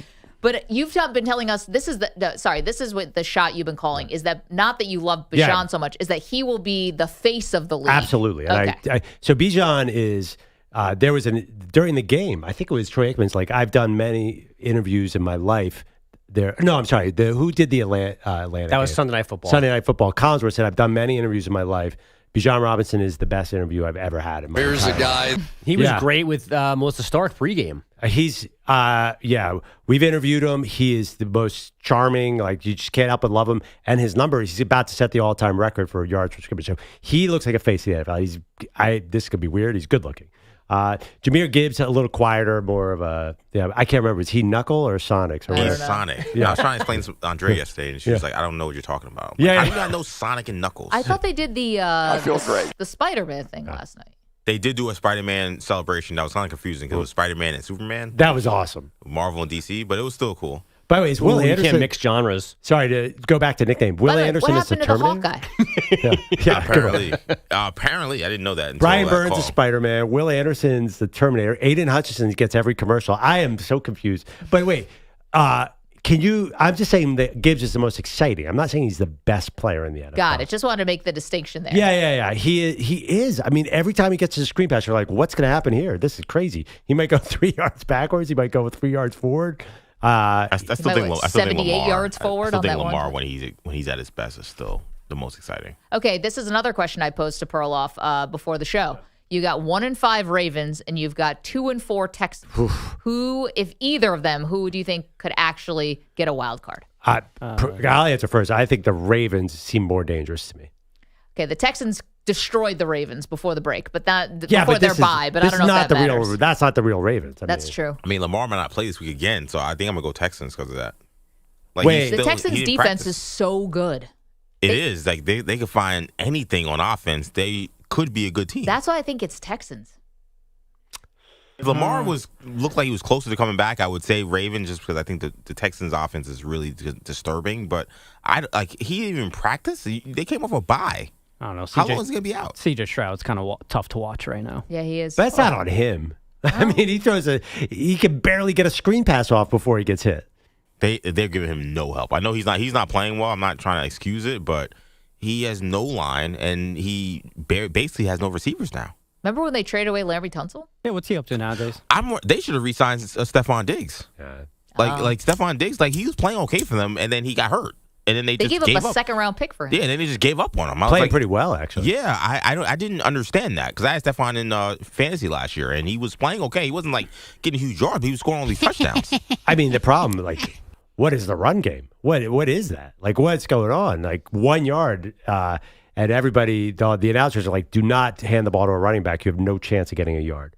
I was disappointed that they didn't have another option besides Nick Chubb to replace Mixon when he got hurt. Well, they didn't know Mixon was going to be, yeah. But, like, that can't be, Nick Chubb, he's been through too many surgeries, too many injuries. Like, that can't be your plan B if your starting running back got hurt. You got to have some other guy bring some speed, bring some home run ability. They have nothing. Well, they like this kid who catches the football, too, Woody Marks. So he's just good in his role. He's probably their best receiver. He's the only guy who scored an offensive touchdown for them yesterday. Let's get back to Bogusch. It's rough. That's why I'm going Ravens. Wait, Maggie, what's your choice? It's still the Texans. Okay. Florida State football coach Mike Norvell's back on the hot seat. It's been a 4-game skid, but he's not losing his job right now. The school said yesterday a full review of the program comes after the season. The Winnipeg Jets won their 5th in a row, 2-1 in Calgary last night. Those Flames have now dropped 6 straight, And yes, the wait is almost over. Brooklyn Nets basketball is back tomorrow night in Charlotte. While you wait, the Thunder raise their banner against the Rockets tonight. Then the Warriors take on the Lakers again without LeBron. Oh, come on. Got to see LeBron. Well, it's going to be a minute. Yeah. Sit tight. Sciatica. I relate to that. Mid-November. Literally pain in the butt. See you in Thanksgiving. How many points and assists? I mean, Luka's going to have the ball in his hand 98% of the time there. It's going to be crazy how much he's going to accumulate. I don't know if they're going to be great, but it's going to be the Luka show. So follow me on this one. It's not the same at all, but we saw Mike Evans last night get really hurt. Collarbone broken. Oof. I mean, how can he come back? Yeah, it said likely out for the season. I would imagine. And it got me thinking, I'm like, man, did he even have to come back this year? Now, I get why you would, right? Like, he's been hurt a lot at the end of his career, but you do have a team that's like winning the division, and you've got Baker, and you got some key pieces here, so maybe you want to come back. And I was thinking about this actually with LeBron and how this new book is coming out where basically everyone's kind of taking a shot at him. And it's going to be like a lot of flaws. Now, is it going to be hopefully not an injury? He's starting the season hurt, which is not a broken collarbone, sciatica. But I'm like, man, is this season going to be like worth it? Yeah, for like him? Is it going to be his Wizards season with Michael Jordan? It's going to be his North Carolina Belichick. Yeah, there's not a lot of upside unless they win a title or at least get far in the playoffs. That's the only potential upside. Yeah, right. So, like, even your guy, BrandonGraham, yesterday with the Philadelphia Eagles, comes out of retirement yesterday, decides he wants to come back. And we were talking about, like, is leaving on top kind of overrated? But I'm also wondering, is coming back worth it, you know? Yeah, I mean, but LeBron was so good last year, so that's kind of hard to picture. It's hard to sit down. It's easy for us to sit down, but when you still have skills, you got to go out there. No doubt. LeBron James. Okay, we pause our LeBron James conversation to welcome in an all-star, two-time all-star, three-time Gold Glover, won the Roberto Clemente Award, one of our absolute favorites on the diamond as well as in the broadcast studio, and that is Harold Reynolds from MLB Network. Harold, thank you for even doing this morning. You spent 10 of your 12 years in a Seattle Mariners uniform. You are Mr. Pacific Northwest. I have to imagine today is very, very painful, so thank you for doing this. Oh, it's painful, no doubt. I appreciate you having me on, though. Thank you very much. Yeah, it's tough to get that close to a World Series, the first one ever, and not be able to pull it off. But, that's part of sports, but it's tough to swallow right now. I'm sure a lot of people are hurting. HR, let's dive right into the decisions. Would you have walked George Springer in the seventh inning, second and third, first base open? He hits a home run. Was that a strategic mistake by the Mariners? Well, the challenge there is that I thought the mistake, if you want to look at a mistake, I would have left Wu in to face him instead of going to the pen at that time. I didn't like that move, and that was not Monday morning quarterbacking. That's just how I saw the game. I wasn't too concerned about the open base because he's on one leg. He could not reach a ball in the outside half, and he happened to get a ball that was on the inside half, and he hammered it. Their lineup was so deep, and the guys hitting behind him were swinging the bat so well. So I can see the decision to go ahead and pitch to him, and I can see also walking him. You can second guess that, but I think more was the decision to take Wu out. I thought his stuff matched up a little bit better than going to the pen at that time. Harold Reynolds joining us on what is a tough day for Mariners fans and former Mariners players everywhere. The idea also, Harold, to not go to Andres Munoz at that point. Do you think that was a mistake by Dan Wilson? Well, that would have been the move you make. But we can, that's what we do is we pick and, figure out all these different strategies. But to me, you can't go up 2-0 in the series, win the first two games in Toronto, and go home up 2-0 and lose 2 out of 3. That's where the series was lost. It wasn't Game 7. It was lost back home in Seattle, and we were lucky to win the third game back home in Seattle. So, to me, that's where the series turned. You can't go up 2-0, win at their place, go home for 3 games, and not play well. And that's what happened. Harold, we had a debate earlier in the show, Maggie and I, about whether this was a successful season for the Mariners. I mean, obviously successful on one level, but when the dust clears, are people going to look back fondly on what happened this season, or will there still be a tinge of disappointment because of how it ended? No, it's a great year for the Mariners. You know, I mean, you come one game within the World Series, that's hard to say it's a bad season. We don't live in New York. I mean, come on now. Let's just put it real perspective. You know, New Yorkers, we don't win a World Series, a bad year. You know, you're losing the World Series and they call it a bad season.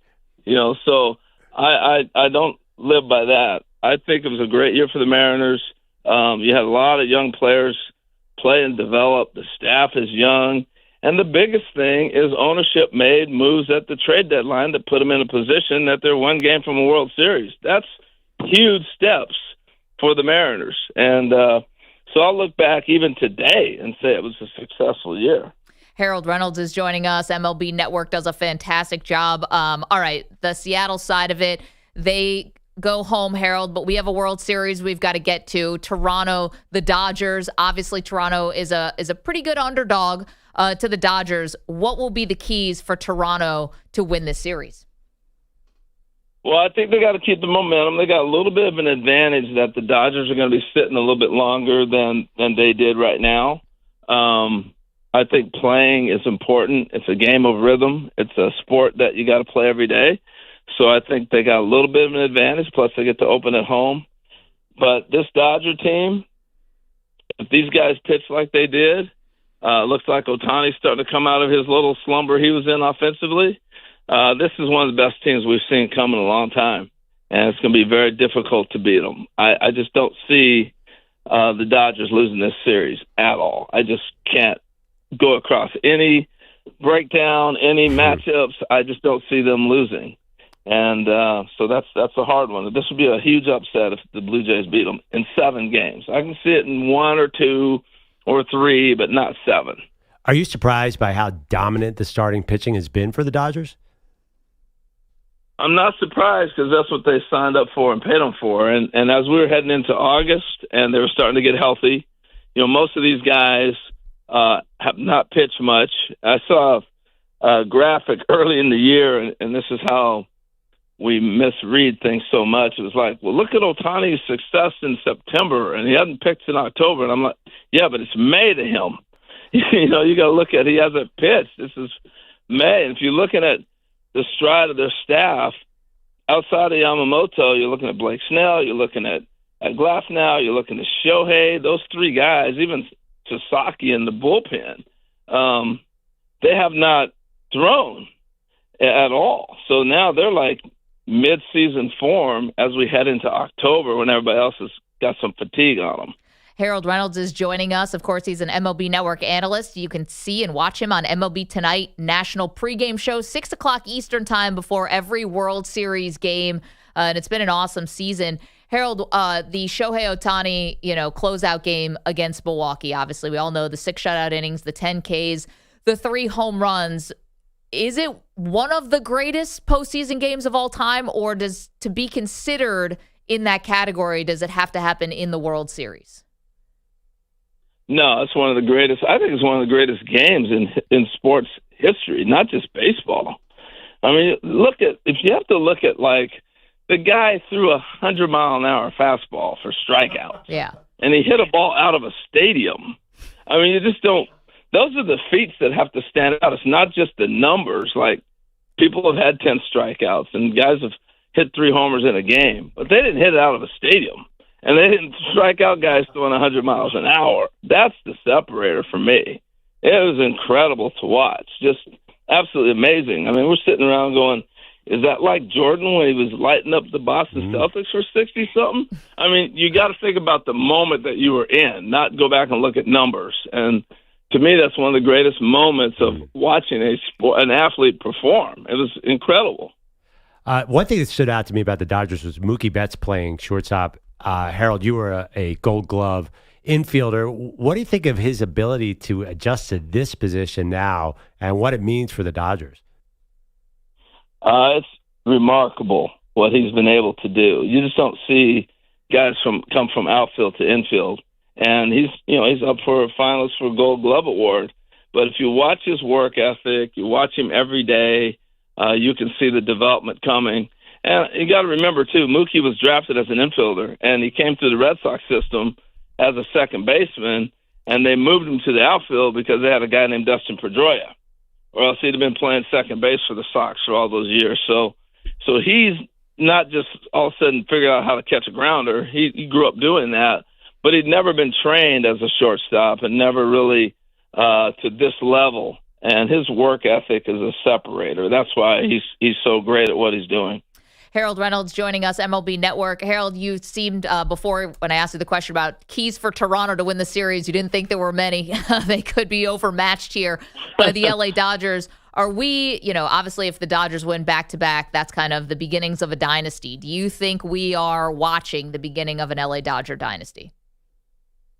Yeah, I do. It's hard to do in this sport because, you can have anything happen. You can take the bat out of somebody's hand and just walk them, which we'll probably see happen to Vladimir Guerrero in this series. He probably won't get pitched too much.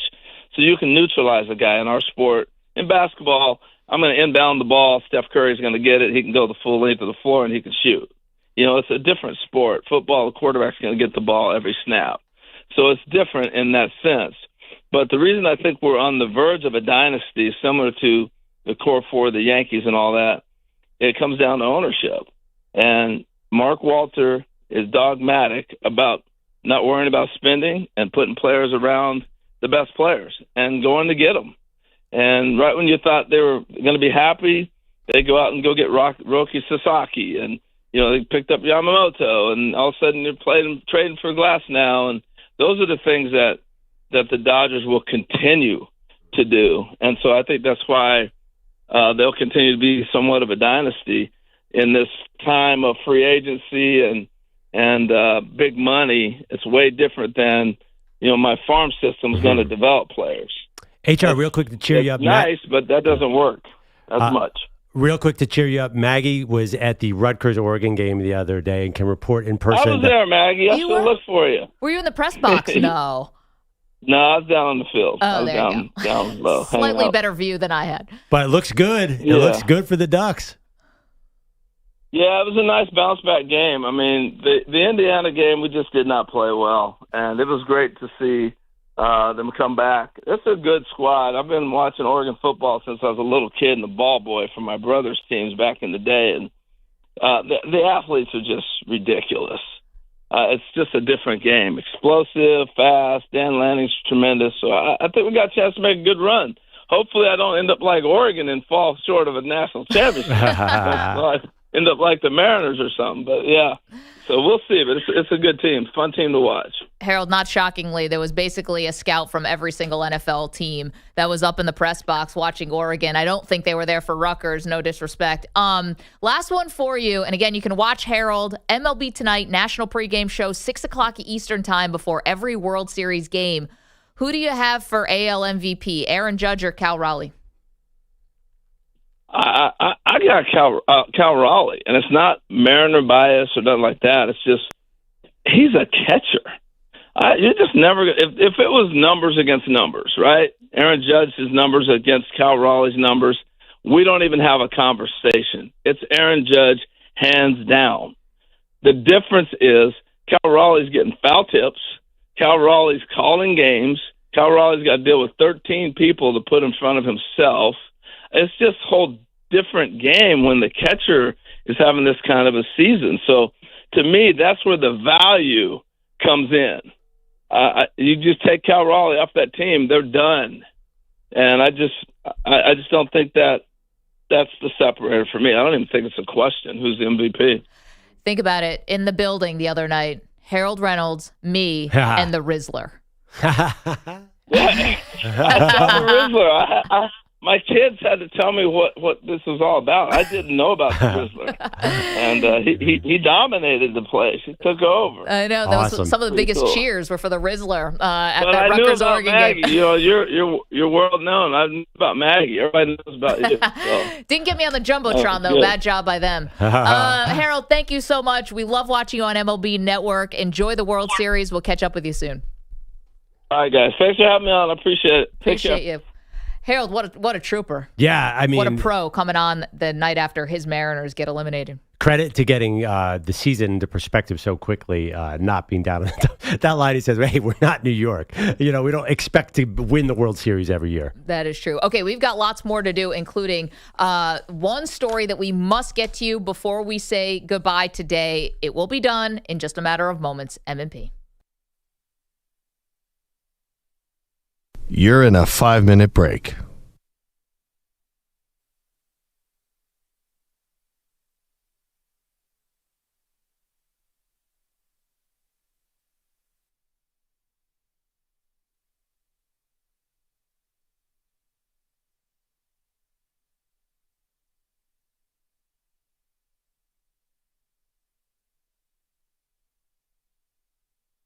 Four minutes, 30 seconds remaining.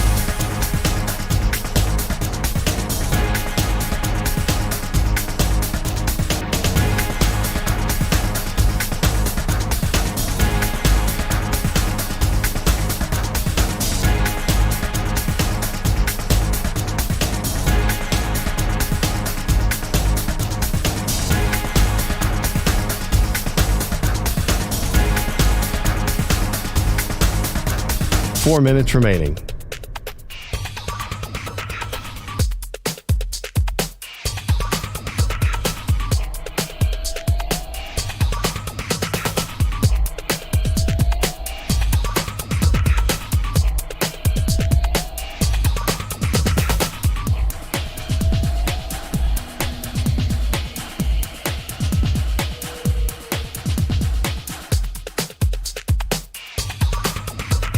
Three minutes, 30 seconds remaining.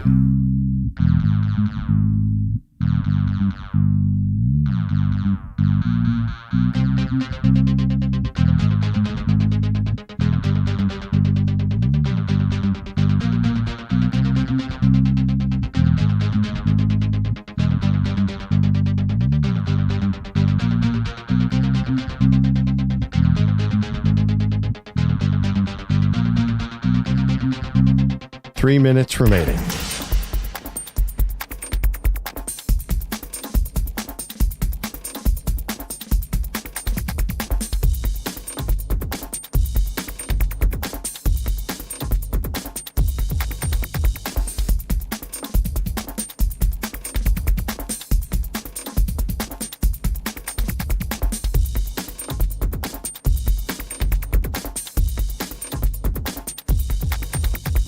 Two minutes, 30 seconds remaining.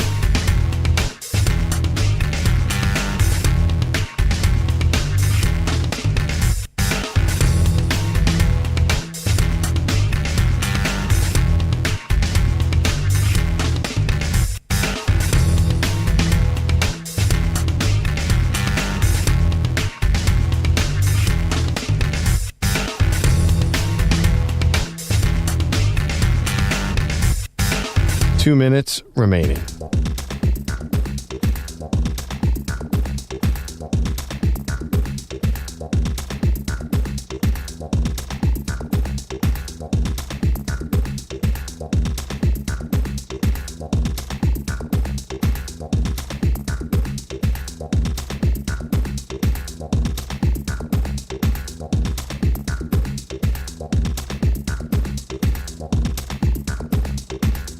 One minute, 30 seconds remaining.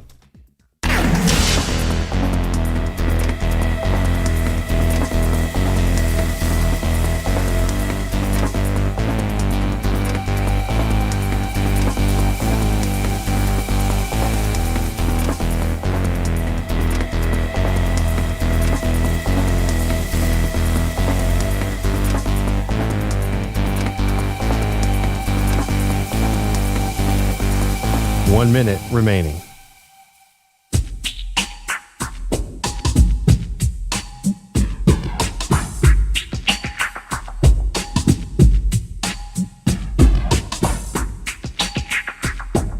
45 seconds remaining.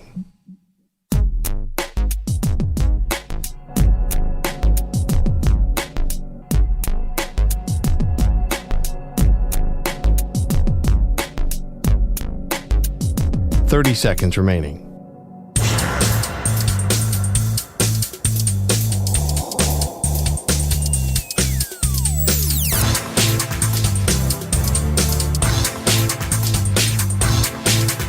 15 seconds.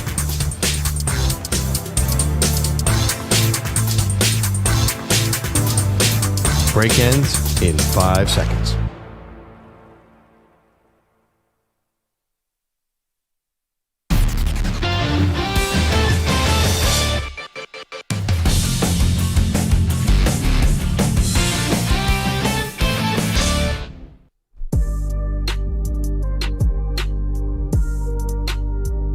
All right, the Defensive Player of the Week is brought to you by Navy Federal Credit Union. Our members are the mission. You know, it feels like there was a lot of good choices this week, kind of a defensive-oriented week. I already threw my name in the hat yesterday. J.C. Horn, Panthers cornerback, dominated the Jets, had 2 interceptions, and 1 was a crazy play. So that's my front runner, although he did it to EJ's Jets. But then there are a lot of good players. Cleveland's defense, Carson Schlesinger is a revelation. I'd go that as my second choice. Oh, man, this is a tough one. I almost want to go, would EJ give the Defensive Player of the Week in a losing effort? Like Will Anderson was unbelievable last night. Single-handedly sack, fumble, and recovered the fumble in the end zone. Now, the Texans lost the game, and they've been bad this whole season, but he's been great. We forgot about Micah Parsons' big fourth quarter for Green Bay. That's it. Also, Deron Bland had a pick 6. There's a lot of big names to choose from. It's hard to think I think like EJ went Micah Parsons. Okay, so I've been told that I can be a little biased with some of my picks, and I hope this week shows that I am not. Couple of field goals, floating one, and reaching up. It's intercepted by Horn again. It looked like Josh Reynolds was going to catch that, but Horn got his hands on it first and wouldn't let go. Yes, your Defensive Player of the Week is J.C. Horn, cornerback for the Carolina Panthers, who had 2 second-half interceptions of Tyrod Taylor to help the Panthers beat my lowly winless Jets. What's that man doing? Horn is, I think, one of the more underrated corners in the NFL, and he showed it definitely on Sunday. And just, I know it's Tyrod Taylor, I know it's the Jets, but that game was in the balance, and those were huge plays. So, J.C. Horn, you are the Defensive Player of the Week. For my Panthers, because you know who is likely starting this week against your Buffalo Bills? The Red Rifle, who's very popular in Buffalo because he helped the Bills get in the playoffs once by knocking out the Ravens in the final week of the season one year. Yeah, I contributed to Andy Dalton's charity. Yeah. Like many other members of Bills Mafia because he broke a 17-year playoff drought because it broke a tiebreaker. And Bryce Young is hurt, so I think Andy Dalton will be playing against the Bills, and I don't think that love for him will extend to this game. You know, there's an acronym for both the Bills and the Jets. The Bills is Boy, I Love Losing Super Bowls, which was terrible for my childhood. But EJ, there's a acronym for the Jets, JETS, just end the season. Never truer than this year, right? Oh, yes. You don't have to play one more snap this season to understand this is just in the toilet. Now you're not even sure who you're starting. Justin Fields has been benched. But anyway, it's never been truer. Just end the season. Listen, NBA season's here, so the Jets can't hurt me anymore. I'm glad you put up your force field of Knicks basketball. Quickly, we want to get to this story. Pearl, feels a lot different now after the Eagles had that big win on the road against Minnesota. Right. But BrandonGraham, future Hall of Famer? Only 1 Pro Bowl. I just looked it up, so probably not the individual success. Yeah, probably. Okay, maybe not. Eagles Hall of Famer. Ring of Eagles honor. legend for sure. Eagles legend, sure. Okay. Coming out of retirement to suit back up for the Eagles. Now, listen, everyone's entitled to have a fake retirement or two. But if the Eagles had been kind of crashing out, like Jalen Hurts and A.J. Brown and the relationship and Sirianni and all that stuff, then I can understand it. But it seems like everything's kind of back on track. Do they really need BrandonGraham? Because this is about a vibes thing. This isn't about him actually contributing on the defense, right? Oh, 100% they need him. They lost so many good pass rushers this offseason. BrandonGraham is definitely needed. That's why he's coming back.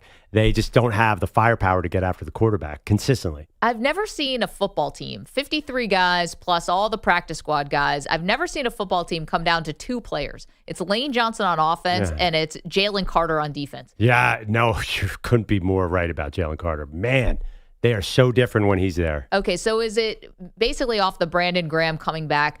We were asking, is it overrated to go out on top? You know, Eagles win last year. BrandonGraham gets another ring. He had one in 2017 also when you guys upset the Patriots. Is that an overrated thing? You know, to the ride off into the sunset, if you will, to cap a career on the ultimate high note. You know, I think we love it as fans, I guess, but is it overrated? Yeah, I mean, I think we talked about this with LeBron earlier. When you still have it in you, imagine you have the ability to play NFL football and you're just sitting on the couch at home. That feeling, every cell in your body must itch to get out there, and you have the rest of your life to be retired. So I totally understand it. Yeah, but isn't there something about bookending it? You know, you get the Peyton Manning exit. You know, you get the John Elway. You just get to go out on top in a way that's, you know, the lasting memory is not you tweaking an ankle or, you know, getting blown up by an offensive lineman. It's you going out with the confetti falling. Yeah, I know what you mean. But Elway and Peyton Manning were both done. BrandonGraham came back out of nowhere in the Super Bowl and played well. I know he's 37. I feel like he's going to make a real impact here. He seems like one of those players who's just touched by magic. And I wouldn't be surprised if he had a big sack. Well, that's where we're going to have to leave it. Big thank you to EJ Stewart, Manny Rodriguez, Andrew Bogusch, Andrew Kaplan. Thank you to Harold Reynolds, who joined us earlier in the show to talk about his Mariners. Unfortunately, their season came to an end last night. Yeah, big credit to HR for coming after a loss. I think so. He's a pro. Weedos and coffee drinkers, don't forget to download the Maggie and Perloff podcast. See you tomorrow.